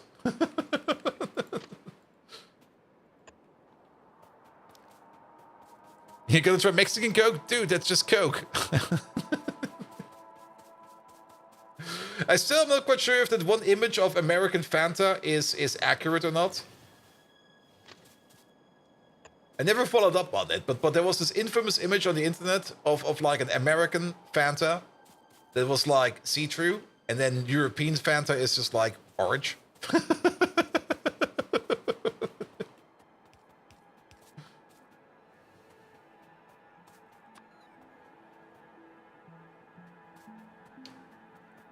There you go. These.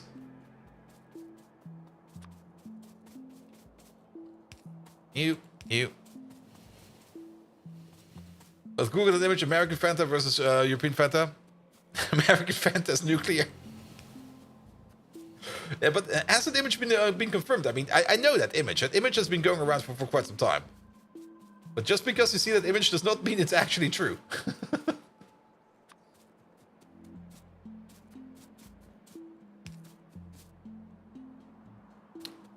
Thank you. Also, American bread is a cake. But it doesn't exist. It's a lie. Come on, man.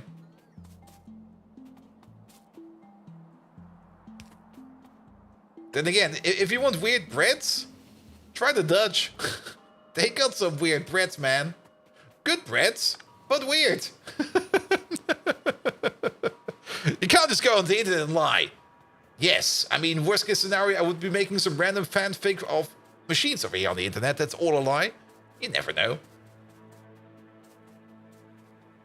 Like the good old Krentenbol. Who came up with that, man? I mean, don't get me wrong, Krentenbol are amazing. But still, like, here, have a Krentenbol. What now? Why does this exist?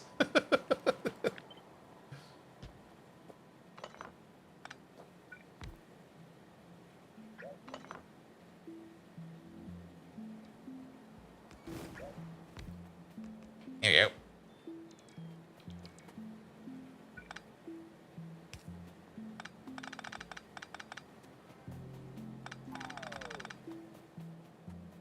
What is it? It's like this. What is it? It's this very softish bread, which is more or less. How to describe it correctly?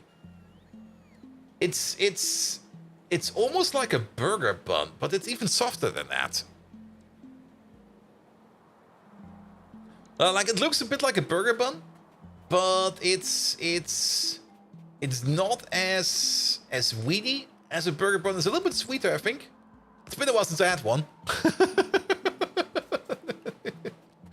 Maybe I can find a picture of it. Krentenbol. There you go. Here we go. Oh yeah, it comes with raisins as well.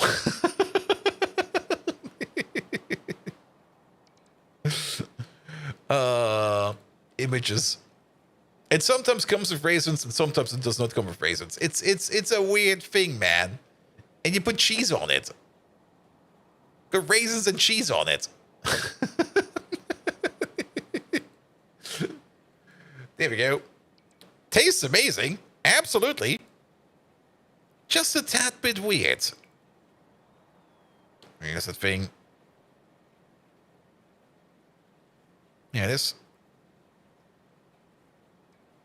Dutch bread. With cheese. And you put butter on it as well. So you have like this fluffy, sweet-ish raisin bread with butter on it and cheese. It's not really a Rosinenbrötchen. Rosinenbrötchen, you have those in Germany. They're different. So it's amazing. It's fucking amazing. I could eat it every day. It's probably also the reason why I sometimes just take a croissant and just stick like cheese in it and go like cheese croissant. Smash it in the microwave for 2 minutes and I'll try it. That could work.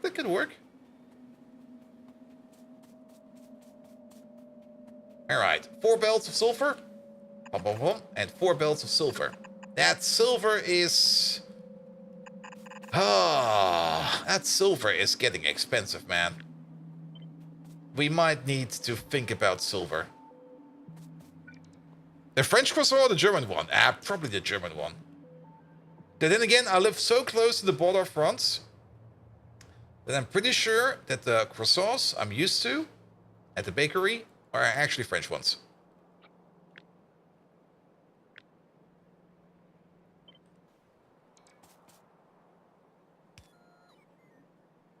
Not really. Wrong side of France. Damn. Alright, let's take this again. Couple pieces over, but this time without the train track, please.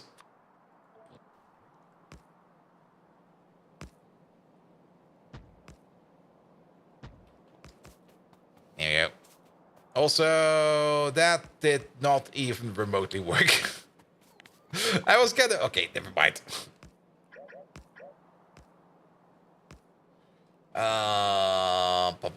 Let's just copy paste over like the top part like this. There we go. That'll be fine.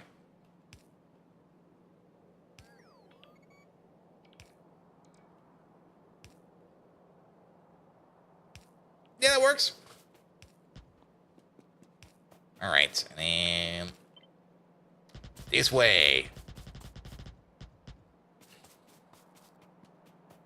I mean, Dutch bread still looks like bread. It is still bread. But most of Dutch breads are usually like soft breads. Like I think every bread in Dutch land that I've seen is always like a soft bread. Like here in Germany, you usually get those hard breads, like those really hard ones, which are also great. Just a bit hard. And then in the Netherlands, it's mostly just like, here, have a soft bread. And you're like, soft bread. Krustenbrot, yes.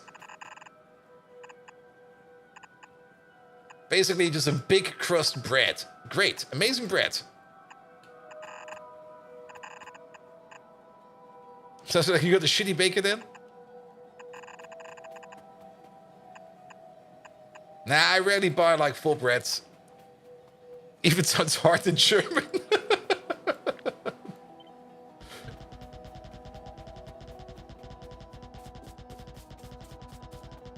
Ah.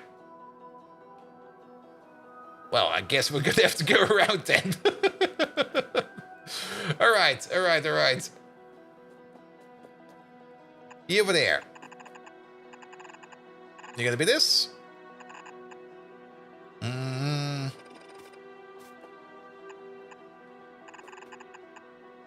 How do we do this? Because you kind of want to be this. If we start doing this over here, though, we will run into all of the issues. Can we do this better?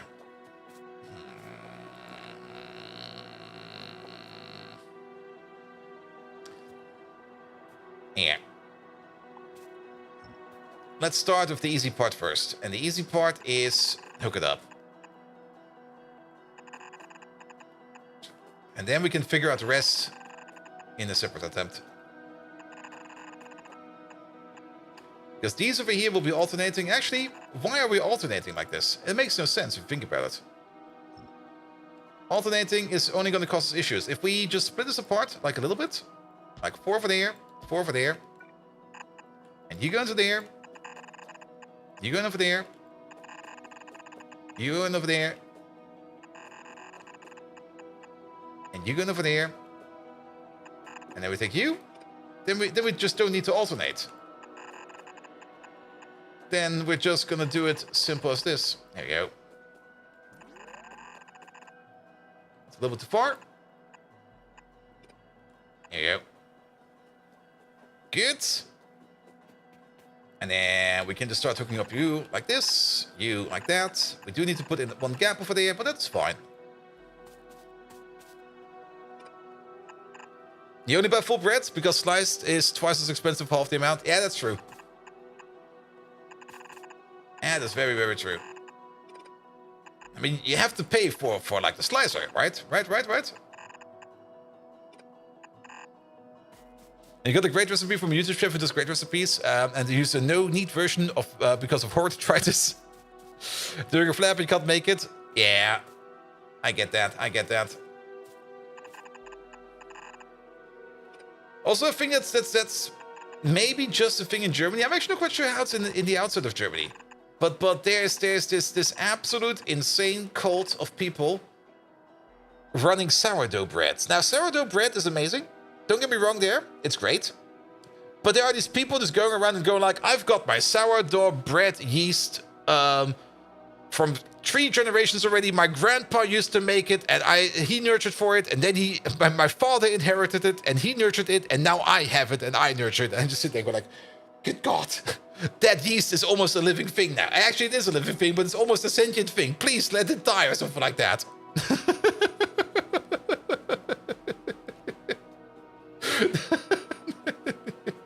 And the worst part is, my friends are starting to do it as well. And I'm just sitting there, dudes, please. Could we maybe not talk about sourdough bread? It's like, what the hell? My great-great-great-grandmother made it from a toe fungus. Most likely. There are kitchens which have an oil hot pot since tens of years. Yeah, I mean, the oil itself technically doesn't go bad. I mean, you can filter it, you can clean it, and you can keep reusing the same oil over and over and over again. But connect and talk about it, you'll leave.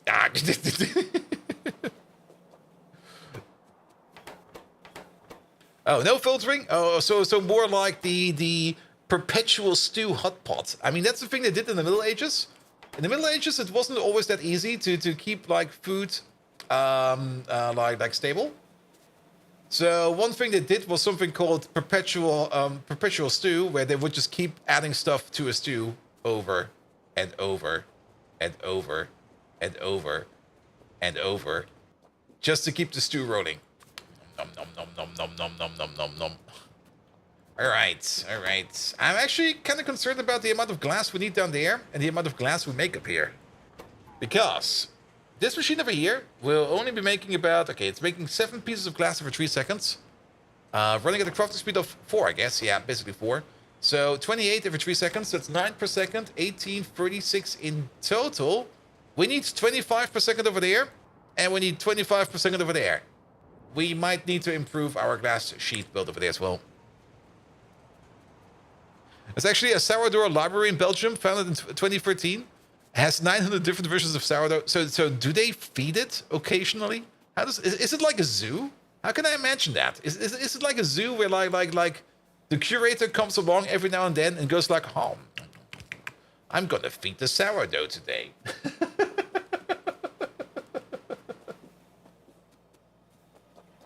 Why do people like talking about watered down food when you're paying attention? Oh, they're in cold storage? That's kind of boring. Come on. Turn it into a museum or something like that. Turn it into a sourdough zoo. Put them like on the table or something.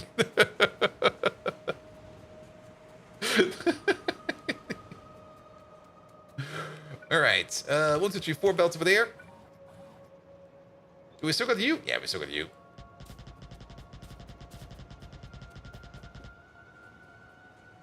There you go. That's a lot of red belts for glass. Now, we will most likely need to improve our overall glass production. That's not much of an issue. That is something we can set up. I mean, having only 4 glass smelters over there seems like a bit ludicrous. And actually, this entire glass smelt over there, it feels a bit chaotic, but I guess it will be fine. But we probably want to, well, I guess the whole reason why it's still so chaotic over here is mostly because there are still better quartz recipes out there. And actually, are we running the best quartz recipe right now? I think we are. Yeah, we're running the one with the cubes. And there is still better quartz recipe. That was not the one we were looking for. There is still better quartz recipes out there. There's still 2 better quartz recipes out there. One where we take the cubes and we turn them into high-grade quartz pulp, and then we combine that with some fuel rods or some sodium carbonate. At some point in time, I kind of said that this recipe is ludicrous because it requires fuel rods. At this moment in time, we're making so many fuel rods, I don't care no more. But this over here will increase our molten glass production one more time. And then we got the high-grade quartz pulp over there, which we then turn into high-grade quartz cubes. And then we smelt those down. How does that differ over here? This one over here takes in the high-grade quartz. Okay, we take 100 high-grade quartz pulp over there. We turn that into 1,800 molten glass. And over here, we take... How much? Excuse me? Did I miss something? Oh, I did miss something. Okay. Yeah, this turns 100 into 1.8k. And over here, we turn 100 into 4 cubes. And then 4 cubes we turn into 2.6k. All right. So it's only a slight upgrade. But just add some leaf and peroxide on top, sprinkle it on top, and we get even more out of our glass. Also add some syngas for good measure. There we go. There's over 900 strains of wild yeast and lactic acid bacteria recorded. Only 87 sourdoughs within the 12...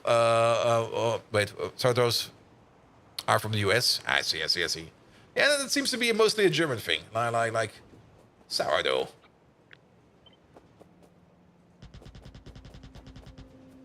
Alright, can we... Yeah, let's just move you around. Pick up these 2 real quick. There we go. Don't do it like that, please. And then before we hit this thing over there, we're just going to go to the left. There we go.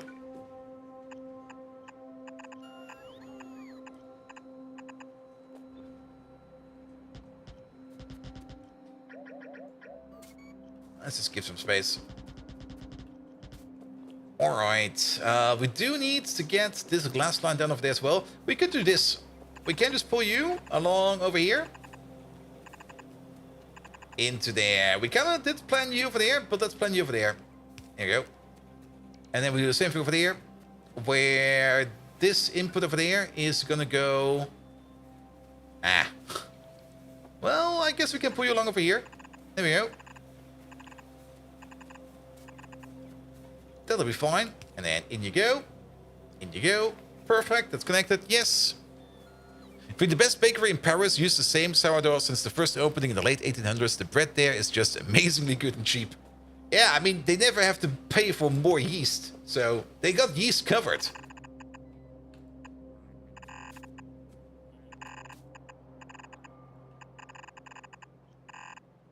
Here we go. Alright, so that's going to be the glass over there. That is you entirely connected for that. We do need some more liquids over there. We do need nitrobenzene over there. And we do need niobium complex over here. Is that nitrobenzene? What is this again? Nitrobenzene, it is. Alright, alright. I think we do not have either of those around over here yet. We still got some space over here on this train station block. So, sure, why not? We probably also do need to landfill like a little bit over here in this corner. Let's hope we have enough landfill with us to just do... I think that's enough. So, we're gonna need a liquid requester. Here you go. Put you over there. This one over there is gonna be for the nitrobenzene. And then, okay, we need a little bit more landfill. Okay, we got loads of landfill. There we go.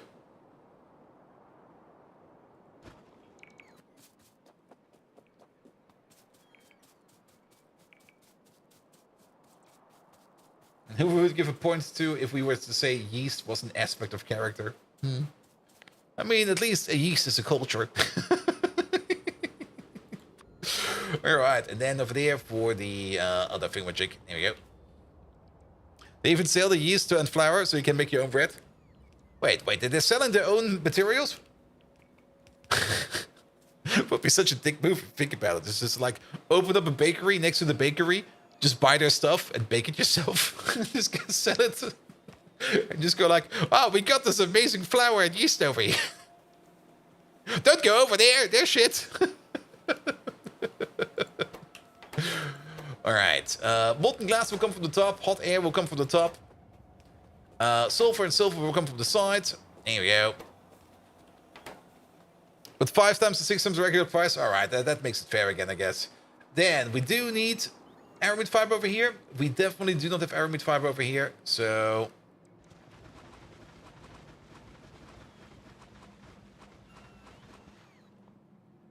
I got 9 left. Perfect. 1 for aramid fiber, and then we got all the things that we need over there.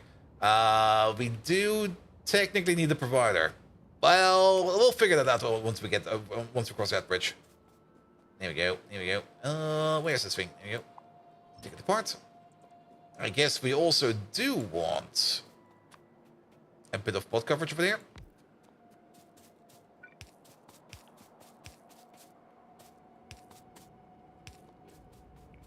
There we go. That covers that part. Then we also need some pot coverage at the end. That should cover you. You're still missing power because we're missing you. Here we go. Alright, there's still some of these going the wrong way.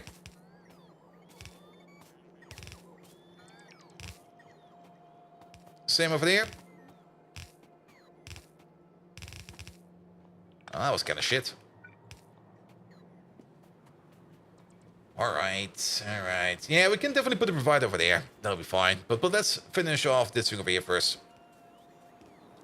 Alright, alright. Then, what else do we need? The glass should be coming in sooner or later. It's already coming in over there. Do we got coverage over there? We do got perfect coverage. So bots will be coming over with stuff sooner or later.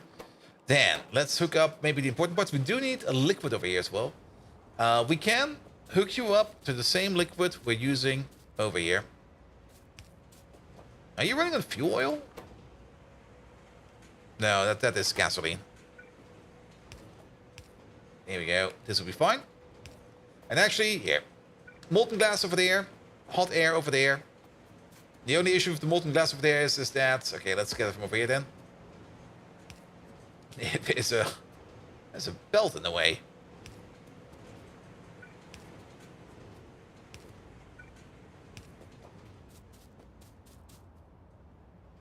There we go. Let's pull you all the way down. Let's pull you all the way down. And then hot air. Let's put you over here. And let's pull you all the way down. And then we have everything available over here. I'm a little bit surprised that the molten glass over there is empty. We're not empty. Oh, but it's hooked up over there with... Oh, I remember what I did over there. Yeah, the entire logic setup over here needs a bit of a rework. All of these are power gated, technically. And because all of them are power gated, not everybody is getting like molten glass all the time. Because technically these machines cannot be power gated.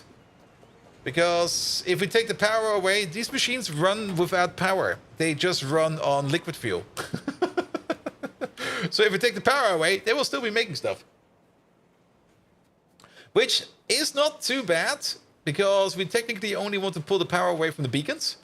So if you kind of think about it, maybe we just disconnect the pump condition and it'll be fine. But you over there, you're gonna be gasoline. And then gasoline on the other side.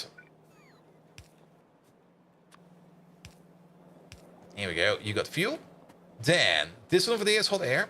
Hot air is over here and over there. There we go. You over there, you over there, and you over there. Then we move you up. Good. Hot air's in. And then molten glass.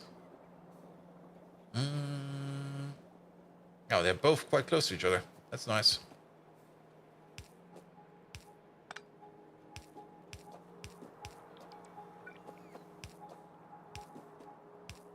There we go. That would be the molten glass. Good. That at least allows us to make us the glass cores. There's still quite a bit of stuff missing over here. Oh, like a tremendous amount of stuff missing. Did we? No, it's fine.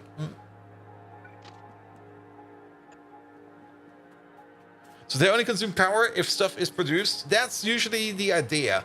That's probably also why I put like a signal on the pump, so I can turn them off in case like we don't need them to be running. But if you kind of think about it, it technically doesn't really matter if they're running while they are not getting beacon powered, because they will just be running slower, and they should not be consuming up too many resources. But yeah, we will probably have to work on that a little bit. But that is definitely an admin task.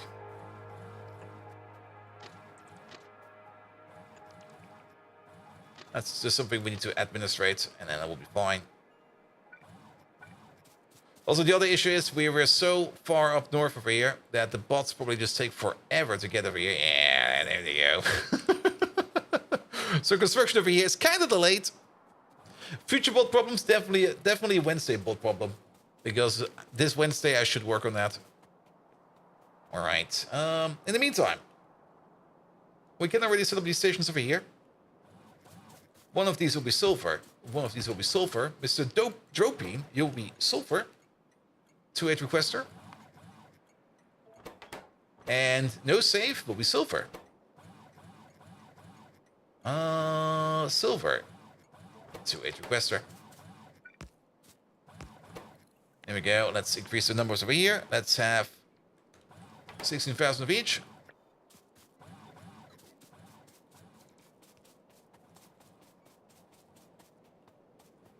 There we go. I should be paying attention more. Alright, alright. And then that will all be coming in. While we are already making train stations over there, we can also set up these two over here real quick. You over there. Victor Bonderik, you're gonna be the nitrobenzene 2-8 requester. And Lord the Daemon, you are going to be the niobium complex. I guess we never made the requester for this. I guess not. Niobium complex. That's the thing that we are making in the new niobium machine, which is sitting over there. It's currently off. Niobium is also one of those things that can be fully prot modded, which I hope I took into consideration over here. If not, I do already know that this machine over here is making like all the niobium that we need.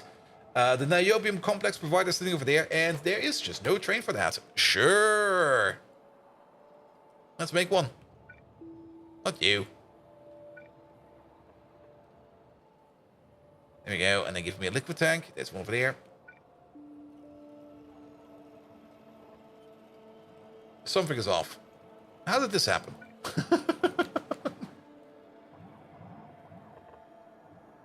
There you go. Alright, we'll be coming in soon. Then we can run the complex over there as well, and then this over there will be the output. Actually, this over there is another request for the aramid fiber. Wait a minute. Aramid. Mark Craig, you're gonna be aramid. There you go. 2-8 requester. This still needs to be hooked up, but for the aramid, we're gonna need, at the crafting speed of 5, we're gonna need 2.5 aramid fiber per second per machine. We got 8 of them, so that's gonna be 20. We're gonna go with 2 belts. 2 belts might seem a bit excessive, but 2 belts gives us enough space to grow. And then just 1 belt to the left, 1 belt to the right. Bish bosh bish, Bob's your uncle. Can we?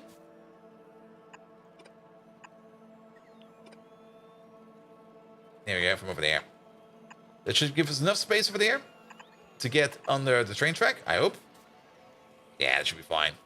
And to get all the way over there. And then the aramid fiber is what we need over there for you. For that, we still need an input, which we're still missing. So, how about one over there, and one over there. Here we go. And then we also still need to think about the output over there.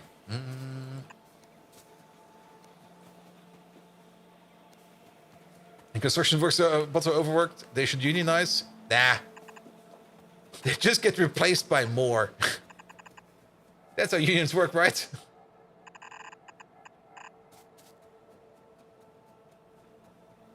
Here you go.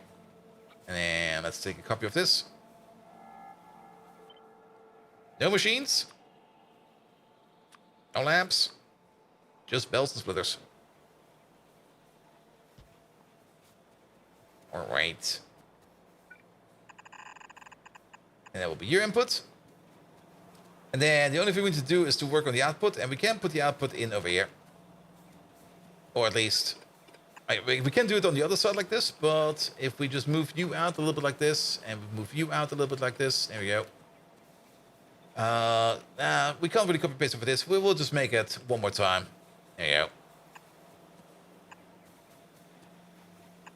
Copy pasting this one over will be a bit more of an hassle, but that'll be fine. You. And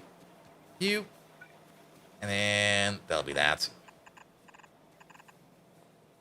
Alright. And we should be able to copy paste over this entire thing. If we do it a little bit smart. So, no machines. Wait, we do need those. No pipes, no lamps. Just this. Now, your pipe is in the way. Where? Oh, down there. That'll be fine. There you go. The right belt is nuked at the bottom.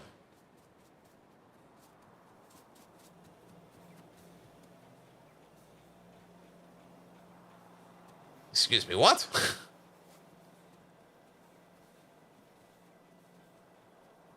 Can't underground too long? Which right belt?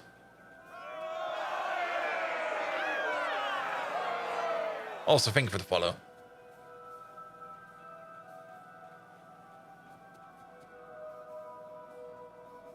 He's all fine. The middle one? Which middle one?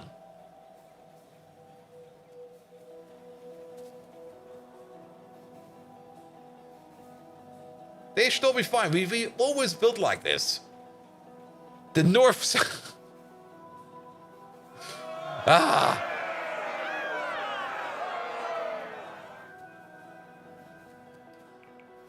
I mean, this one is fine. That one is fine. The one that does not connect. They all connect.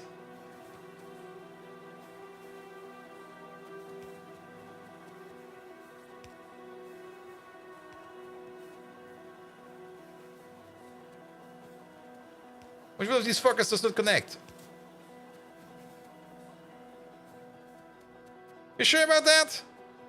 I mean, we're probably gonna see it once the machine springs into action. Then we're immediately gonna see which one is not gonna be connecting.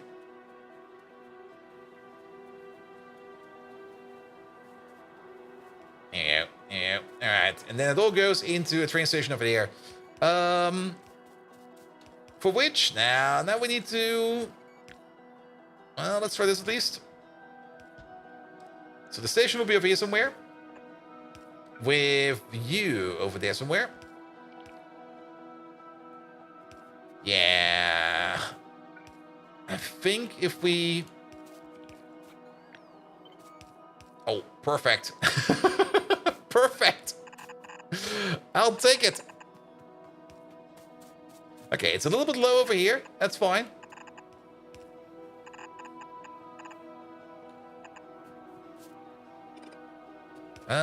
Wait a minute. Wait a minute.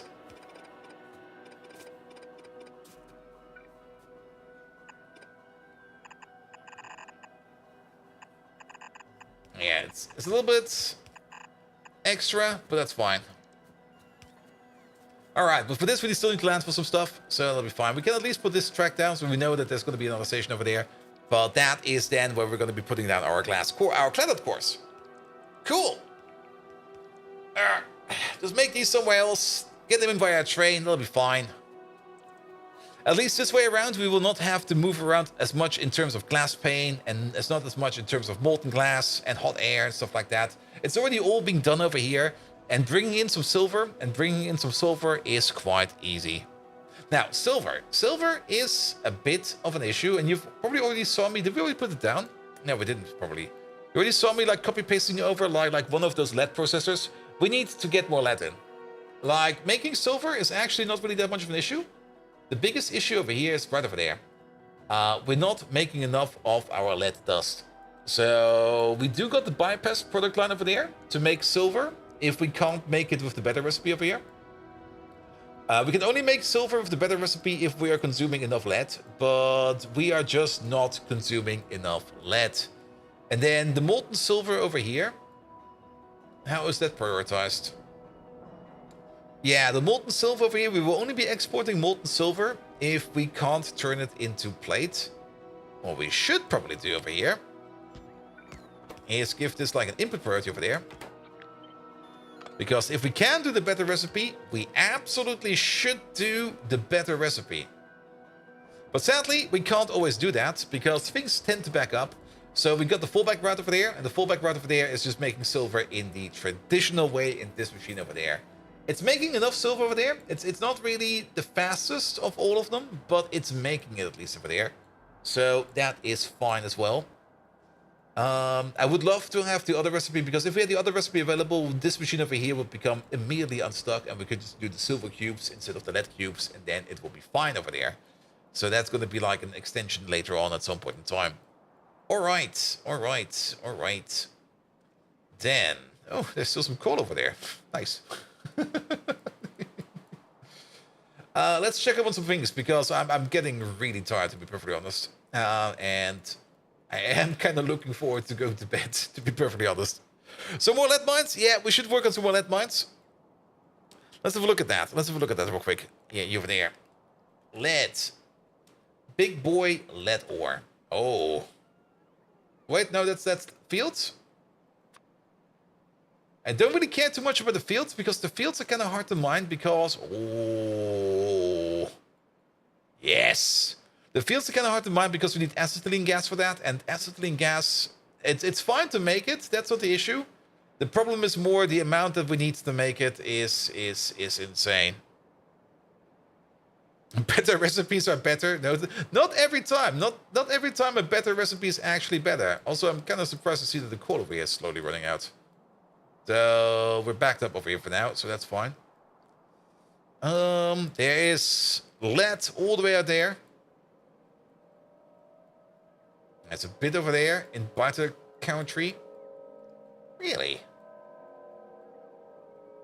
Well, there's expansion down here, and the only lead we have... Oh, wait, never mind. I missed this one over there. Alright, there's a good amount over there. Though it's only like 1, 2, 3, 4, 5, 6, 7, 8 of them. We are, of course, limited by the amount we can extract from the building itself. Now, we can increase that with speed modules. That's definitely something we can do. That's definitely something we will do. But I would love to have, like, some more. Of course, we got these three in the middle. We should get those as well, ASAP. But then the next big lead outpost is going to be, well, I guess this one. And then all the way over there. This one is, funnily enough, there's like no biters over there because I already blew them up. Is zoot to lead still a thing? Or lead-rich biomass? That's the other thing we could do, of course. Maybe just make like a lead-rich biomass thing or a zoot machine. A zoot to lead is definitely a thing. I'm not quite sure what we're currently doing with our zoot. It's going somewhere. It's definitely being consumed. But zoot to lead, I think, is a 1-to-1, if not a 1-to-1.2 or a 10-to-8. Which is also very, very, very good. Ah, there's also this one over there. Well, that's like on the border of a lake. We can mine this, but then we need to explore whatever is over there because we will probably piss off whoever is on the other side of the lake. It's like, what are you guys doing over there? Mining lead? All right. And then, of course, we do have, like, the lead fields are everywhere. Like, there's so much lead on the floor. Absolutely everywhere. We could mine those up as well. But like I said, we need acetylene gas for that. And you can see this thing over here. This thing over here has been sitting around. Okay, it's also broken. No, it's not broken. That is just external. This thing has been sitting around just waiting on acetylene gas over and over and over and over and over. And it's just not getting it. Because this guy is probably prioritizing other places first. Or we're just straight up not making it. Which is also a thing. Are we making acetylene gas over here? No, that is a requester, right? That is a requester. We need it over here for the lead mine. There we go. All right. But you know what? I think I'm good for today. Definitely better than having like a bit of a slower, so a little bit sleepy stream on a Monday than just not having a stream at all on Monday. So we got some stuff done. That's the important part. We got a whole bunch. Actually, we got a whole bunch of stuff done. I was actually kind of surprised how much we got done today. Good. But let's try to get the blue chips out of the door ASAP, because once we've got blue chips in, we can start seriously thinking about getting some really, really good improvements in. And once we get those improvements in, things will be even better. All right. Time to call it a day. That's good.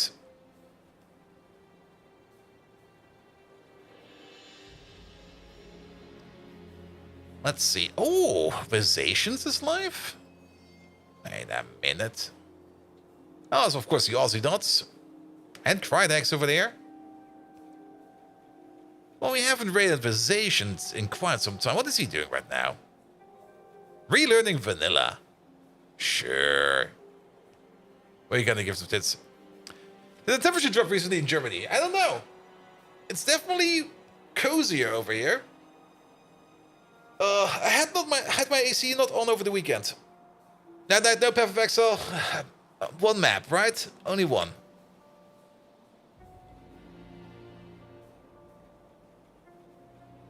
There you go. Nah, I'm good for tonight. I mean, you can only stream as much as you can. Also, I should probably get a little bit more into discipline mode. Because if I don't start getting back into discipline mode, it will be bad once I start my new job. And that is only like 2.5 months away, so I should definitely start focusing it down at least a little bit. Then again, it's also summer, so being a little bit more relaxed is also fine. But however it may be. Nevertheless, Spectre, thank you so much for the Prime sub.